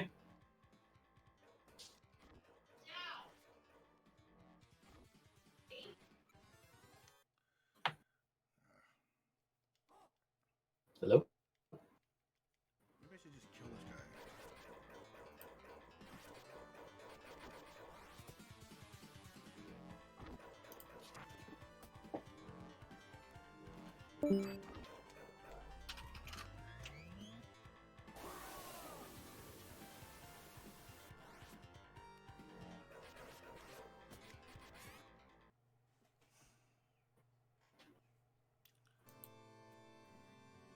We're actually on pace to beat what we did yesterday. I think we had a 318. Looks like Booster might have DC'd.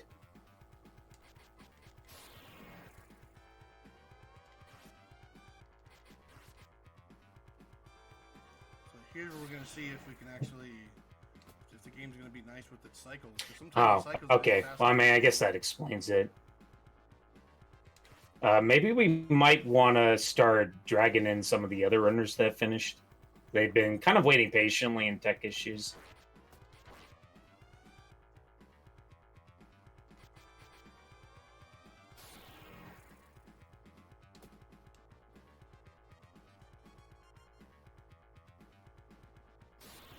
See, that concerns me because now I think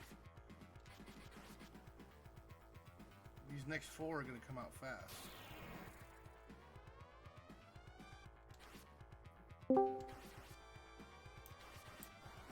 All right, that was a heck of a time to lose. DC.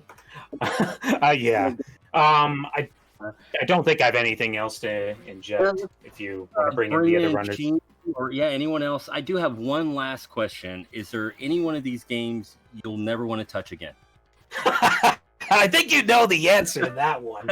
Is that Mean Bean? It's Mean Bean. I guess, in fact, it kind of extends to the sort of the weird sort of games that I don't normally touch, and that's puzzle games, because I'm just not very good at them, and I can never comprehend how top runners do the things they do with that genre. It's mind blowing. Well, I have to say, GG did a great job on Mean Bean, like the rest of the games, and congratulations. Thank you very much. All right, and that was Dagron. Please give him a follow. That's a 4 for an A and 0 for an O. So D4GR0N. Give him a follow. He's always playing Sega, but he has other loves too. Even played a NES and a SNES game here and there, but terrific gamer, and heck of a guy. Thank you so much, Dagron. You're welcome. And I play good SNES games. Good SNES games, exactly. So if he's playing it, it's got that seal of approval. Officially, I ended up like 35th. Oh, well, unless it's called Lawnmower Man, but we won't talk about that. We won't talk about that. Everyone needs a meme game here and there. I get it. Mm-hmm. And it looks like Narblast just finished as well. I didn't get to see his final time, but it was minutes ago, if that. I'm seeing the end credits roll now. So, GG to Narblast. We had an issue with... GG. All right, I'll sign off. I'll let you drag somebody else in. Sounds Maybe great. them both. We Thanks gained 30 again. seconds off the You're jump, welcome. and then Kid Chameleon happened, and then we just went downhill from there. All right. Is Pulseman, I think I did died we in. want to? Fire Dashim, started did you going want to down. grab? Let me throw you in here. Oh, Sheen, what's hey. going on, my man? How are you feeling? Pull JK out together. We were talking. But hey, Oh. everyone, how's it doing? Oh, you know Yeah. what? I'm pulling them in too. I'm so sorry. I'm terrible at this. Yeah, There you go. we- I didn't mean to end your Hey. conversation. You guys are both in now. yeah, we were talking about me being machine, and then you just pulled me. But hey, everyone, how's it doing? Yo, hello. I love to abuse my power. to pull you in. You guys are done talking now. I said so. No. So how are you guys feeling? You guys both PB today. That has to feel great, right? I'm feeling pretty satisfied. I'm still pissed. Let's put something here. Gain ground means pain. I think everyone can agree with me with that, right? No. Dagger said I think the same, but I think ground, as a yeah. speed game, I would agree. But I love it as a casual game. I think Gain Ground is really good actually. So And that, I know a lot of that- people would agree with you. Cypherin, you know, he runs that on hard mode. I know Ztox loves the game, so you know you'd have a lot of support, JKL. But I can understand Sheem's feelings about it. You know, when you go for those risky strats and you got, you know, pretty much 1 or 2 people and you're trying to beat 20 levels, it can get nerve-wracking. Yeah, especially because I took a great risk there because I lost like 3 or 4 continues in the half of the state of the objective, so I really had to be careful on the last part of the game round. And I did notice you were bringing in a lot of the other characters. You were like bringing as Yeah. many as you could just in case, which I thought was smart. Yeah, like the backup I had, it was carrying the gun in case I lose the arc on the second stage, because although the gunner doesn't reach people from upper if you can that you could hit with the lance and the archer, the gunner itself has a lot of range, so there's a certain stage that there are 2 enemies on the left corner, and then you need to shoot exactly in the right position to kill those guys. And many of the characters that you have don't do that, except for the archer and the gunner. So I had to take that, but every time I got the gunner, I died. And then it was 1 on the count, and then 2 count. Then in the end, I got the best I could, and then I finished it. But yeah, I think aside from Pulseman and Gang Ground and Great Circus Mystery, everything was fine. I could got a gold on Golden Axe and on Kid Chameleon, but I died on the end. That cost me like a couple of seconds, but aside from that, everything was right. Was really okay. Excellent. Any struggle areas for you, JKL? Even some surprise spots that you don't normally struggle at, but for whatever reason on race day, just something bad happened? The thing was, I was supposed to pull out my secret strat for Fire Shark and gain 40 seconds on everyone. But that game went super bad, so I took a game over even, but because of my secret strat, I only lost a minute, luckily enough. Well, I thought, again, I think you said your PB was around a 317, and I think you finished around a 307. So saving 10 minutes through it, you had to be pretty excited when you finally ended the race. How did you feel when you saw that time? I kind of expected, or I knew I had that ability in me to finish at such a time. So I'm happy that I finally got a decent time, especially on race days, because it's always fun to perform well on race day. Yeah, But- I absolutely agree. I mean, both of you and Dagron were pushing it. There were points where it really felt like it could have been, you know, if one of the three of you made a crucial mistake, the other one would easily overcome. So it was a lot of fun as a spectator. You know, I asked, you know, Dagron the same question. Are you guys going to come back to Mean Bean? Do you guys hate Mean Bean? How do you guys feel about that one? Hell no. Hell no. There's a friend of mine, it's called Yoshimitsu. I think he's laughing at me because I couldn't get a decent time there. And no, I don't want to see I don't want to see anything related to Puyo Puyo in a while. Well, I remember discussing it with No Diggity, and we originally had, I don't think we decided on a Sonic game, but we were both like, yeah, Sonic needs to be featured in this list. And before we announced the list on the Sega crew, a bunch of people were like, no Sonic, please don't put any Sonic in there. And so kind of as a joke, No Diggity and I were like, well, let's do Dr. Robotnik's Mean Bean Machine. It's not Sonic, but, you know, it has a Sonic character. Nice little FU to everybody. And it really turned into that. It turned into a really tough goal. But you two, I know JKL, he had a few struggles, but I believe Sheem, didn't you go? I don't think you died once to Mean Beam. I think you cleared it pretty quickly. Yeah, what not that quickly, but yeah, I think was around. Let me see here. I think was around 6 minutes, low 6 minutes. No, actually was a low six, was a sub 6. So that's nice. Yeah, so that's good. That's good. Was a sub 6. So yeah, I'm pretty satisfied with it. I could get some good chains and beat the me being fast, but yeah, my only worry was getting like 10 minutes or something on that game. Yeah. Yeah, Being stuck in everything Mean went Bean correct. purgatory. Yeah. Yeah, I think no one would want that. So yeah, I think it was kind of okay. Was kind of okay. I would take it. Well, any games that either of you two don't run but may pick up after running this list? To be honest, one of the I've picked Shadow Dancer for the 12-hour challenge, so I think that game can count. And and aside from that, I think Great Circus Mystery is one of the games that I'll surely want to pick, Oh, especially the very Genesis nice. one. What about you, JKL? Any of these games just crying out for you to be ran? Oof.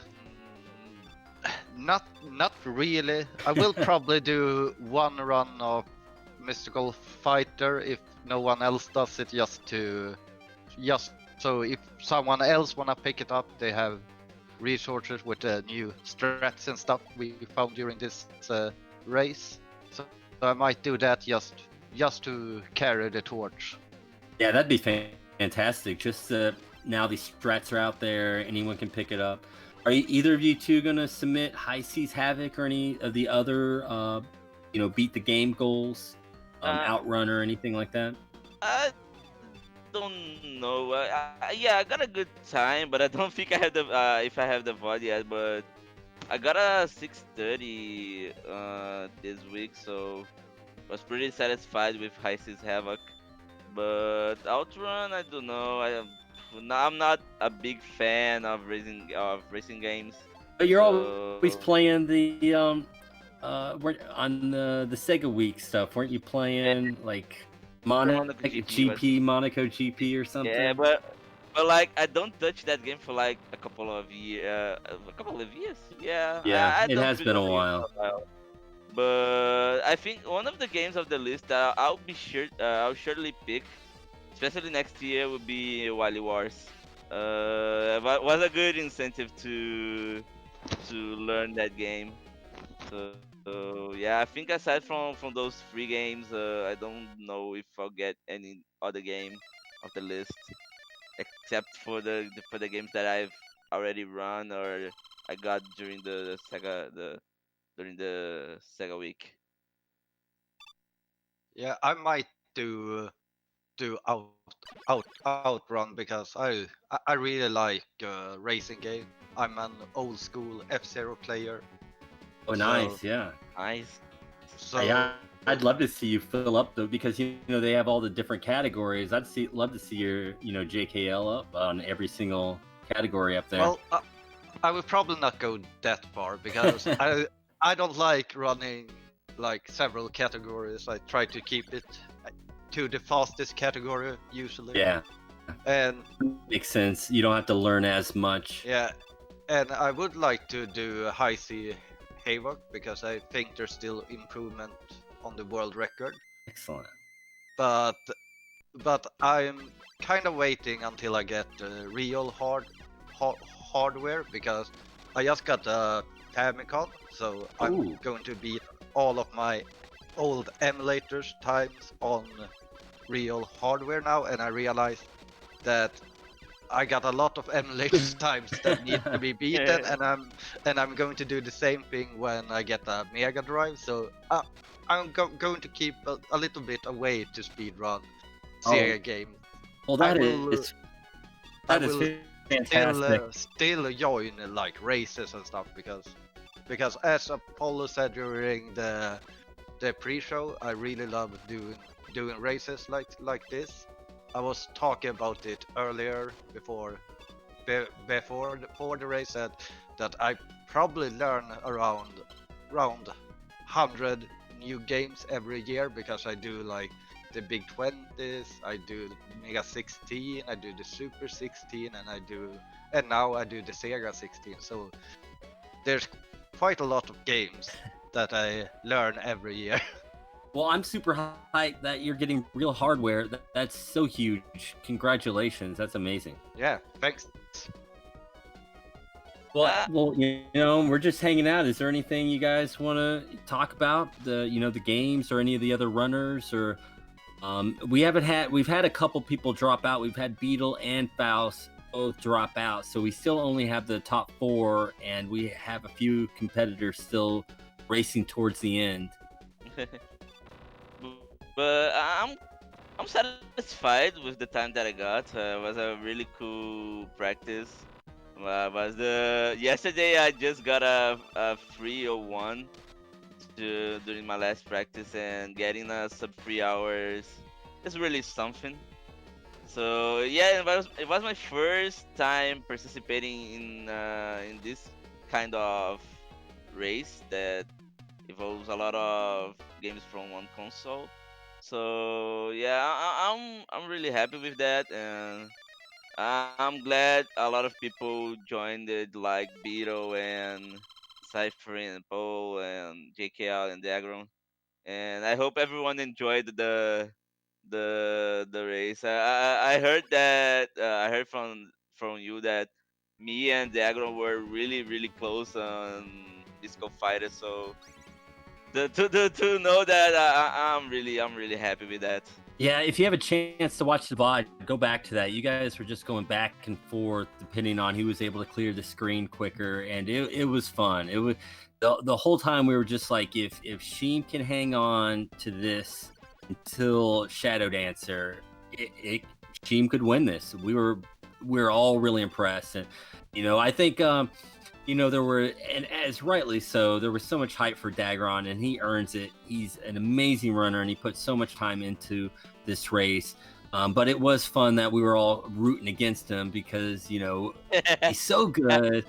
People want to see David beat the Goliath, right? So it was really cool that we could watch Sheen just go edge to edge. And, the whole time JK one game behind. And so we're all just like, oh man, anyone makes a mistake here, JKL is just going to be right there.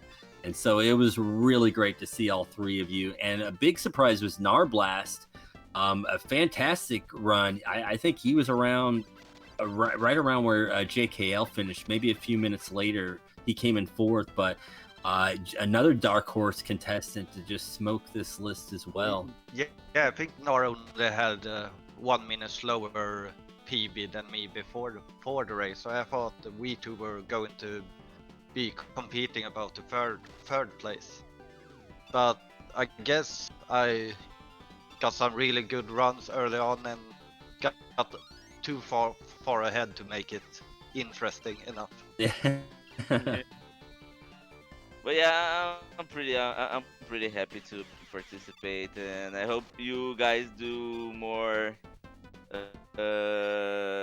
events like this. I enjoyed the list, although You know, we're always down I've to said do those. stuff and host stuff, and you know, Yeah. we've also been talking about doing a Halloween thing. So if you guys want to play any spooky games on Sega on this Halloween weekend, The just hit only us up in Discord. the only Sure, spooky game I know is Dark Casual, and do you guys really want to see Dark Casual? Do you struggle at Dark Castle, or are you gonna blow it away? I'm I mean, I can't believe going that's to playable. blow away it like 1 minute or something. Oh my god, I didn't know that was possible. That game's so broken, you can beat it in a minute. Yeah. Unbelievable. Well, yeah, if you want to show it off, you would love to have you a part of any and every event. Yeah, for I sure. will. I will see if I'm available during that week.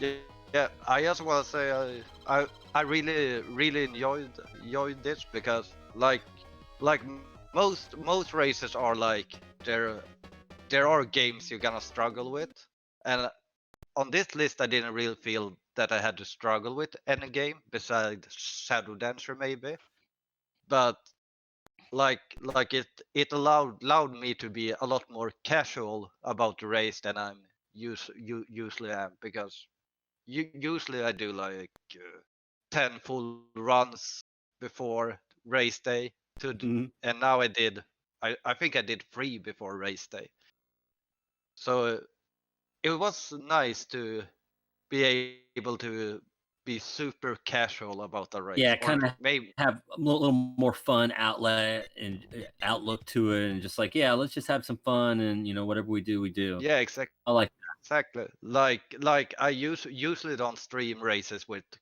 cam or microphone because I wanna take it super serious.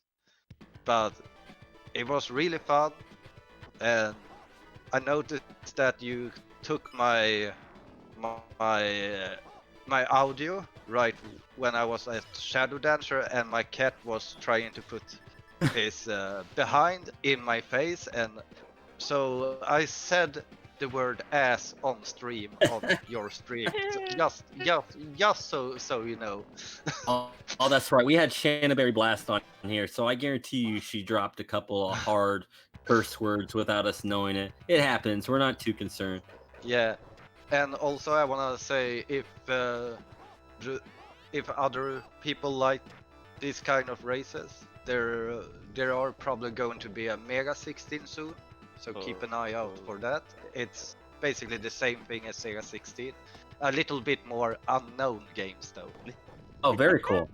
Yeah, and you know, if you're part of the Discord, you know, JKL's in there. You can reach out to him in there, you know, and please post information about the Mega 16. And, you know, I know we're a bunch of Sega people, so if you really want to post about the Super 16 or something stupid like that, I guess you can.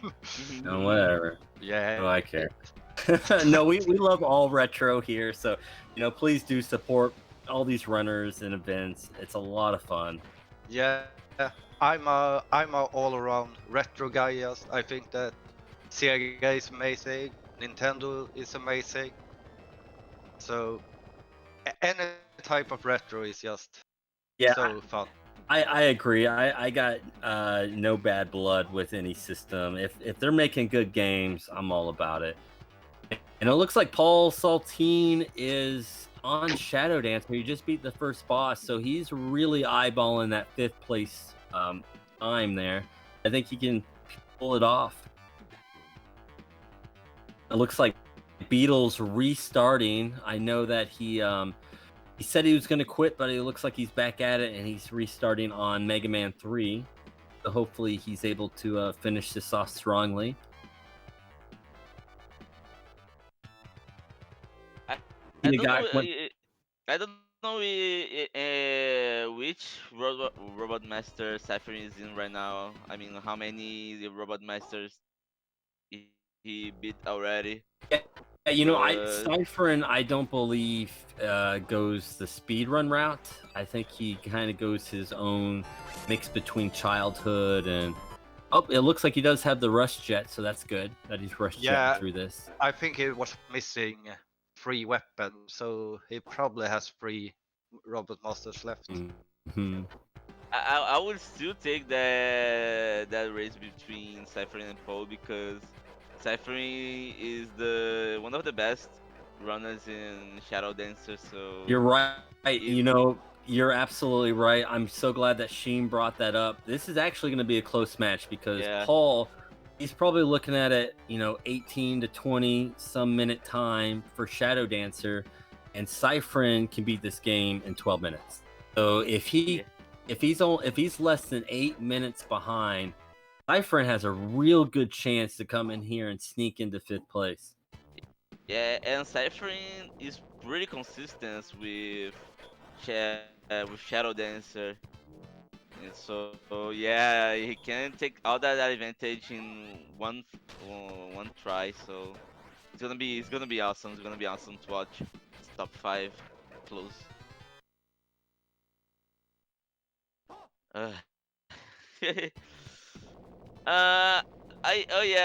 It was just another. I was talking with JKL about it, but I think I got the best time on Fire Shark because I got a gold there. Oh, excellent. I just don't know if anyone got 1701. Beetle has the first place there with a 1703, but I don't know if anyone got a better time on there. Well, I have an unofficial 1632. Oh, there we go. So that counts. That actually counts, as long as you have been practicing during the Sega16. Yeah, it counts. It counts, but because I was keeping a strat secret, I don't really call it a real gold. But what was the secret strat? Can you reveal it to us now? Yeah, sure. If anyone wants a free world record in Fire Shark on stage 3, after the 3 big ships, there comes like a lot of airplanes that drops like multiple power-ups.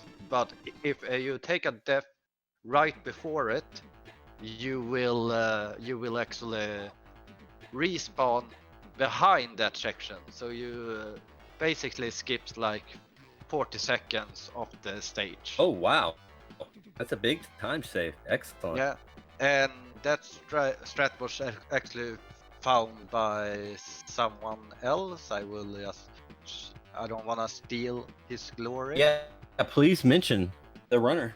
Yeah, YourFace 7K. Well, big hype. Hopefully they're gonna start running the game themselves. If it sounds like if they can put in the time, get a free world record. Well, not free, but bring down that time and get a world record. Yeah. Hopefully someone will. Yeah.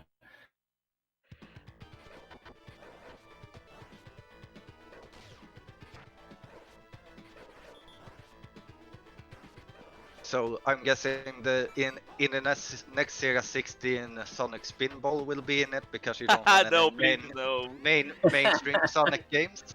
Let's see, what other obscure Sonic games can we put in there? Sonic in my Eraser? opinion, what? There is Sonic Eraser. We might do some sort of like a ROM hack or something. What's the Fat Sonic 2 game? Maybe we'll do that one. I mean, you just gave me an idea. I've done all the Mega 16, so I've done all the Sonic games because of it. And the only time I really complain about the Sonic games is when the goal is beat the game. Yeah, oh yeah. Yeah, if it's a kind of a short game, it's not too bad. I Yeah, can see that. yeah, like if it would have been like Sonic 1 beat Marble Zone or something, I don't think anyone would really be complaining much. But if it's beat the game, it can be really rough, especially for those top players that want to learn all the ships and stuff. Hmm. Because you gotta be frame perfect, you even gotta be sub-pixel perfect. So it's really rough game to learn. Yeah, no kidding. Just the amount of strats, because it's such a beloved game that a lot of work's been put into it. I can't imagine trying to learn that whole thing in a few weeks. That just seems like an impossible task. Yeah, I can say that when it was on Mega 16, it was beat the game, and I probably lost like 15 minutes trying to do one zip, but wow. But I didn't give up. I was like I've put in like 30 hours practice on this zip. I'm going to nail it at some point. I'm gonna show this zip off, damn it. Yeah, I get that. At that point, it's about the pride. I'm gonna do it because that's what I want to do. Yeah, kind of like the ships I did in Pulseman man today, because they don't really save that much time, but I just wanted to show them off because it's a fun little thing that no one does on the Genesis version, basically, because it's so hard. Yeah, you got to show off the swag. Yeah, exactly. Yeah, Bata, that's the quick kill on the Shadow Dancer boss. They're just laughing about how you can walk the boss off the cliff and just make her kill herself super easy. Oh, right. I actually got the quick kill on the second boss in Shadow Dancer. I was so happy about it. Yeah, and I think Dagron got the wheel quick kill. Shima, I don't remember. Did you get any of the boss quick kills? Only the third one. I tried to do the second one, but I screwed it up. But yeah, I didn't get the quick kills, fortunately, except for the third boss. Yeah, the free one. But it was good. It was cool. I've did some mistakes in the last stage. Like I did a perfect room one, and then in the end I took a shot, and I didn't do that. Let's see. Which boss is this for Cypherin? Is this his last Robot Master? I wasn't keeping track. He just beat Snake. He needed I one think more, it left one. Oh yeah, he still needs at least one more. So yeah, I think as long as Paul is, keeps slow and steady like this, I think he's gonna pull out 5th place. But both of these runners, that's a amazing job. Looks like they both might be able to pull in sub 4, which I think for both of them they're gonna be happy. I know Cypherin was hoping to get a sub 5, and he's got a slow. If he kills Shadow Dancer, and if Sparkman's his last Robot Master. Wait, our timer's 2 minutes. Yeah, I don't think it's possible. Yeah, I don't think it's possible. It'll just be a little. Maybe if he knew the speed strats for Mega Man, he might have been able to pull off a super high 359. Yeah. If that's the last the last Robot Master, then I think he has a chance to sub 4 hours for sure. Well, the thing is, we started the. We're terrible at this. This is our first event, so I'm glad everyone bared with us. But we didn't get the timer going until 2 minutes after you guys started, and so it's actually about a 3:56 right now, or 46. 3:46 right now. So, that's he'd have to be getting into Shadow Dancer right now to really hope to get that sub 4. But either way, it's still going to be a time he's going to be really happy with. Well, he could make it super hype and get a 12-minute time, a low 12-minute time in Shadow Dancer, and just get the world record and sub 4. That would be amazing. Let's see that happen, Cypherin. We're rooting for a world record here. I mean, with a really good Shadow Dancer, he might actually be able to pull it off. It's gonna be close. And Paul's going into the last level, so if he can, like I said, just do his thing, clear these rooms, it should be a GG coming up for him. But these are the toughest rooms coming up, so. In fact, oh my goodness, it was really great to see, because Daggeron was a little bit ahead of Sheen. You'd see Daggeron, this amazing runner, do these final enemy rooms in Shadow Dancer, and you're just like, oh, that's so good. And then you see Sheen do it, who runs this game, and it's just like, holy cow, this is poetry in motion. He is just gliding through this. It was just incredible. It was a lot of fun to watch. Did they use?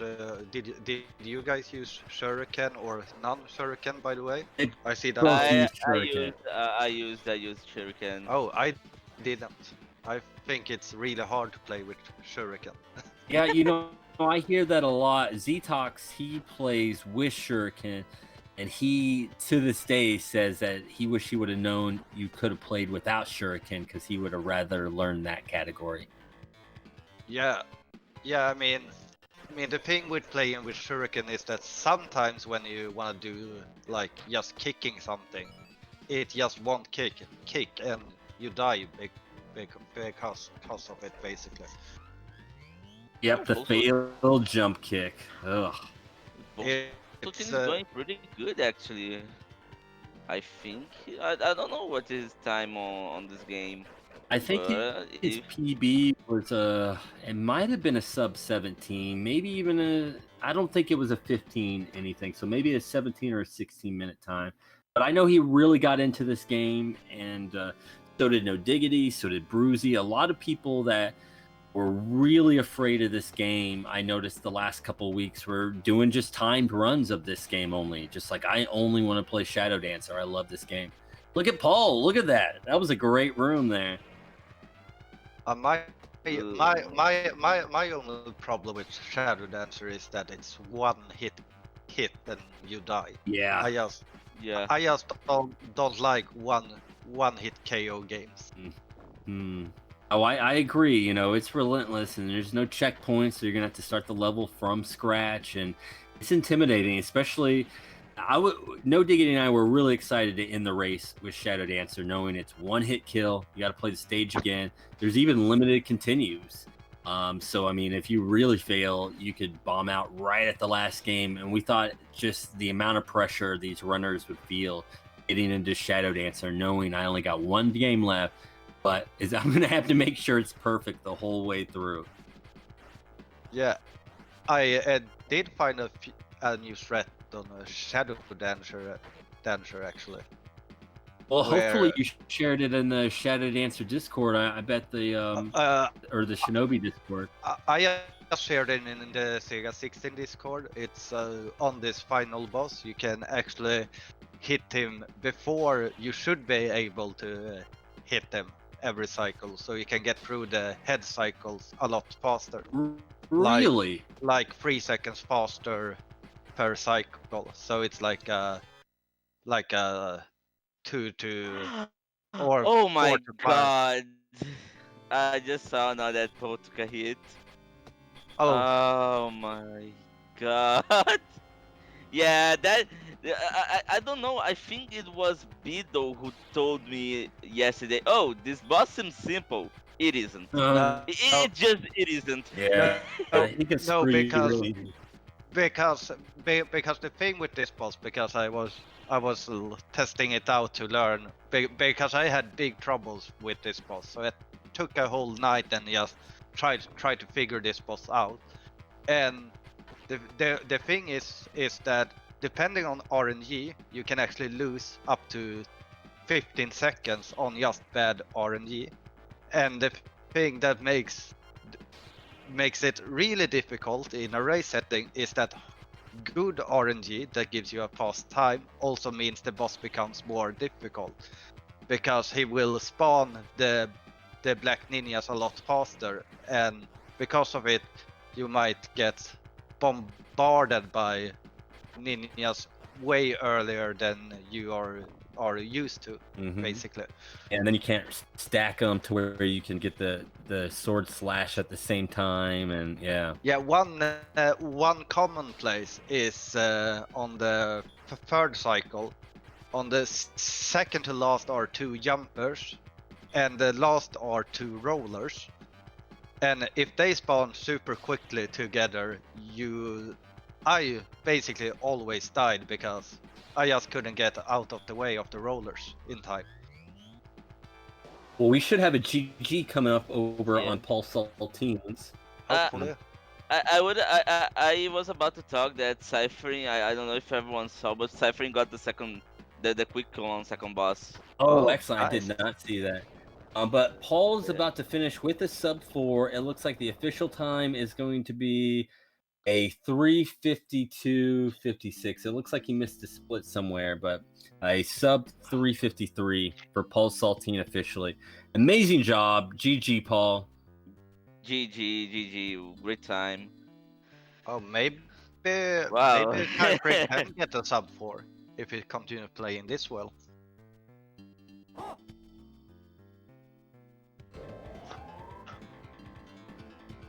Anyways, I'm going to head off. I want to say thanks for hosting this event, and I hope you host more like this. I heard that you guys are planning on a Master 8, was that right? Yeah, we're wanting to do a Master System race of 8 games. We kind of want to hear back from see what kind of buzz there is. You know, Master System is such an underrated console. And, you know, if it ends up only 3 people are interested in it, maybe we'll transition it into a Sega 8. And so it'd be like the Sega16, but half the games. So we'll discuss that and hopefully do it sometime in the spring here. Yeah. All yeah, right. I actually speedrun one Master System game, so... Which game is that? I'll make sure it's on the list. It's Psychic World. Oh, it's a really I good love game. Psychic World. Oh man, and actually, that might be on the list. That's one of my all-time favorite Master System games. Yeah, the thing was that I was trying because I played this game when I was like 6 or 7 years old, and I loved the game.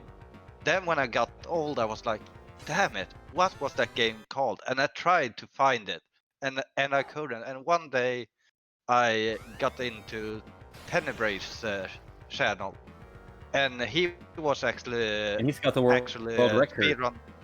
He had the world record. Are you the one that took it from him? Yeah, exactly. So, yeah, so Psychic World is really fun. I just realized I also speedrun James Pond too. Okay. I haven't played that one for the Masters. Well, the speed run is like 32 seconds long. So yeah, and anyways, I'm heading out. Take care, everyone, and thanks again. Thank you, JKL, and GG again. Congrats on your time, the 3:07, I think it was. Another PB during the race. Amazing job. And, you know, thanks again for, you know, a lot of the hype in Discord to, you know, keep other runners motivated and enthusiastic to do it. I really thank you a lot. Yeah. Bye-bye. That's Have a good one. GKL. I'm gonna leave the channel as well, so the voice channel. So thanks for. Absolutely, yeah. I may pull Paul in here. See if he wants to chat a little bit, as he just finished up. Sure. But.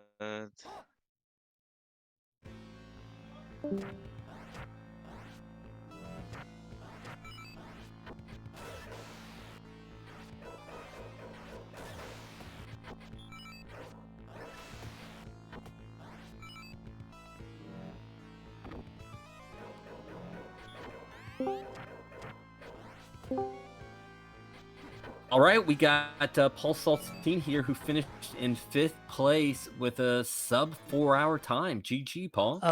Hello. Thank you. It's exactly what I was looking for. Sub 4, or at least around 4. Yeah, we were sweating a little bit. It looked like you had 5th place in hand, but we saw that Cypherin was creeping up on you, and we're just like, oh no, if he gets the Shadow Dancer while Paul's still playing Shadow Dancer, Cypherin might speak. Yeah, exactly. You were able to pull it out. It was, especially, we were watching your last few rooms, and you were all pro. Like that black ninja room and the red and blue ninja room. I mean, you were smoking through those rooms. It was quite impressive. Yeah, there were a few kind of mistakes in the beginning of the run that like shouldn't have happened, but I cleaned it up in the middle, and then of course that death on the final hit on the boss, that one hurt. Yeah, on the final really phase. Yeah. Same thing happened to Dagron too. It was just that final phase, and it looked like he spawned the ninjas maybe a little too soon and just got a little bombarded. Yeah, well, I guess it's the way it goes. So I'm supposed to ask you about the goblin, those beans up, about Paul gobbling those beans up. Just ask you about Mean Bean Machine. I don't know what happened there. That was messed up. I got to go back and look at how well that went. Okay. Did it go extremely well? Is that what surprised you? There was a point where we were all like, holy cow, Paul somehow just got to this huge lead over everybody. Was it in Mean Bean? Is that where it happened? I don't know. I finished Mean Bean in less than 5 minutes. Oh, that has to be the fastest time. It might be. I told because I was chatting with Faust, and I was like, dude, like maybe when it comes time for Mean Bean, like I gotta get off voice chat, 'cause like it's it's gonna take too much mental work to just do it. And then I didn't get out of chat. It was pretty quiet anyway, and then it just I don't know what happened. I really don't. Well, it's funny how everyone came in really worried with Mean Bean, and I didn't see anybody struggling at. I mean, maybe 1 or 2 people game overed once and had to restart the level, but there wasn't nearly. I honestly, I thought people were going to be stuck possibly 20 minutes in places in Mean Bean, and just that's how the race went. But everybody seemed to have really good luck, and it seemed like it was kind to us today. I mean, everybody came in the clutch, I guess. That's pretty good. That was the one game that I think really could have derailed everybody. I agree. I was sweating it. I thought, maybe there'd be a few people that wouldn't finish the race when they got there as well. Just like, screw it. I'm not doing it. Yeah. I was afraid that I would get to that point too, because I have had some times where I'm sitting down for like close to an hour trying to pull off, the 3 stages on Mean Bean. I was like, if I get to an hour, like I don't know what to do. Like, do I just forfeit? Because I can't stay here all night. Yeah, exactly. I mean, are you gonna pull a shimegabriel and go 27 hours because of Mean Bean? I mean, there's a possibility. Yeah. I gotta say, the only point where I really felt a little nervous was in Gain Ground. I lost the Viking dude, like, oh my god, it was like at stage 1-6. Oh, early 1-5. It was so early. But everything else is pretty clean. The 2-3 stage is pretty challenging as well, but we managed to get through first try, so that really helped a lot. Well, cool. Well, Paul, a couple of the questions I've asked the other guys, is there a game that you're going to return to and possibly throw down a speed run from this list that you just discovered? And is there a game that you'll never touch again? I think Shadow Dancer is up there. Definitely want to do some more work with Shadow Dancer. Maybe X-Men 2. That game was kind of like sneaky fun. Yeah. And it looks like Cypherin just finished up, speaking of Shadow Dancer. Ooh, GG's. It looks like he didn't quite get the sub 4 since our timer's a little bit off, but it looks very close. I bet he'll be pleasantly surprised. good. I think around 4 hours is pretty good if you don't speedrun a bunch of the games on the list. I agree. I think 4 hours, for 16 games, that's a great average per game right there. Yeah, I agree. Well, any games that you'll never touch again, Paul? Well, number one, Great Circus Mystery. Never playing that again. How many times have you said that now? No, but I actually mean it. Unlike Castle of Illusion, I actually mean it. I probably won't play Gain Ground again. Not my thing. And I don't know, maybe not Pulseman either. The game was okay, but I was not. I think we were all a little bit more excited about Pulseman than it actually turned out to be. Yeah, but I mean, great soundtrack, great artwork. They should have pulled it back about 20% on the backgrounds. No kidding. Oh my goodness. Yeah. 100%. There you go. Yeah, pull back all the background. Mega Man has no backgrounds, and that game's great. Come on, Pulseman. Yeah. Actually, I think Mega Man was surprising. I think the first time I played it, I really, really, really didn't like it. Second time, when I got the new controller and my D-pad wasn't all screwed up, it played a lot easier, a lot better.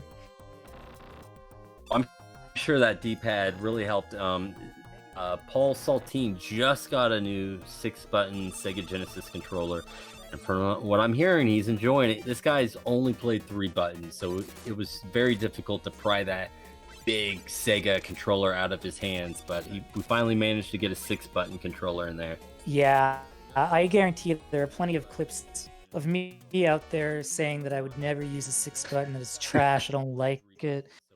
Yeah, I've changed my mind. It's pretty dang good. Yeah, that's my number one reason of hating the internet, is that now there's a record of all the dumbass stuff I've ever said.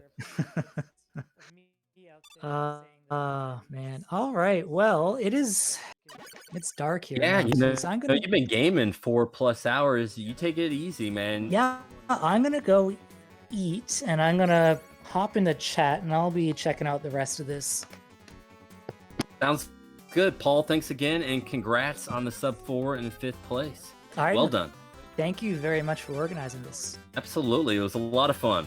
I agree. Peace out. Peace out.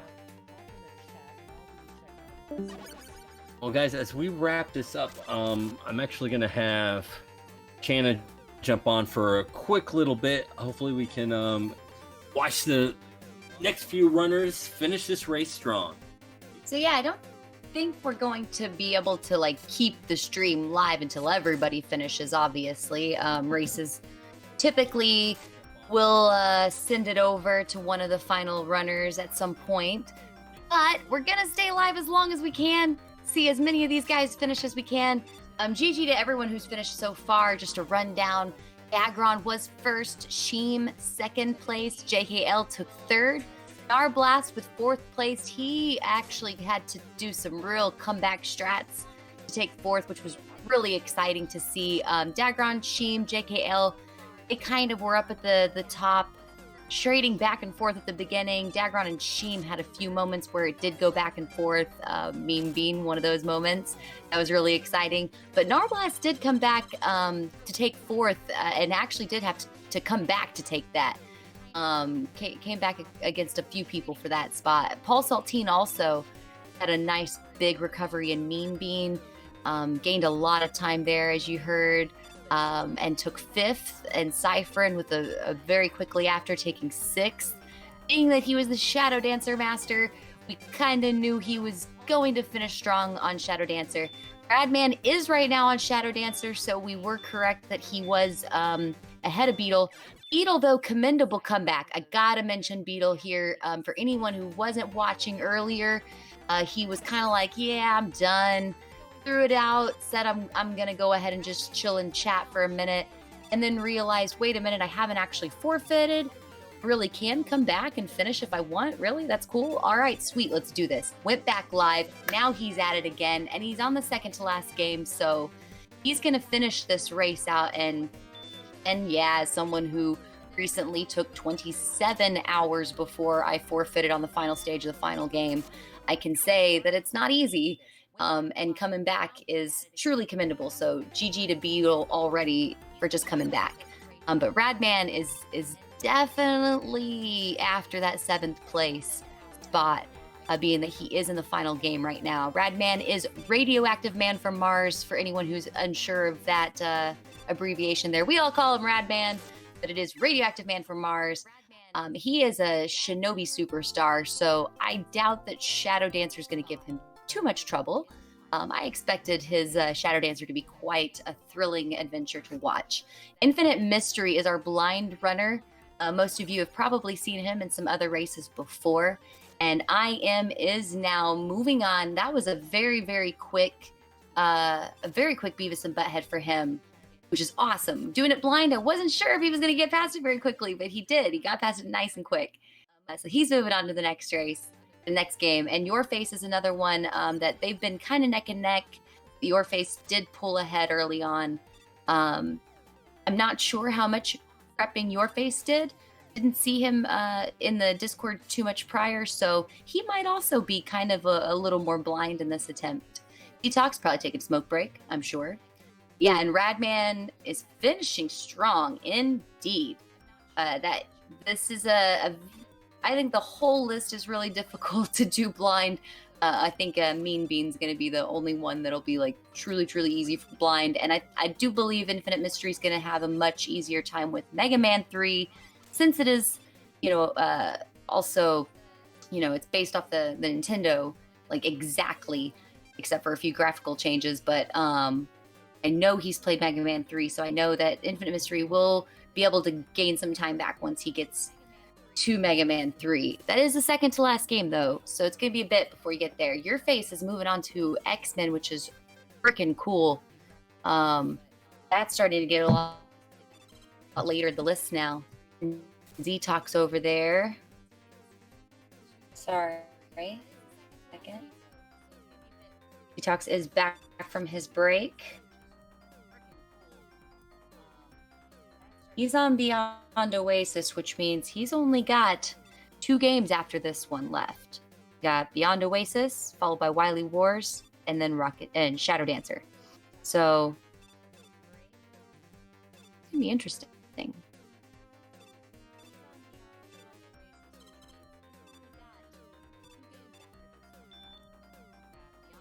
Oh, Lord.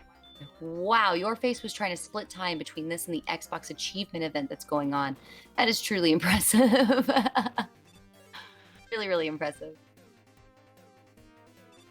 I'm excited to see Beetle finish up Rockman and move on to our final game. I want to see him finish this race. Go, Cypherin with the raid. GG, Cypherin. Strong finish. I know as we were talking about, or you heard Booster chatting with Sheem earlier about Cypherin and JKL and Dagron. I can't remember exactly where it came up, but was talking about how, Cypherin was looking for a sub 5, and man, you killed that goal. Absolutely killed that goal. Which Cypherin, it's always a true joy to watch you play Shadow Dancer. I think that will end up being a highlight for a lot of us, just watching you smoke through that. And actually, Cypherin, I don't know if you know how close you were to catching up with Paul and getting 5th place. It was a edge of your seat kind of moment for the spectators. We were all really just edge of our seats, just glued to this possibility of you taking 5th place, because I don't know if you know how close you were to catching up. It pretty much was, if Paul made just a few mistakes, we knew that once you got to Shadow Dancer, you would have a chance of catching up real quick. But then Paul did pull out a really good Shadow Dancer run. And but yeah, you got real close to that 5th place spot, Cypherin, and it was absolutely thrilling to watch. It was really, really awesome to watch. And let me know, Cypherin, if you feel like jumping in the chat. I know Booster's going to join us back on the commentary momentarily. But yeah, feel free, Cypherin, to jump in the chat, in the voice chat on the Discord. While we finish out, Beetle is now on Shadow Dancer. So Beetle's our runner that, like I said, commendable comeback. Was gonna quit and then decided, hey, screw it. I didn't actually forfeit, so let's do this. Technically, the rule is as long as you don't take any naps, you just can't sleep as far as Speedruns Live is concerned. So any runners that just take a break but don't actually forfeit, they can come back and finish. So I was super excited to see Beetle come back. Oh, you were looking for the sub 4 time. Just barely missed it, man. Oh my gosh, Sai, you were so close to that sub 4. We were rooting for you. We were really hoping for it. Thank you so much for the raid, Sai. It is so amazing having you part of this race. I think we've all been really excited ever since we heard Cypherin was joining the race. What was it that someone called him earlier? Was it Shadow Dancer Savant or Sega Savant? Yes, Cypherin. I don't think you heard that because you were preparing for the race, but somewhere in the might have been Apollo that said that or Booster that said that during the pre-show or early on in the commentary. You were called a Sega Savant, and I thought, you know what? Out of everyone in our community, Dagron's one of those as well. Sega Savant. Yeah, always a pleasure to watch Cypherin, a true Sega boy and legend at GDQ. If you go to the Sega Crew Discord and just jump into general, I'll pull you into the race event side. Awesome. We've got a Booster back on commentary. Just in time, too, because we do have Radman getting ready to do the doggy dance, so I'm glad Booster made it back in time for that. I'm not seeing any dancing. In fact, that's why I got hit by that red He died ninja. because he did not doggy dance. Guys, now you know the importance of the doggy dance. You must dance to not die. All right, we got Cypherin. Let's go ahead and pull him in. Hey, welcome, Cypherin. Hey, can you hear me? I can hear you, yes. Good. Yeah, glad to be here.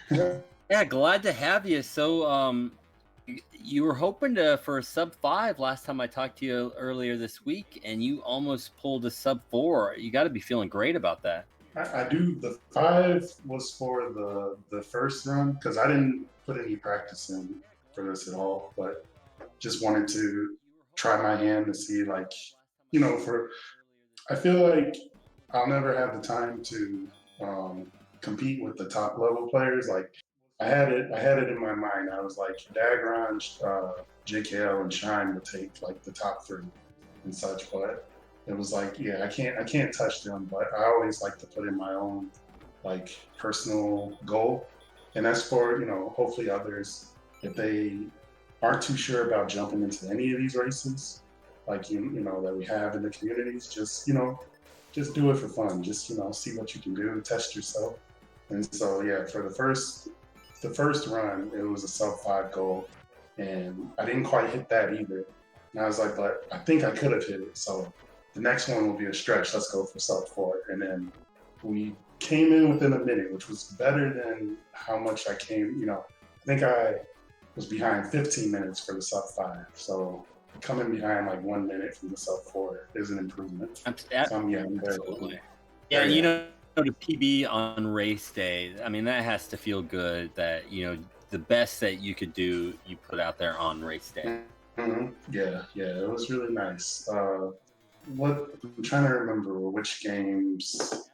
Mean Beam, I really thought that was going to mess me up, but surprisingly, that went really good. I'm really surprised how well it went for all the runners. I really was thinking people were going to get stuck on that. Oh my God, I just saw John Drill's screen, and he just pulled up some large toy rifle. It is, I don't know. Oh, and now he's going back to gang ground. And that, my friends, is Sega Crew.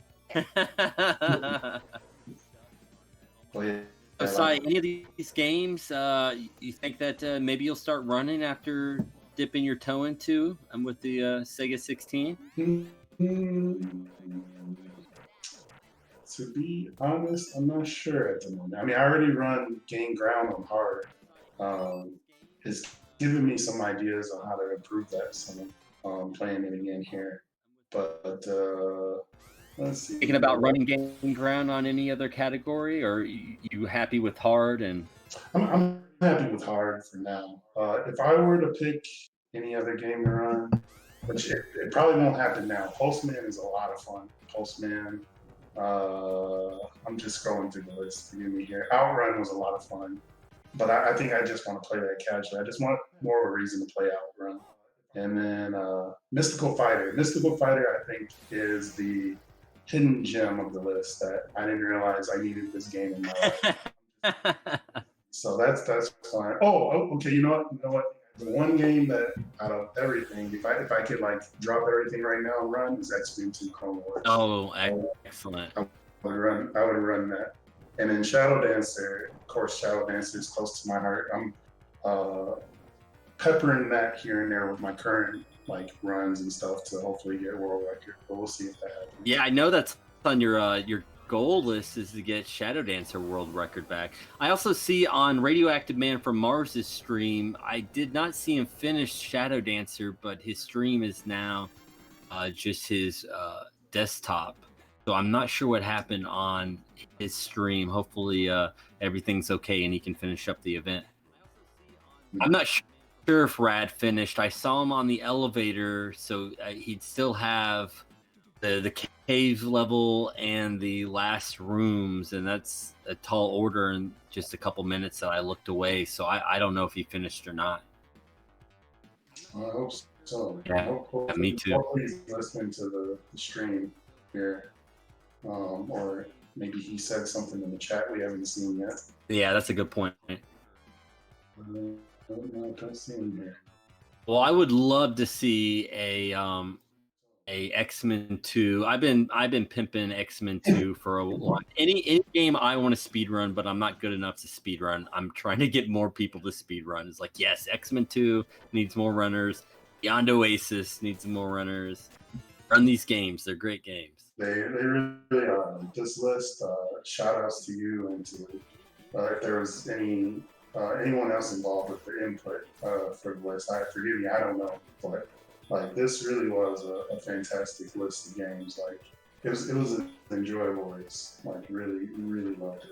Well, we really appreciate that, and this was an idea that No Diggity threw to me, and we compiled the game list and set the date, and honestly, we didn't know what was going to happen, and we didn't realize that so many people were going to get involved and race, and this turned out to be a great experience because people like you, Sai, that decided to I'm gonna even for fun just go ahead and throw on this race, and I'm thank you again for being involved. Oh, no problem at all. Gotta support the Sega. Love my Sega. That's right. This gentleman named his cat Sega. That's how much he loves Sega. This is true.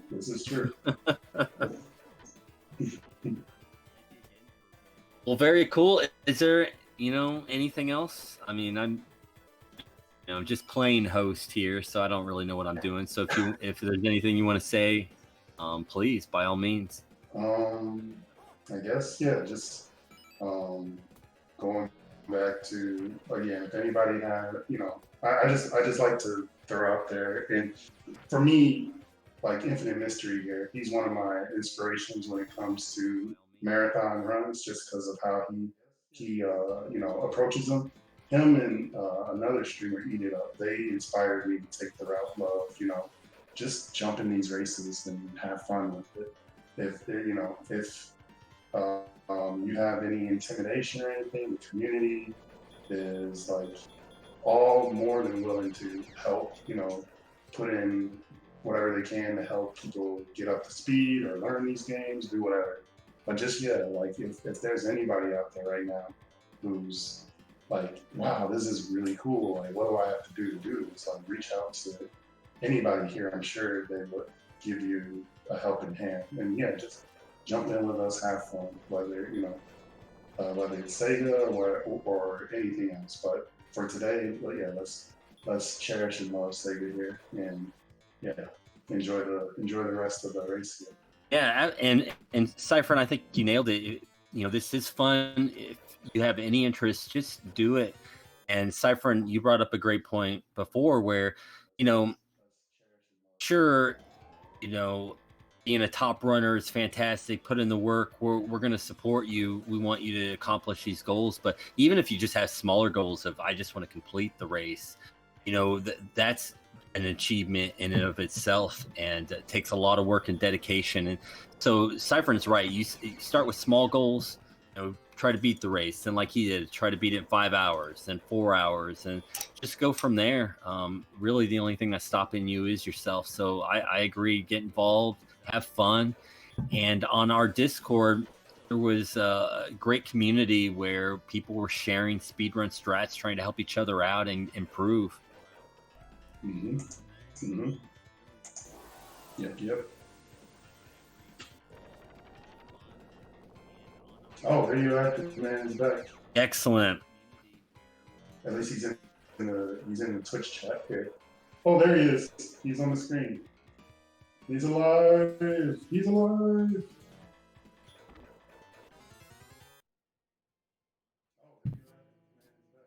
Yeah, I'm actually you know, again, I hate talking disrespect on other runners, but I am so upset of how little doggy dancing I have seen today. Here's Beetle playing the game regularly. No doggy. Yep, and he gets killed by the red ninja. That's what happens, everyone. If you don't want to get hit by those red ninjas, you got to doggy dance. So that's the secret. Yep. Gotta do the dance. I call it the shadow dance. But yeah, Oh, the shadow dance. I love it. Of course. The doggy dance, yeah, that's the other name for it as well. I think shadow dance is perfect. That's how the game got its name. I think so. That's what I think.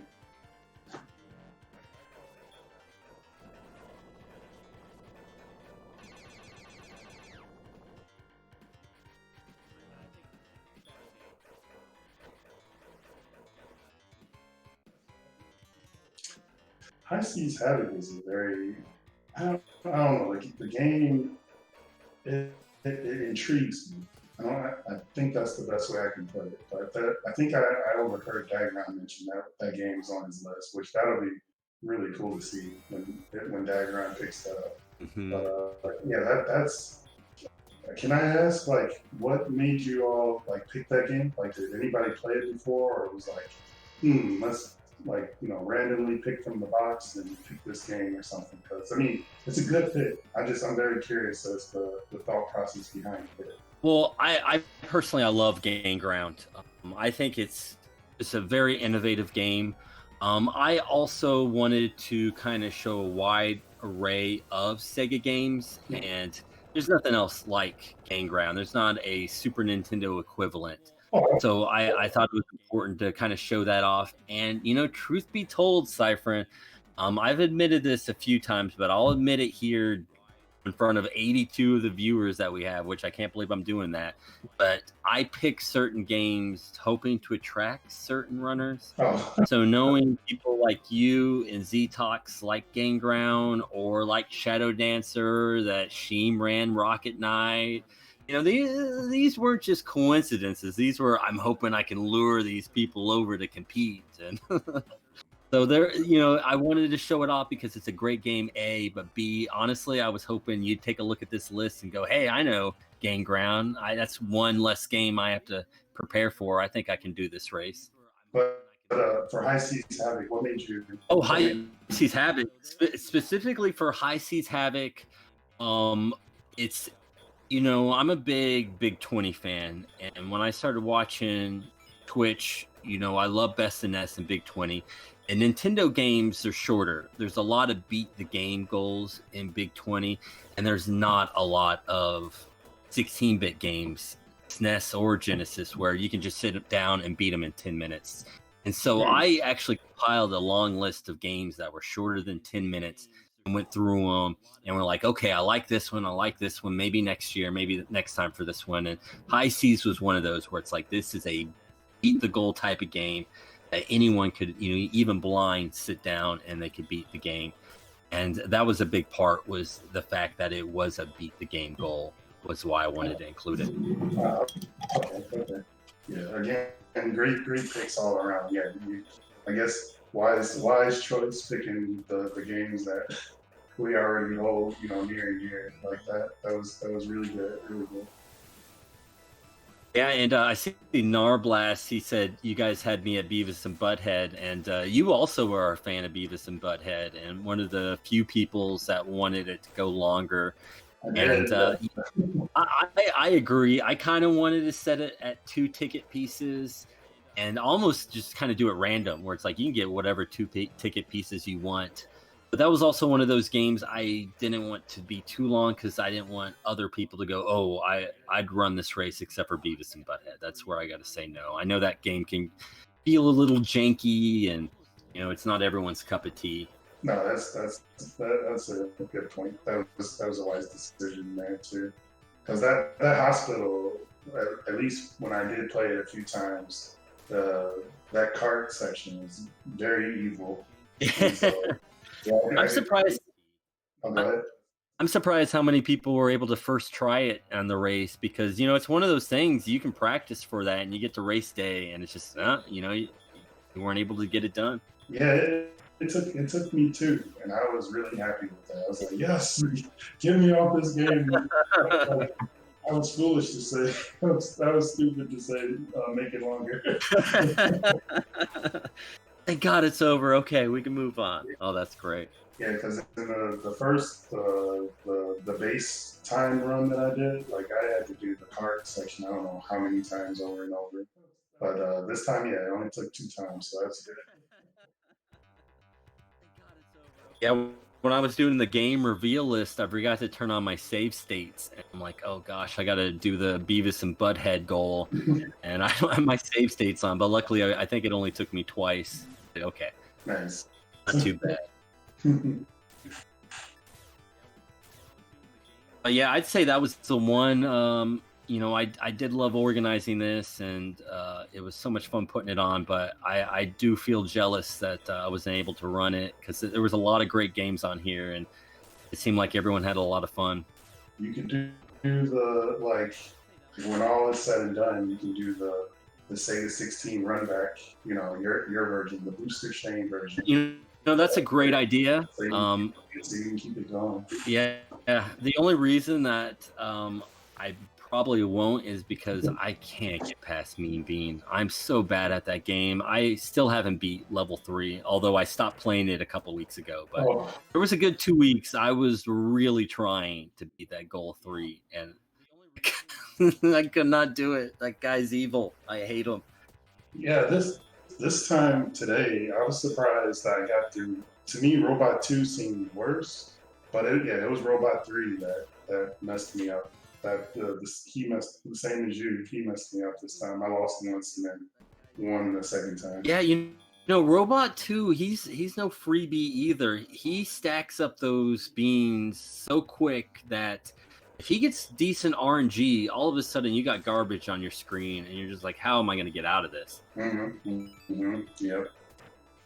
Yeah, that's actually another game. Like, Mean Bean makes me want to play more Puyo, the Puyo type games or whatever. Mm-hmm.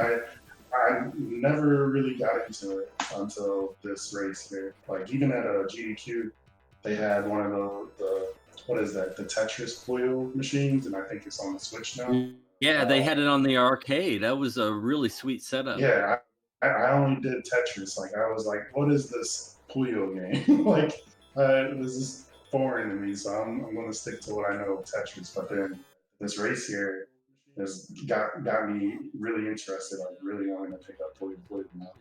Excellent.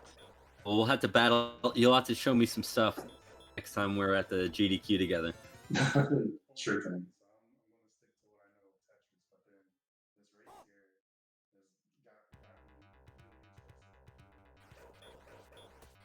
Looks like Infinite Mysteries on the second boss of High Seas Havoc. So he's getting pretty close to getting to that goal. YourFace on X-Men, close to the Magneto battle. He's getting really close.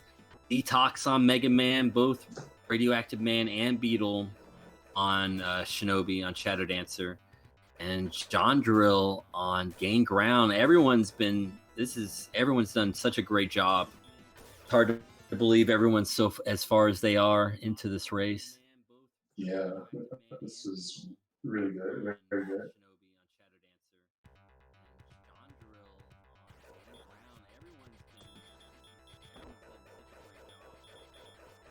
Yeah, John Drill close to the end here.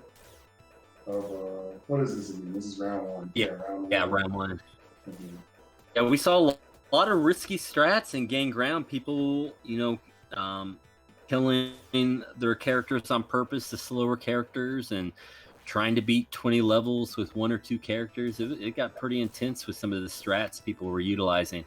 Yeah, that's one thing I mixed up here because in hard, you can do that, but it's extremely risky and such, and then it takes forever because in hard they give you all the characters to begin with, so then you're like taking all day to kill them off. Oh, I think wow. Yeah, there's like you could sort of incrementally do it to just save some time. But yeah, for easy, I went the route of killing off the characters too. And I kept a few as backup in case something went wrong. Yeah, Sheen was talking about how he felt so nervous going to the last level. He brought in like 5 characters with him just in case. Yeah, that's a good strat. Very good. I wonder if they'd ever gain ground into a GDQ. That could be a potential submission. I thought about submitting it, but then I thought people might fall asleep on it because usually whenever I play it, it's a comfy time type of thing. Like people, I'll tend to stream it when it's like near midnight, and it's like, all right, I'm ready to chillax to the music playing here and slow moving characters, and this is so peaceful and relaxing. And I'm just like, cool, that's what I'm going for. So I don't know if like, people would be pumped like, oh yeah, gain ground, and then it kicks off and it's sort of, it's not like slow as bad, but it's just, it's not as high paced as say some of these other games you see, or fast paced, I should say. Yeah, and it's a longer run. It's a hour-long game just about. So yeah, it's takes a little bit. Yep. And speaking of chill late night streams, yeah, if anybody on here is not following Cypherin, do yourself a favor. It's a great time. Always a good way to wind down your evening. Thanks, Shane. Appreciate that. Absolutely.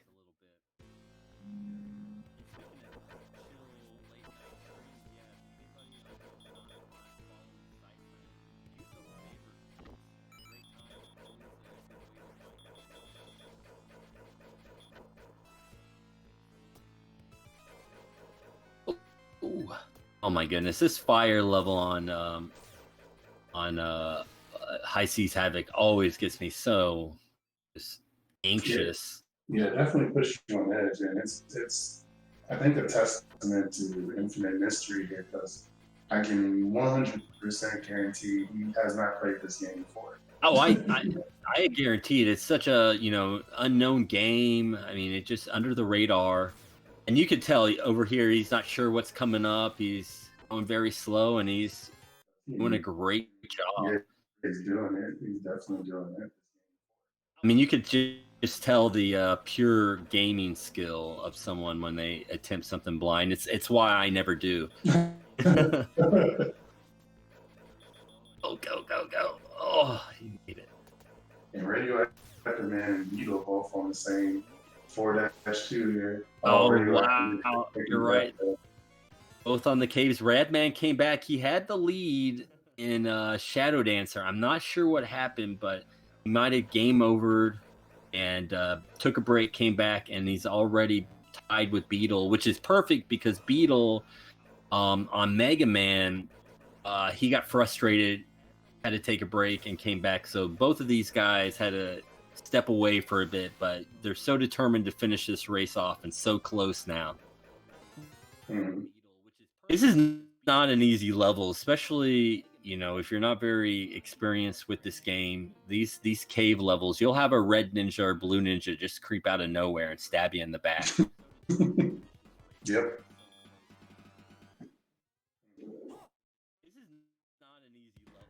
Yeah, Gwen brings up a good point.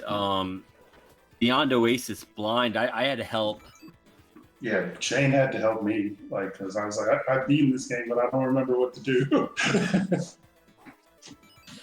Yeah, so infinite mystery going into it. You know, luckily there is a map and it is a short goal, and so as long as you know that you can access a map, it shouldn't take you too long. But still, I mean, going into any RPG blind. Oh no, Beetle!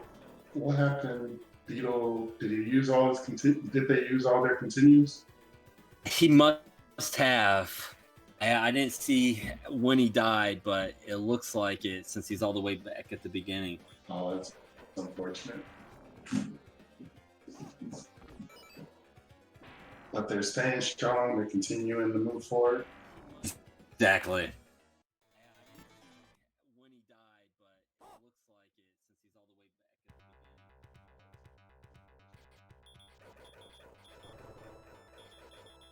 And in these last two levels, I mean, the whole game's difficult. It's all one-hit kill, but stages 4 and 5 is really where the game ramps up in its difficulty.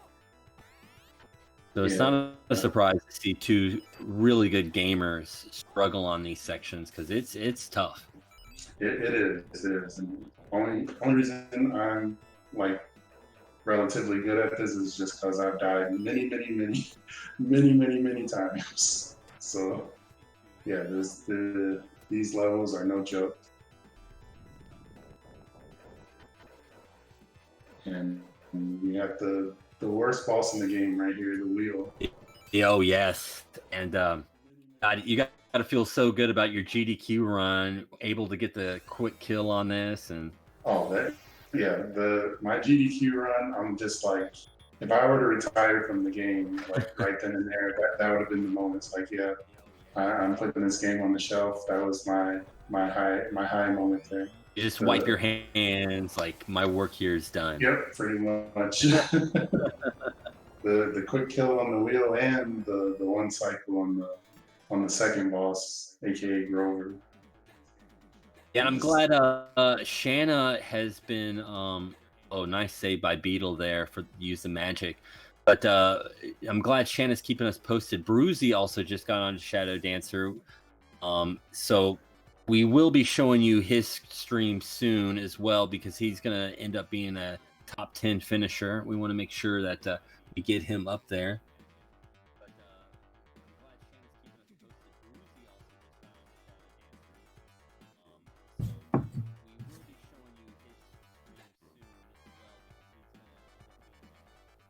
Yeah, and Infinite Mystery still battling with this Sun boss. Very tough, and the toughest part is that there are limited continues. He is on the last stage. We want to give all the RNG blessings his way, because if this is a game over here, he'll have to start from the beginning. Ooh. Go ahead, you got this, you can do it.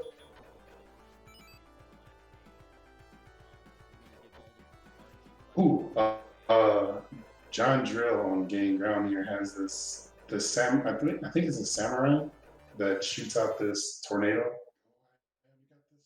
That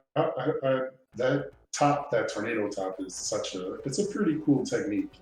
Not as helpful as using some of the other characters in the game, but it's really nice when it works. I like the range of it. And then when you hit something, it kind of changes the trajectory. That is really cool. Yeah, it's really neat. It's nice to see that pulled out here for the race. Yeah, it's always interesting to when you get into these later runners that are using more of their own strats versus what they saw in a speedrun video. It's really cool because then you kind of get to see their approaches to these levels and how they kind of manage to deal with different sections or enemies. Mm-hmm. I know that's one of my favorite things with Ztox is he has incredible times, but if you ever see his streams, he doesn't just follow the basic speedrun. He runs it his way. He's going to figure out what he wants to do, not watch a video, and then just throw down a run. And I've always thought that was really cool. Hmm. There's Bruzzi right there. Doing the technique to get the most lives you can get from a bonus stage, which is three lives here, so long as you hit all the ninjas. If you miss one, you get a 2-up. You miss 2, you get a 1-up, and then I think after that it's like you have like some number of points.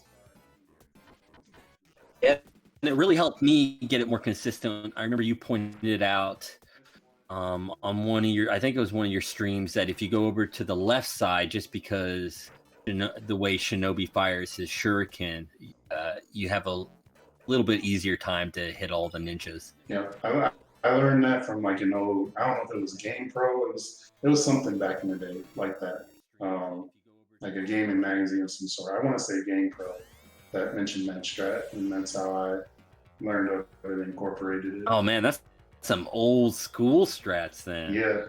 Yeah, real. Pulling the game magazine out of the backpack on the school bus and showing it to your friends. Oh yeah, I used to love Game Pro a lot. Yeah, back then, you didn't have internet walkthroughs. You didn't have, Google Images to show you the level maps. You had to get a guide or, Game Pro or Nintendo Power. Yep. Absolutely. Yeah, Nintendo Power. And now a lot of those magazines, I think, are worth money too, which is crazy. Yeah, probably because no one kept them. Mm-hmm. Yep. The parents are like, oh, this is garbage. These games are 20 years old. No one needs this anymore. Just throw them away. Yeah, yep. Little did they know. Little did they know. All right, Bruzzi doing the shadow dance. Love it. Got a big time runner. Yeah.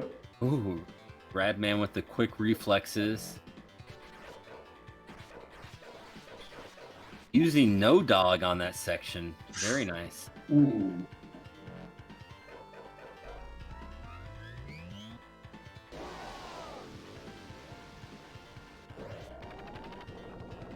Not sure how many lives he has, but Radman's getting really close to the end here.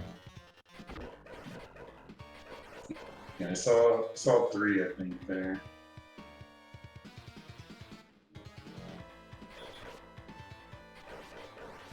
There are some extra lives within these rooms. If you know where they are, they can help out in a pinch. So like in room 3 here, there's an extra life like on the ground level, right next to the right of this box that had a hostage on the left side of the box. I think there's a 1-up there, if I recall.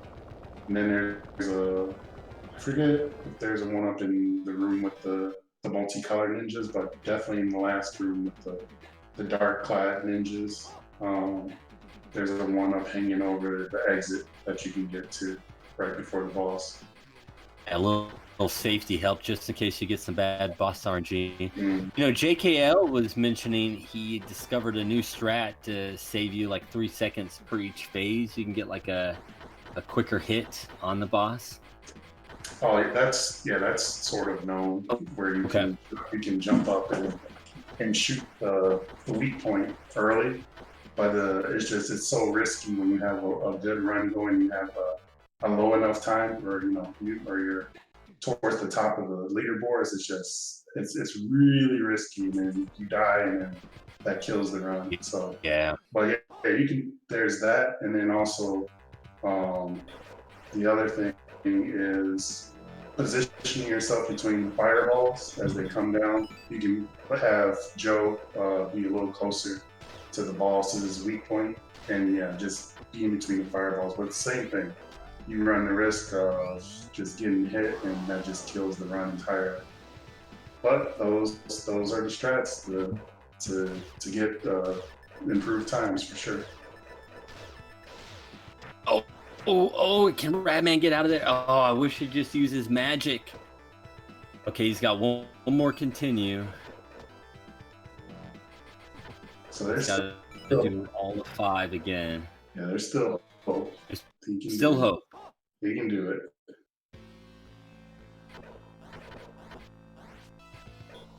Bruzzi's on to 4-2 here, dealing with the darkness.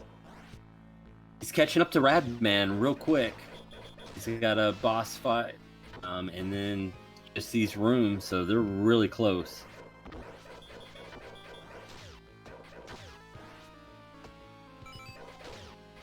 Radman taking on the acid putties. Oh! Oof. Those guys can be rough. Yes, sir. Most definitely.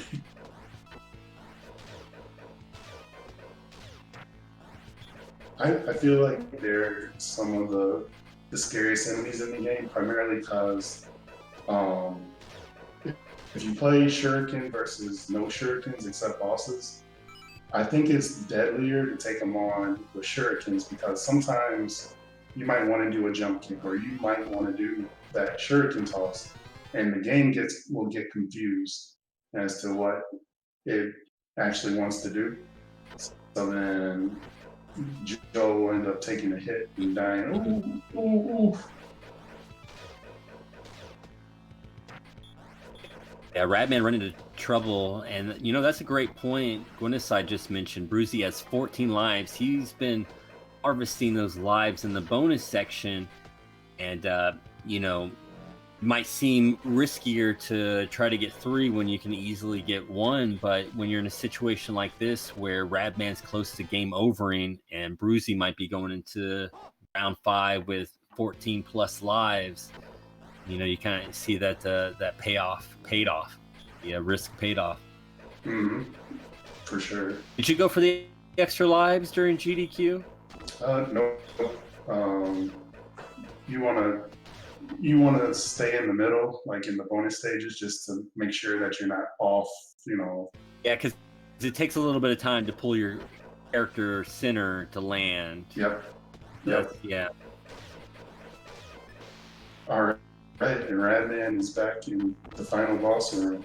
We have our friend here sitting on the toilet.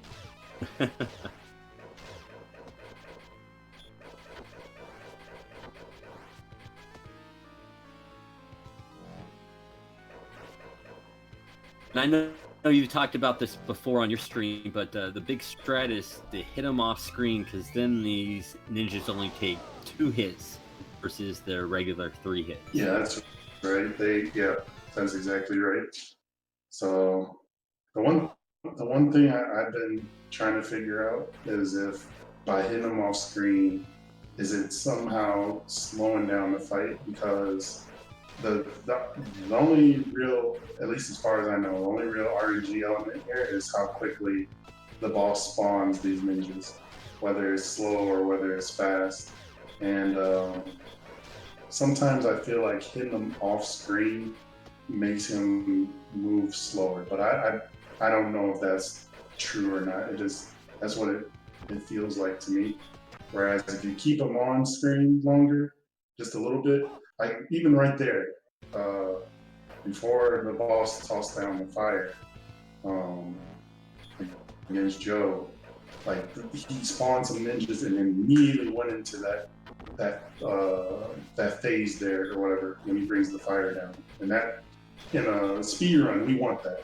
It's dangerous, but we want that to happen. He's on the final phase here. I think this might be the last ninjas. Nope. One more set. And just jump over these. There we go. Should have a GG coming up.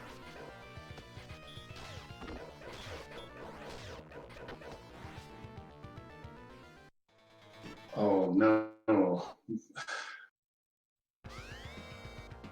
That's so close. Like, oh my god, that is heartbreaking. Yeah. Don't give up, Radioactive Man. Keep going. He's on the last game. I know he'll pull it out. Oh, just a little too close to that fire when he jumped up, I'm guessing. Yeah, but that's exactly what I was referring to earlier. Like, there's at least 2 ways you can speed up the fight. Like, when the fire comes down, and that's one of the ways. But you see the cost of it. Yep.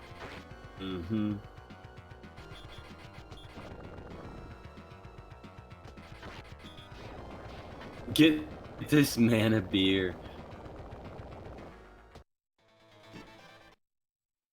You know he's got to be extra devastated too, just because Radman comes from the Shinobi family. I mean, you know, he's got this game in his blood. Mm-hmm. And it looks like Beetle's still on. We haven't checked in on him in a while, but he is also still on Shadow Dancer. Or is that Bruzzi? Not too sure. He might just be on the double. But we'll let you know as soon as I know. And Jandril getting close to the final stage on round 2. He needs to hit this exit, and now he's got a boss fight, and he can move on. Go, Jandril.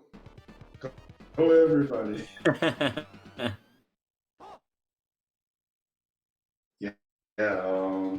Your face is almost done with Beyond Oasis here. And again, another thing Shane taught me with the fire here on Your Face's screen, if you have the 3 fireballs up, the boss's weak point, which is its face, won't spawn. So your face has to kill these flames in order to progress forward. Yeah, you know, I don't know if it's, you know, written like that specifically, or if it's a sprite limit type of thing. So it's just that the console couldn't handle bringing the head up. But yeah, if you got more than 2 fires, the boss won't appear. And hitting the fires doesn't do any damage or anything like. Even hitting the hands doesn't do any damage. Just the head. Now it looks like Beetle is on 4-1, so he's really close to where Bruzzi's at. I'm gonna go and pull up his channel just so I can kind of keep you guys informed how close Bruzzi and Beetle are at.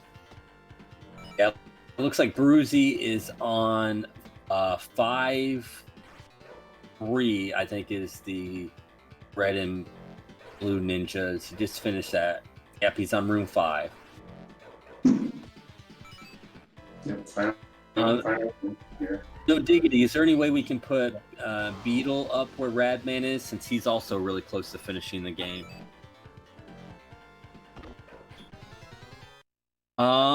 Yeah, there was a few people that picked Mini. Who were they? I think Sheem picked Mini.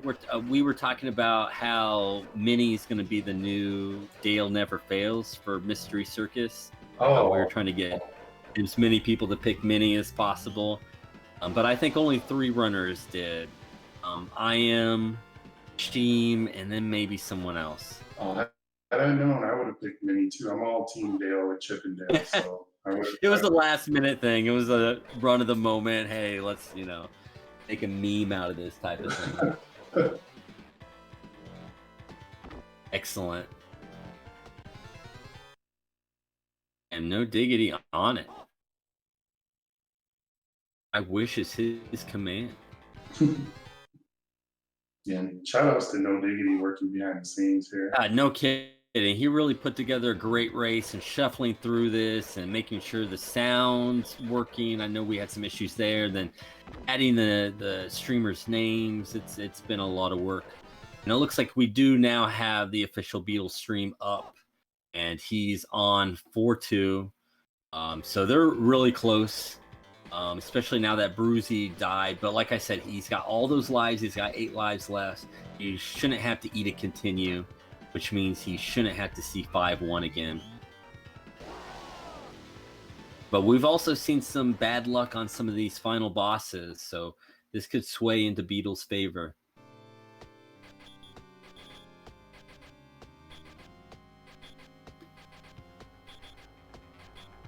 Because of the festive shirt. Nice. And she's got the bow. That's kind of festive. So Minnie's like Dale.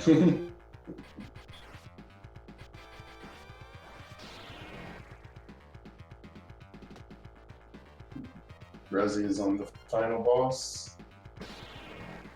Yeah, he was another guy that put off learning this game. Just dreaded it. heard, it's one hit kill, didn't want to play it, and his last like 3 or 4 streams have been nothing but Shadow Dancer. He just fell in love with this game. I think he's planning on putting some runs down. I think I saw PaulSaltine with a Shadow Dancer timer. So a lot of these people that really feared this game walked away going, this is a great game. This is one of the best games in the Sega library. And I totally agree. I felt the same way. I remember Ztox learning this at SGDQ, and I was too intimidated to learn it. And you just put in a few attempts and you realize, oh, this is so much fun. I just want to play this over and over again. Yeah, that warms my heart because, like, yeah, this really is a good game that I wish people played more of. Ooh. So, Gwyneth, I just mentioned, Bruzzi was hoping for a sub 5 as of last night, and if he can pull this off, he's got it. He is real close. I'm going to pull up his stream to get the official time for you guys.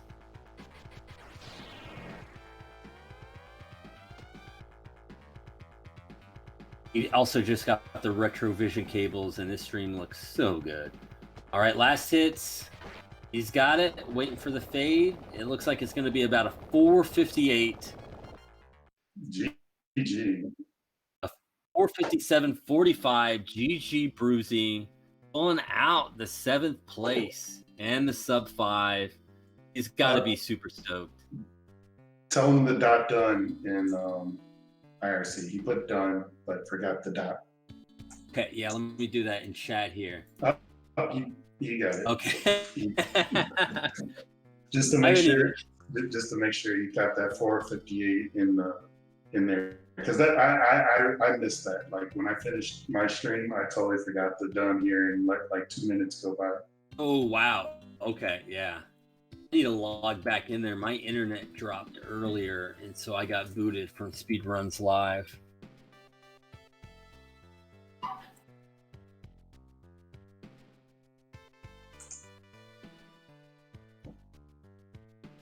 "13 entrants." Thank you again, everyone, for getting involved in the race. And 13 was definitely a lot more runners than I thought we were going to have.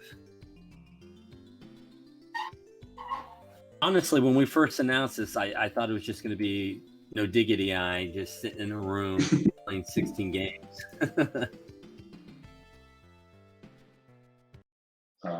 There's definitely people like myself who love Sega and want to boost it whenever boost it. Talking to boost it. want to boost it whenever we can. So. There we go, and your face is moving on to Mega Man. Detox is already there. John Grill's not too far behind with X-Men. And Infinite Mystery still cruise along there onto, great Circus Mystery. So after this goal comes Rocket Knight, and once he gets that's halfway through the list. Yeah, I am making very good progress. That might be unfortunate for some because a lot of people love his long marathon streams, like going up to 48 hours and stuff like that. But I might have a new record here with this list. We'll see. Guess that just means we need to make it a little harder. Yep. Oh yeah.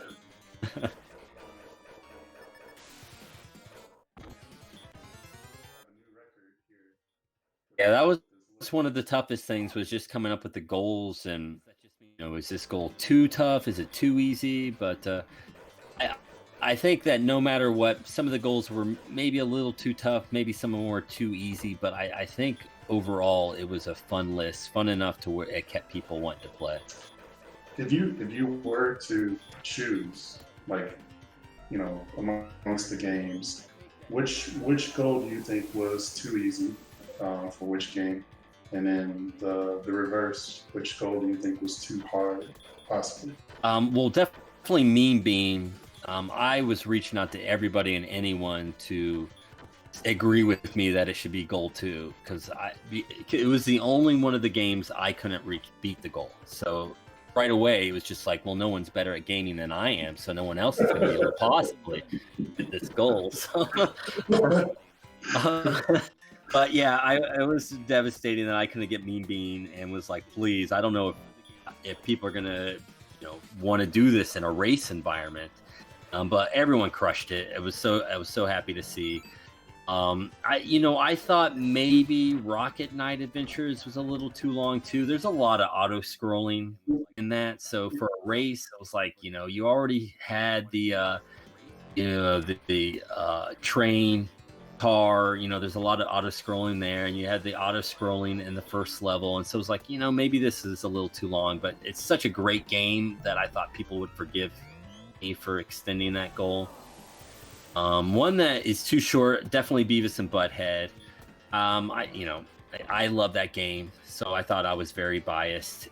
And possibly Kid Chameleon was too short, because you can, blast your way through that game.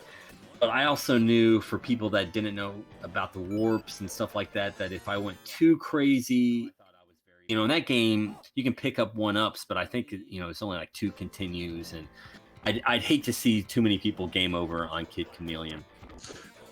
Speaking of that, I know for the goals and what we were allowed to do, it said the infinite life glitch was allowed. How does that work? Because I don't even know how that works. I have no idea. I saw it on speedrun.com, and I was like, well, if they allow it in a speed run, then I'll allow it in the marathon. But honestly, I have no idea what the infinite lives glitch is. Oh, okay, yeah, I'm very curious about that. That's a game I want to revisit as well. Just put it on pretty much like my vendetta list to beat it one of these days. I never beat that game. Yeah, it was too long for me. I got it on cart, and I was so, not when I was a kid, but recently, the last few years, so excited that, I'm going to learn this game. Whether I'm going to speedrun it or not, I don't care. I'm going to beat it and love it. And I couldn't even get to the first boss. And I'm just like, how long is this game? I feel like I've played 30 levels and I haven't seen a boss yet. This is insane. So I think I said this before too, that a lot of the games I picked are speed games that I wish I could run. And since I can't, goals attributed to them, I felt was a good way to enjoy these games in a safe way. So instead of a 4-boss speed run, we can beat the first 10 levels and whatever it is, 7 levels in Kid Chameleon. That's doable. All right, back to the runners here. Z-Tox on round 2, stage 1 of Shadow Dancing. And he's got 3rd place, so he's gonna breeze through this. Beatles over here on the last stage, but it's a doozy. So who knows? Z-Tox might be able to pull this out with a last-minute victory.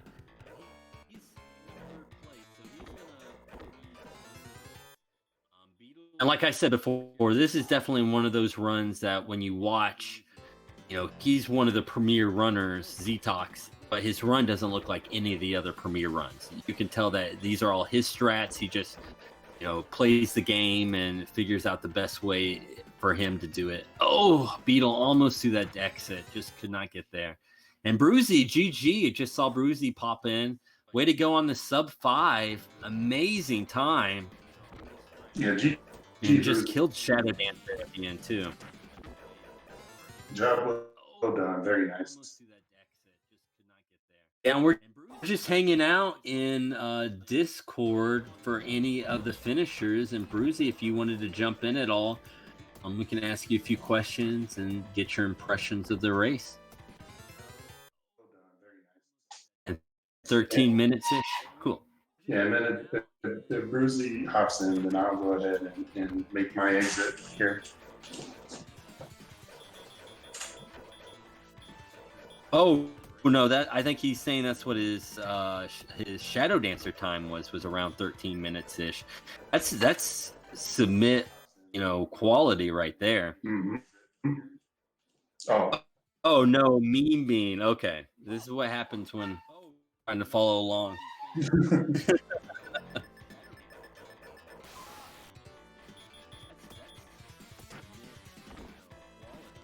If Z-Tox can get this quick kill. Oh, I already missed that. You missed. Did you get any of the quick kills? I got the stage 2 quick kill. Oh, excellent. Stage 2 boss quick kill. Grover. Mm-hmm. Why do you guys call him Grover? I've never asked that before. I call him Grover just because he reminds me of the character from Sesame Street. For some reason, like a demonic Grover whose head just pops out of the wall. Is he purple too? Isn't Grover purple? I think Grover is blue. I forget though. It's been a while. I want to say like a bluish color. Yeah, I think Grover is blue. But it just like it doesn't look exactly like Grover, but that was the first thing that popped in my mind whenever I like encountered the boss. But yeah, I always had funny names for him, like the stage 3 boss is your ex-wife. Yep. The DX. Yep. Yeah. and then the wheel is just the wheel of morality, like from Animaniacs.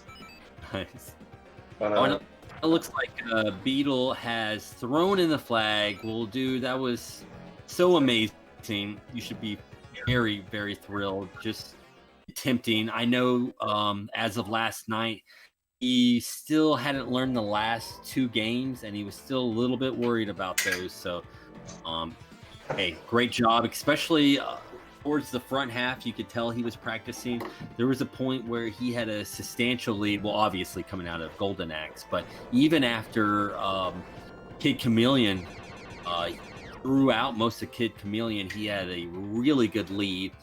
And I'm not sure what happened in Kid Chameleon, if he came over, but he had to start it from the beginning, and that didn't help. But up to that point, it was a heck of a race, and still was a heck of a race. I didn't mean that to be disrespectful. Yeah, GG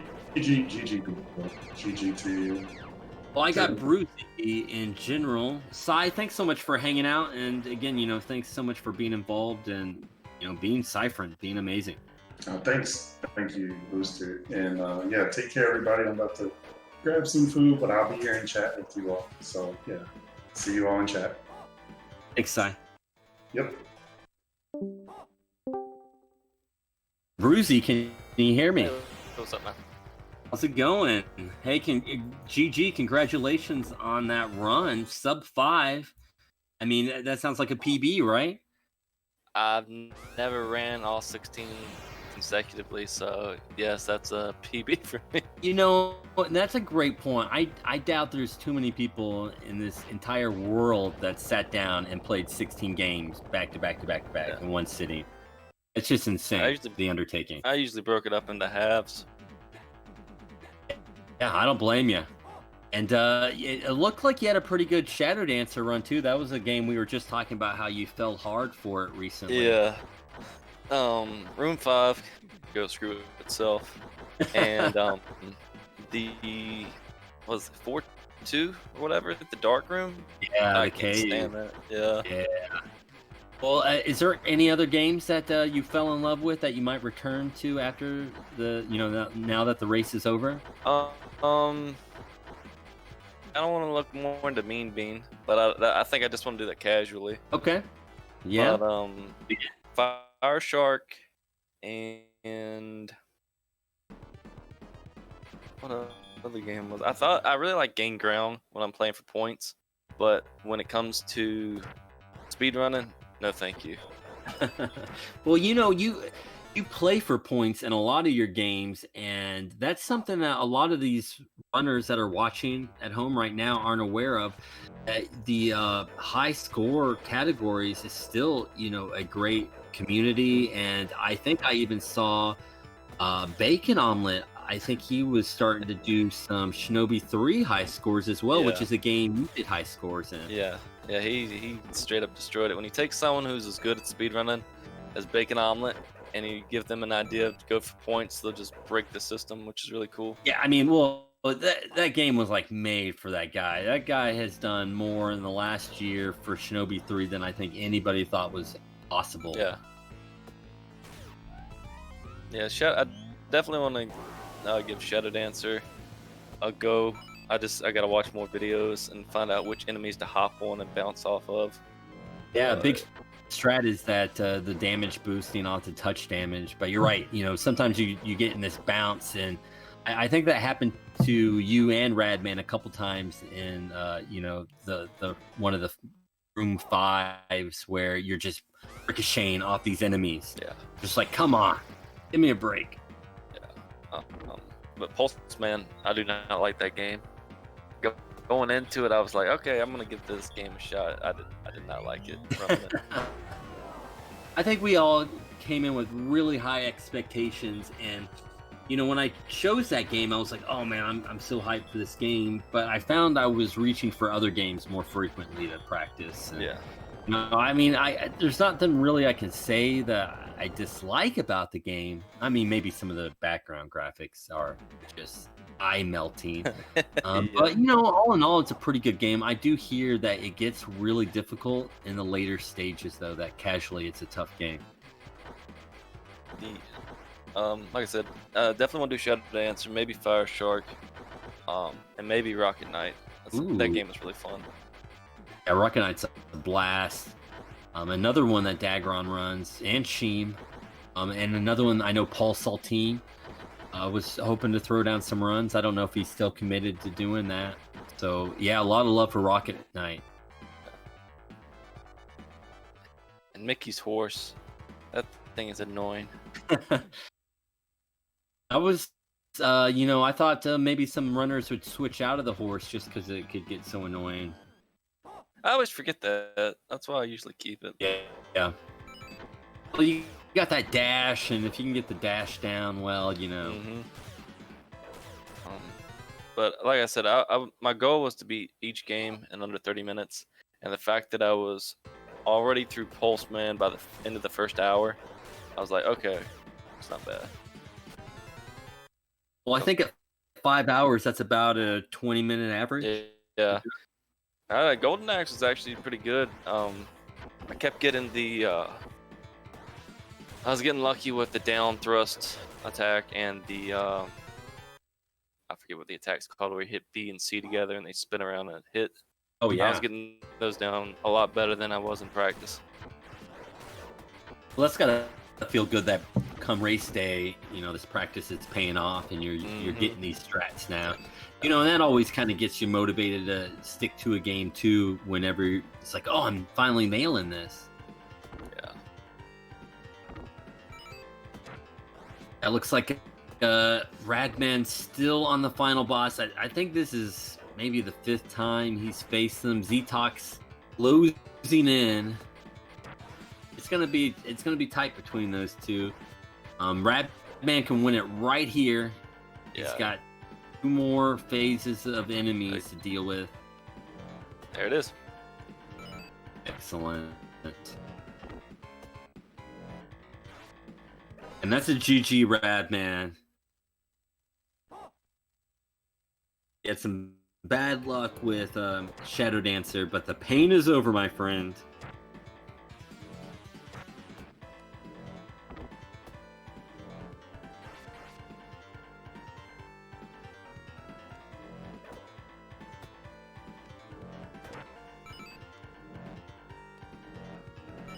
Yeah, this is the room Zetox is doing right now. Yeah. He just goes through it like it's nothing. He's used to it. Yeah, exactly. Oh man, it was. I mentioned this to Cypherin, so everyone in chat heard it. But I'm gonna say it again because I don't care because it was so cool. So Dagron's ahead in Shadow Dancer, and it's Dagron, so he's making it look so easy. And Sheem is right behind him, and Sheem is just a god at Shadow Dancer. That you see Dagron take out, room 5-4, and you're just like, oh, that was smooth. And then you see Sheem do it, and you're just like, holy cow, how can anyone be better than Dagron? And Sheem is just, at least at that game, it's just the way he's just able to navigate through those ninjas is ridiculous. And Zetox right there at the end. Getting really close.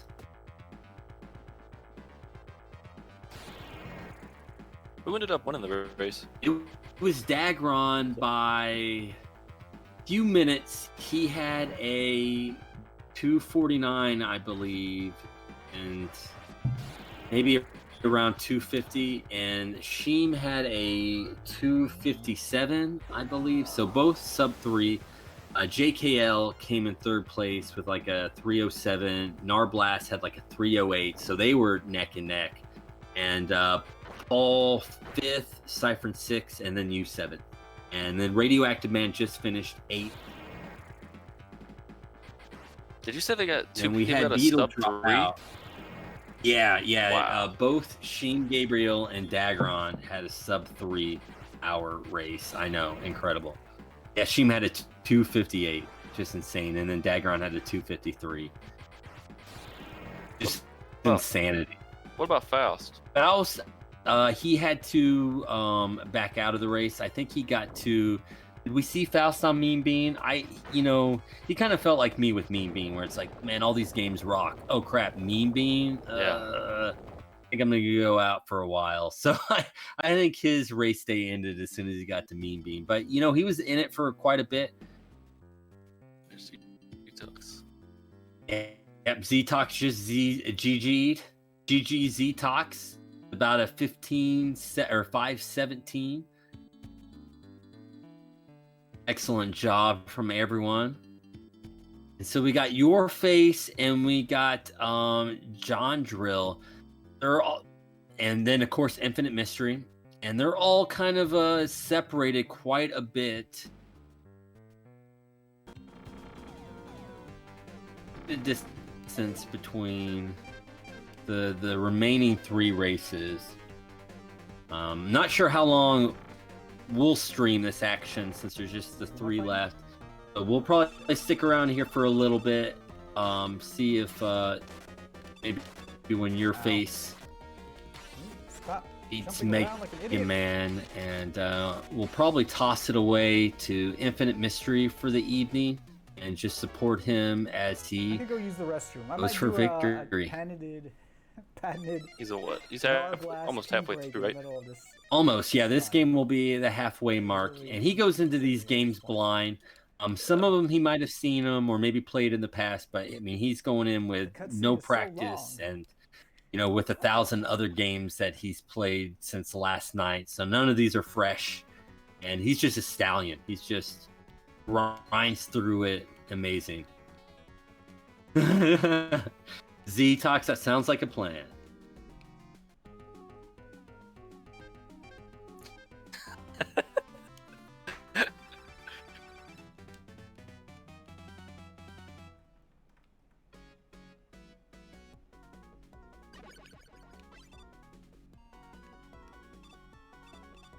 Do you want to try to get Radman in here?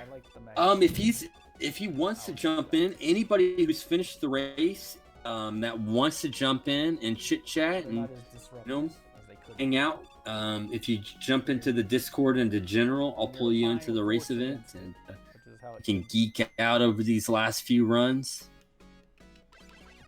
So got 3 runners left, and there's our top 9. Yeah, Nar, please do. One thing real quick I'll say, and then I'll head out so I can get in here.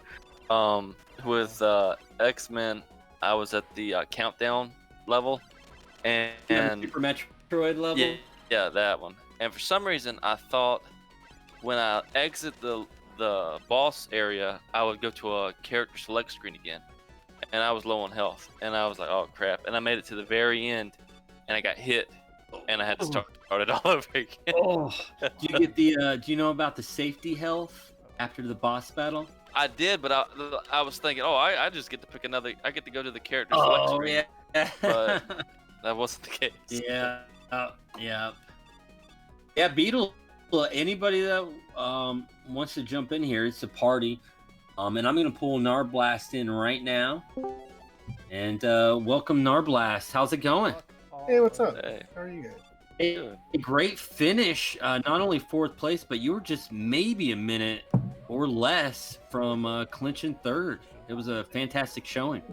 Yeah, I blew it on Kid Chameleon early, and I had to fight back pretty much the whole time. So that was kind of rough. Yeah. That's not what I wanted. Yeah, there was a few sections that it got tight. And so what happened in Kid Chameleon? I had the Cyclone going into the level, the fire level, where you basically fly over the top of everything. Yeah. And I got crushed between a platform and hitting one of the blocks to open up the doorway. I'd never seen that happen before. Literally, I jumped into the block. Hearing blocks that reappear that killed you? No, the ones that shoot off the darts. Oh, okay, yeah, I know what you're talking about. Yeah. Yeah, like, so I was standing on the platform, and I jumped up to hit it, and it killed me. So I'm guessing I was just too close to it. But that being my only strategy, I had to figure out how to play the rest of the game. Because I didn't know how to get through any of the other game without using that Cyclone thing. You know, So, that's a kind of big rough. thing with race day is, there's a lot of runners that, practice these games, reset when things don't happen. And on race day, a lot of it is who has the best backup strats. Well, see, I had backup for everything except for that level. I'd never come close to messing that one up. So, I had backup helmets or like all stuff I could get in other areas. But I had never messed up that level ever. Oh, that's... And then when it happened, it was like, oh man, I don't know where anything is.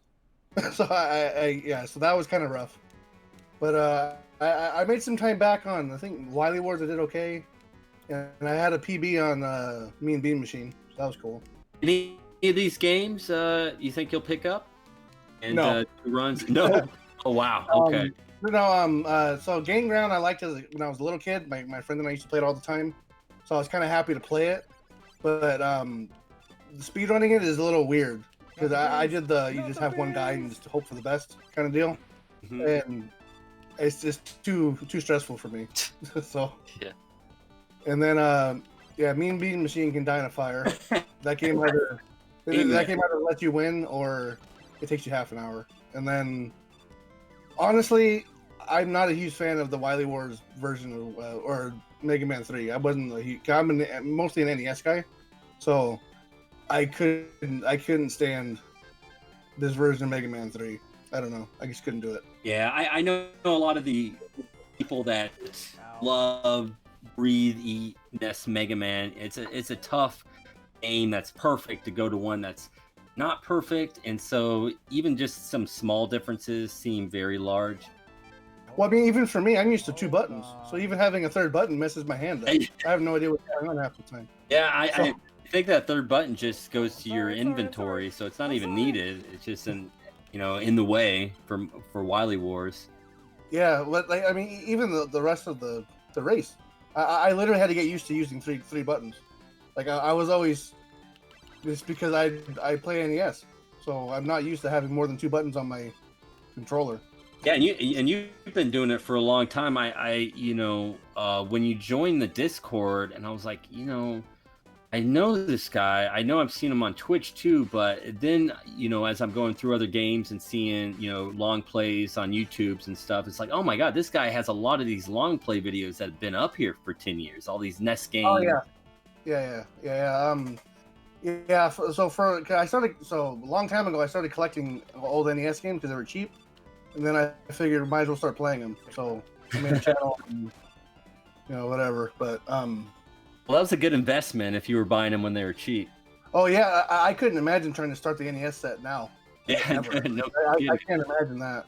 Yeah, okay, I finished my set maybe 6 years ago, so that was before everything got way out of control. Oh. Wow, so that's a complete set. That's Flintstones. That's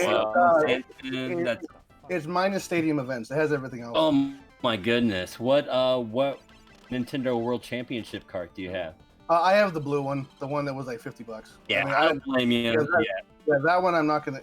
So I do have So a friend of mine knows someone that has a couple. That guy, he was in the tournament, I guess back in 1990 or whatever. He has them like just at his house. Oh my god. I mean, he wants 20 grand for him, so it's like, yeah, no, we're not doing that. Yeah, no kidding. Yeah, but Yeah, it was interesting playing Genesis like for the first time, really ever. Again, you know, I played Beavis and Butthead like just because I think that game's actually kind of fun. It's like kind of adventure-y. And then I realized the goal was a minute long, and I got sad. Oh, as a NES kid, what lured you over to the Sega16? I mean, that, for someone that doesn't play these Sega games, there wasn't a nostalgia appeal. What was it that kind of made you want to compete? I did the Big 20 last month, and then someone had just mentioned it like on Facebook. You know, we have like a little group of friends or whatever. And someone had mentioned like, oh, there's another race coming up in like about a month. So I thought it was another NES thing. I was like, oh, I'm in. Like, whatever, I'll do it. and then he's like, oh, no, it's Genesis. And then he was trying to. Then he sent me the game list, and I was like, oh, it's not too like. I was looking at some of the games, and I was kind of looking up some speedruns, kind of seeing how long it would kind of take me, maybe. And I figured that, like a 4-hour benchmark would be good.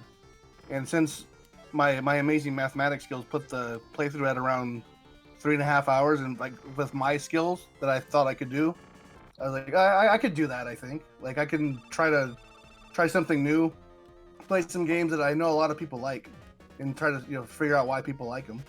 So why not just try? My goal is just to finish. I didn't care about placement. I just wanted to finish. Yeah.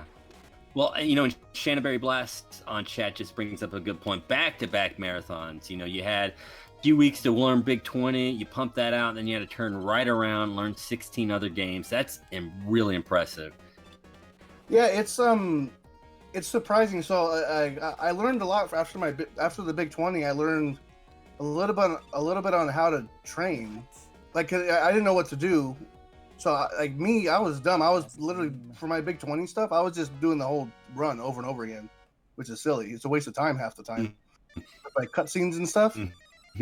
Like just work on games that you're not good at. So like what I did this time was I literally just picked one game a day and just played that one game all day, and then got to a point where I kind of understood it, and then I would move to the next game, and then you just put it all. You do your best to put it all together during race day, but so like yeah, going from Big 20 to the Big 20 helped me just understand what's involved mentally with doing something this long. Like with inputs and like even just remembering simple things, like even like Shadow Dancer, like I know the patterns of the bosses, and I forgot half of them just because just mentally you're at the end of a 3-hour run. You need to be really like mentally strong to be able to close out runs, especially when games are difficult near the end. Big 20 had Ninja Gaiden as his final game. That's a rough game to have a 4-hour run and end on Ninja Gaiden. That's hard. Yeah. And you bring up a good point. Just all these back-to-back games. I'll never forget Shimegabriel Blast. She did the Big 20, and I'll never forget. And it kind of just hit 30 home. hours. Yeah, right. Yeah, and it kind of hit home how difficult this challenge is. Whenever she was talking about when she was on Ninja Gaiden, and she was trying to use the blade like the blade in Mega Man, shoot it diagonal, and I was just like, oh wow, you're right. You gotta. Somehow remember it's this game. It doesn't work. Yeah, exactly. They don't all work the same. They all feel different, and you got to go from one game to the next, all in one sitting. And I just can't imagine how daunting of a task that is. Yeah, no, I like watching her was insane. Like watching her 30+ hour whatever she was doing. I was tuning in and out. I was off doing stuff, but to know she was still there, just pumping away at especially Ninja Gaiden, that was a rough one. You can tell it was like it was hitting her, I think, a lot. Just her hands, I think, didn't her hands just give up on her? Yeah, there's only so much gaming you can do with an S brick. That thing is deadly. Yeah. I mean, personally, I like that one over the dog bone because the dog bone had the buttons are like out, they like protrude out. Yeah, and the actual A and B, they're not. Concave or whatever. They're the other ones. So yeah, so it has a different feel, and yeah, I agree with you. Oh my god, how did I miss that jump? Yeah, I always I like the original rectangle just because I mean, what's that candy? The Smarties candy? Like it's like that. No, like that. Yeah, the button. Like, it's just like they're easy. Like for me, they're easy to press because they're concave. They don't go out. That was the worst Halloween candy when I was a kid. Girl, I hated those Smarties. Who buys those? Stop buying those. So chalky. Man, I'm pretty sure my dad kept them in business for the past 10 years. He loves that stuff. But yeah, I don't know. Like going back to the Sega16, like when some of the games that I watched, before I kind of decided to play, I was like, the games looked really fun. I didn't know there was a world of hurt, in like ahead of me, really. Because if you watch a speedrunner do something, it looks easy because they've done it, however many amount of times, and they're talking through it, and it's like they're not even paying attention. Then you try it and nothing works. Like Golden Axe, I still can't I haven't figured that out. And you see speedrunners like, oh yeah, you just do this, and then they do this all the time. No, that's not how it works when I play. So, yeah, it's just it definitely gives you a perspective on how much they've put into the game as well to make it look as easy as they make it look when you try to do something on your own. Absolutely, and I think that's hopefully this race gets other people to try these games, not only just to test themselves, but also just to see how difficult a lot of these games are, and like you said, how easy you guys make them look. Oh, there are definitely games that people kind of know as hard. Ninja Gaiden, the big example. Everyone kind of knows that game is difficult. But when you play even a game like Pulseman, if you don't know what you're doing, you can get caught in some really bad positions because there's no way to regain your health. Like there is a couple things here and there, but you have 1 health bar per stage. Mm-hmm. If you don't know what you're doing, you're not going to get past the first screen. And you got to go out of your way to get the health pickup. So in a race setting, that might not be an option. Yeah, no, it's and I'm not gonna lie, I watched a lot of Dagron stuff just to see get a grasp of what was going on in some of these games. I know he runs a couple of these, as a hobby or a job, or I don't know how he, says it, but he runs a couple of these games, in his time, and it's definitely interesting to watch someone who's good at something play game, do anything. Sorry, I'm kind of stumbling over my words. Watching somebody with so much skill do what they do so well is really interesting. It does inspire you to try some of the tricks and try to do better. Yeah. No, go ahead. Sorry, I'm done. Oh, you're fine. I totally agree. I think that's what lured us all over to Twitch, is to see these people do such amazing things to these games we love.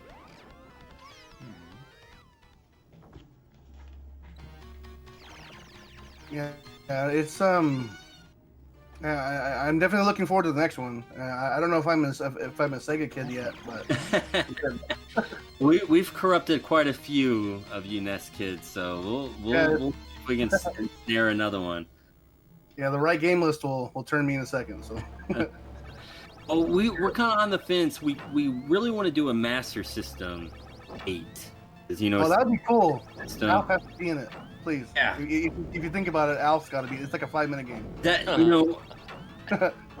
everyone keeps saying Alf, but God, it's such an awful game. Are you guys sure you want that in there? I've never played it. Oh, Alf, you get chased by the FBI. You go into outer space, and you save cats.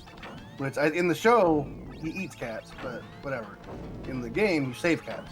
So it has everything. Later. Yeah, it has everything. It has space, it has swimming. It's got that FBI agent. That striped full body thing. He's looking good. Yeah. You're right. He wears that old swimsuit from the 30s. Yeah. Yeah. If you do Master System, I would love to see Alf. Okay. I'll throw a vote in for Alf if it comes up. Yeah, since with the Master System, I think that's a great call, since it doesn't have the appeal like the Sega Genesis Mega Drive has. Less people played it. That a vote-in type scenario would probably be a good idea, because that would keep people interested. Like, oh, it has these games that I enjoy. I'll be more willing to run it. I think that's maybe a direction we should do, is for the Master System 8, maybe do a vote-in type thing. Well, like, I mean, even the Master System library is so small because it didn't have the same support that the NES did, as far as third party goes. So, like, almost all the games that are on there were kind of made in house, and they're all pretty good. There's just not a lot of them. Yeah, there will be a lot of Euro exclusives on that list just because their library is much bigger than the North American. Yeah, you have to just to have a decent list of games. There's only like 120 or something. There's just not a whole lot. Well, I like the way No Diggity's thinking. He's already voting for Golden Axe Warrior. He knows how much I love that game. That's a Zelda. Oh, that would be a cool one. Yeah. Any Alex Kidd would be good. Yeah, they're always fun. SMS and Ninja Gaiden, that'd be cool. Oh, Psycho Fox. Oh man, that's so tough. Sonic Spinball. You can get. Spinball was on the Master System? Oh yeah, that's on my Master System. Sorry. Oh, sorry. He just puts that game in there. He just wants an excuse to play that game. Dude. Spinball was the first game I ever discovered an actual Easter egg. There's a Nights in the Dreams Easter egg in Sonic Spinball. Oh yeah? Yeah, you go to like a secret area and you fly through the world of Nights in the Dreams. Huh. That was the first thing I ever discovered as a kid, like the first like actual Easter egg. But I recently played through. There's a version of Castle of Illusion or something on the Master System. Apparently, it's the Game Gear game, but like on a cartridge, for the Master System. It was pretty good. Yeah, I think that is pretty good. I like Land of Illusion a little bit better. It's its own game rather than a port, but both are great. They're really fun. There's a few other Disney games. There's the Donald Duck coin caper, something like that. That's fantastic. So Disney and Sega in the 90s, 80s and 90s, it just went hand in hand. You're still talking about the Master System? Yeah. Yeah, we're talking about if the next race we would do like Sega16 every year in the fall, like right now around October, and do a Master System 8 in the springtime. Yeah, that would be really cool. Yeah, and it would bring light to games that maybe people don't really know about because that library is so it obviously has its fans, but a lot of people don't really know the depth of that library. So it'd be cool to have people actually experience games maybe they wouldn't have otherwise. I agree. I was a Sega Genesis kid growing up. Only knew about the Master System, but never really played it. And it's only been the last couple years that I've just fell hard for the Master System, and also learning the type of community that's online. There's a website out there where game developers are using the Alex Kidd system to build new Master System games. And they have like a contest every year just to build a new game. Oh, wow. Do a skin replacement too, or a ROM hack type of thing. So there is a huge community of people out there that still love this Master System. And we're not talking about just people in Brazil. We know they love that. They were making them until like last year or something. Yeah, the Master System. Yeah. Master System is still there's a game that came out recently.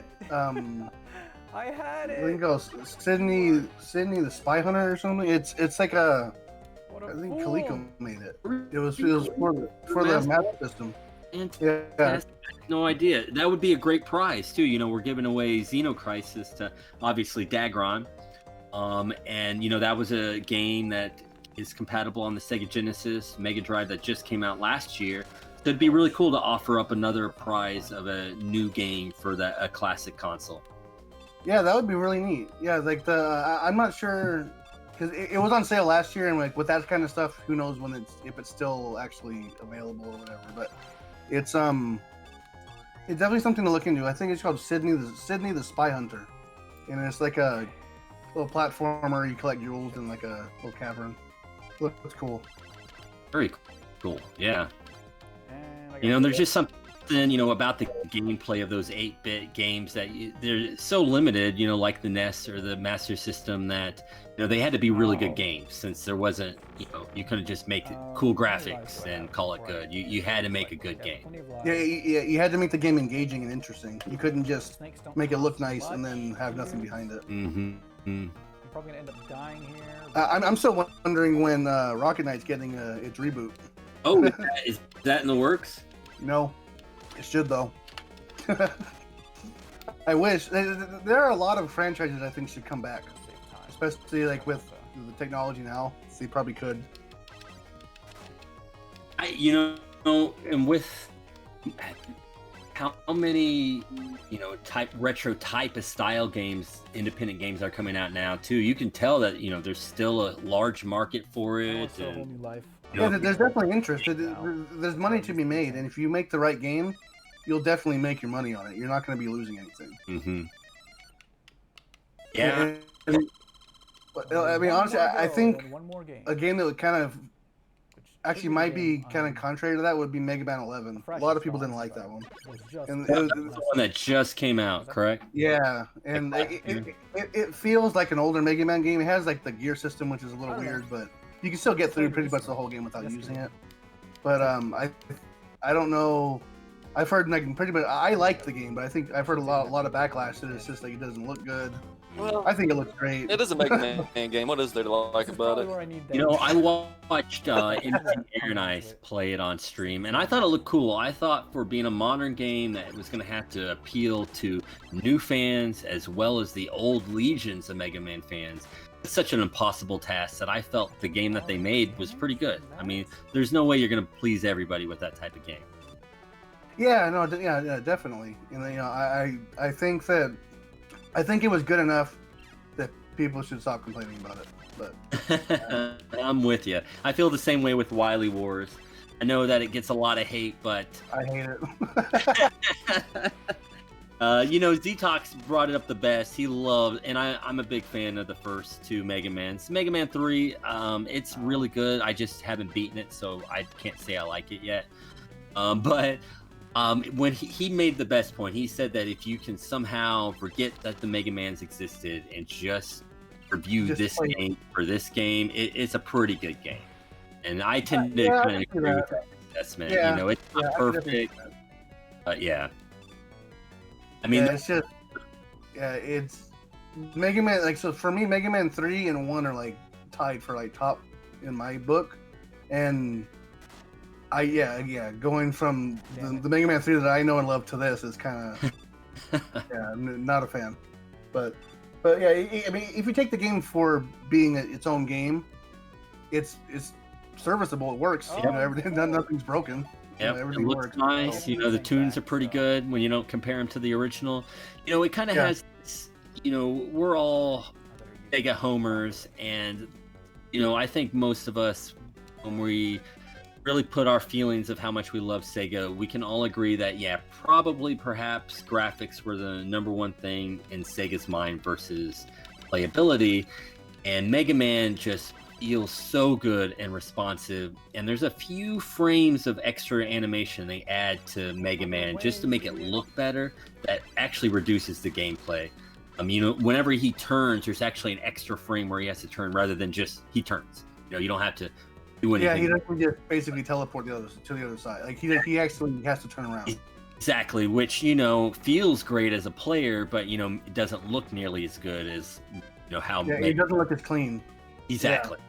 So they definitely prioritize the graphics and the look and the animation over some of the more appealing aspects of the NES version's gameplay.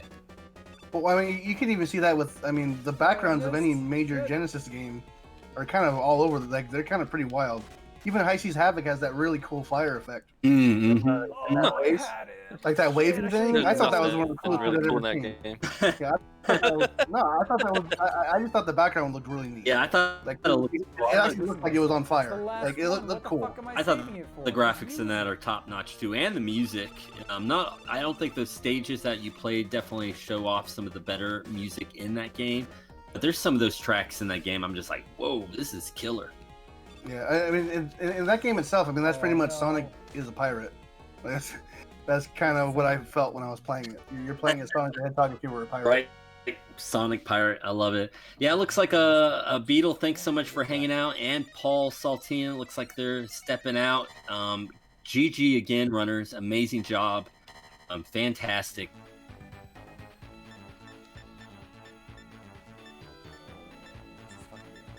Well, while I have you two in here, is there any extra words that you want to say? We've been alive for not quite 7 hours, so we'll probably be wrapping it up soon. But I want you two to have a chance to, say any closing words or remarks that you might have. I'll go first. I have to head out. I appreciate you, the community. I mean, you guys are awesome in the Discord, helping everybody out. That was really cool to see. It was very nice to see that people weren't hoarding stats or like kind of being weird about the race. Like everyone was really open and really helpful. So that was awesome. I appreciate those kind words. That's exactly what Sega Crew is all about. Is we really feel like we're all friends and just want to hang out with each other. I appreciate those words. Yeah, take it easy, guys. And again, Alf in 2021. Take care. Yeah, your face is now on to Shadow Dancer. He is on the last game. Oh, that's amazing. God, Zara, thank you for the follow. My closing words should have to be good luck to the other runners still playing. It's a nightmare.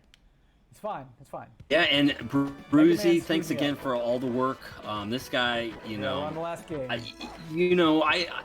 I don't see you throwing down a lot of games in one short of time. Usually you kind of get into, I fell in love with this game, and the next 30 streams are this game, which is cool. I do the same thing. But for you to kind of branch out and be like, hey, I'm just going to learn as many games as I possibly can in the next few weeks and then throw them all down. And then you walk away with a sub-5. Yeah. I mean, that's a heck of a day for you, buddy. Well done. Thank you. Radioactive Man from Mars, thank you for the follow. Absolutely, but all good things have to end. You guys are troopers. And I would stick around to commentate longer as YourFace just got to the last game, but quite honestly, guys, I'm about to collapse from exhaustion. There's just been so much hype today. But once again, I want to thank everybody, No Diggity especially, putting in all this hard work to make this beautiful stream. Shanaberry Blast, who joined me for the commentating, and of course Apollo 22237 and Shanaberry Blast for the amazing pre-show. Guys, that was just thrown together last minute. They had the great idea of someone selling Sega games to a Nest runner, and the way it came off, the way that it could be entertaining as well as informative, was absolutely awesome. Shanna, thank you for those shout outs. That is me. Thank you. And thanks again for all the runners getting involved, going for it, doing something that, obviously I didn't have the courage to undertake. I'm on the safety side of the microphone, making excuses of, I gotta commentate, I can't do these games. Yeah, I'm being a baby. You guys are the heroes. And of course, chat, viewers, hanging around, building up the hype. Just making this an event that we want to continue now has been totally awesome. And thanks so much for hanging out, guys. You guys were amazing today, and thanks for the Sega love. And have a great rest of the weekend. You know who we're gonna throw it to. We're gonna want to support I Am as he finishes this race off. He's almost to the halfway point. So come join us over there and give him the support. I'm probably going to duck out for a little bit so I can eat, but I'll see you guys around. Have a good weekend, all. And I'm signing off. This has been Booster Shane. Thanks so much.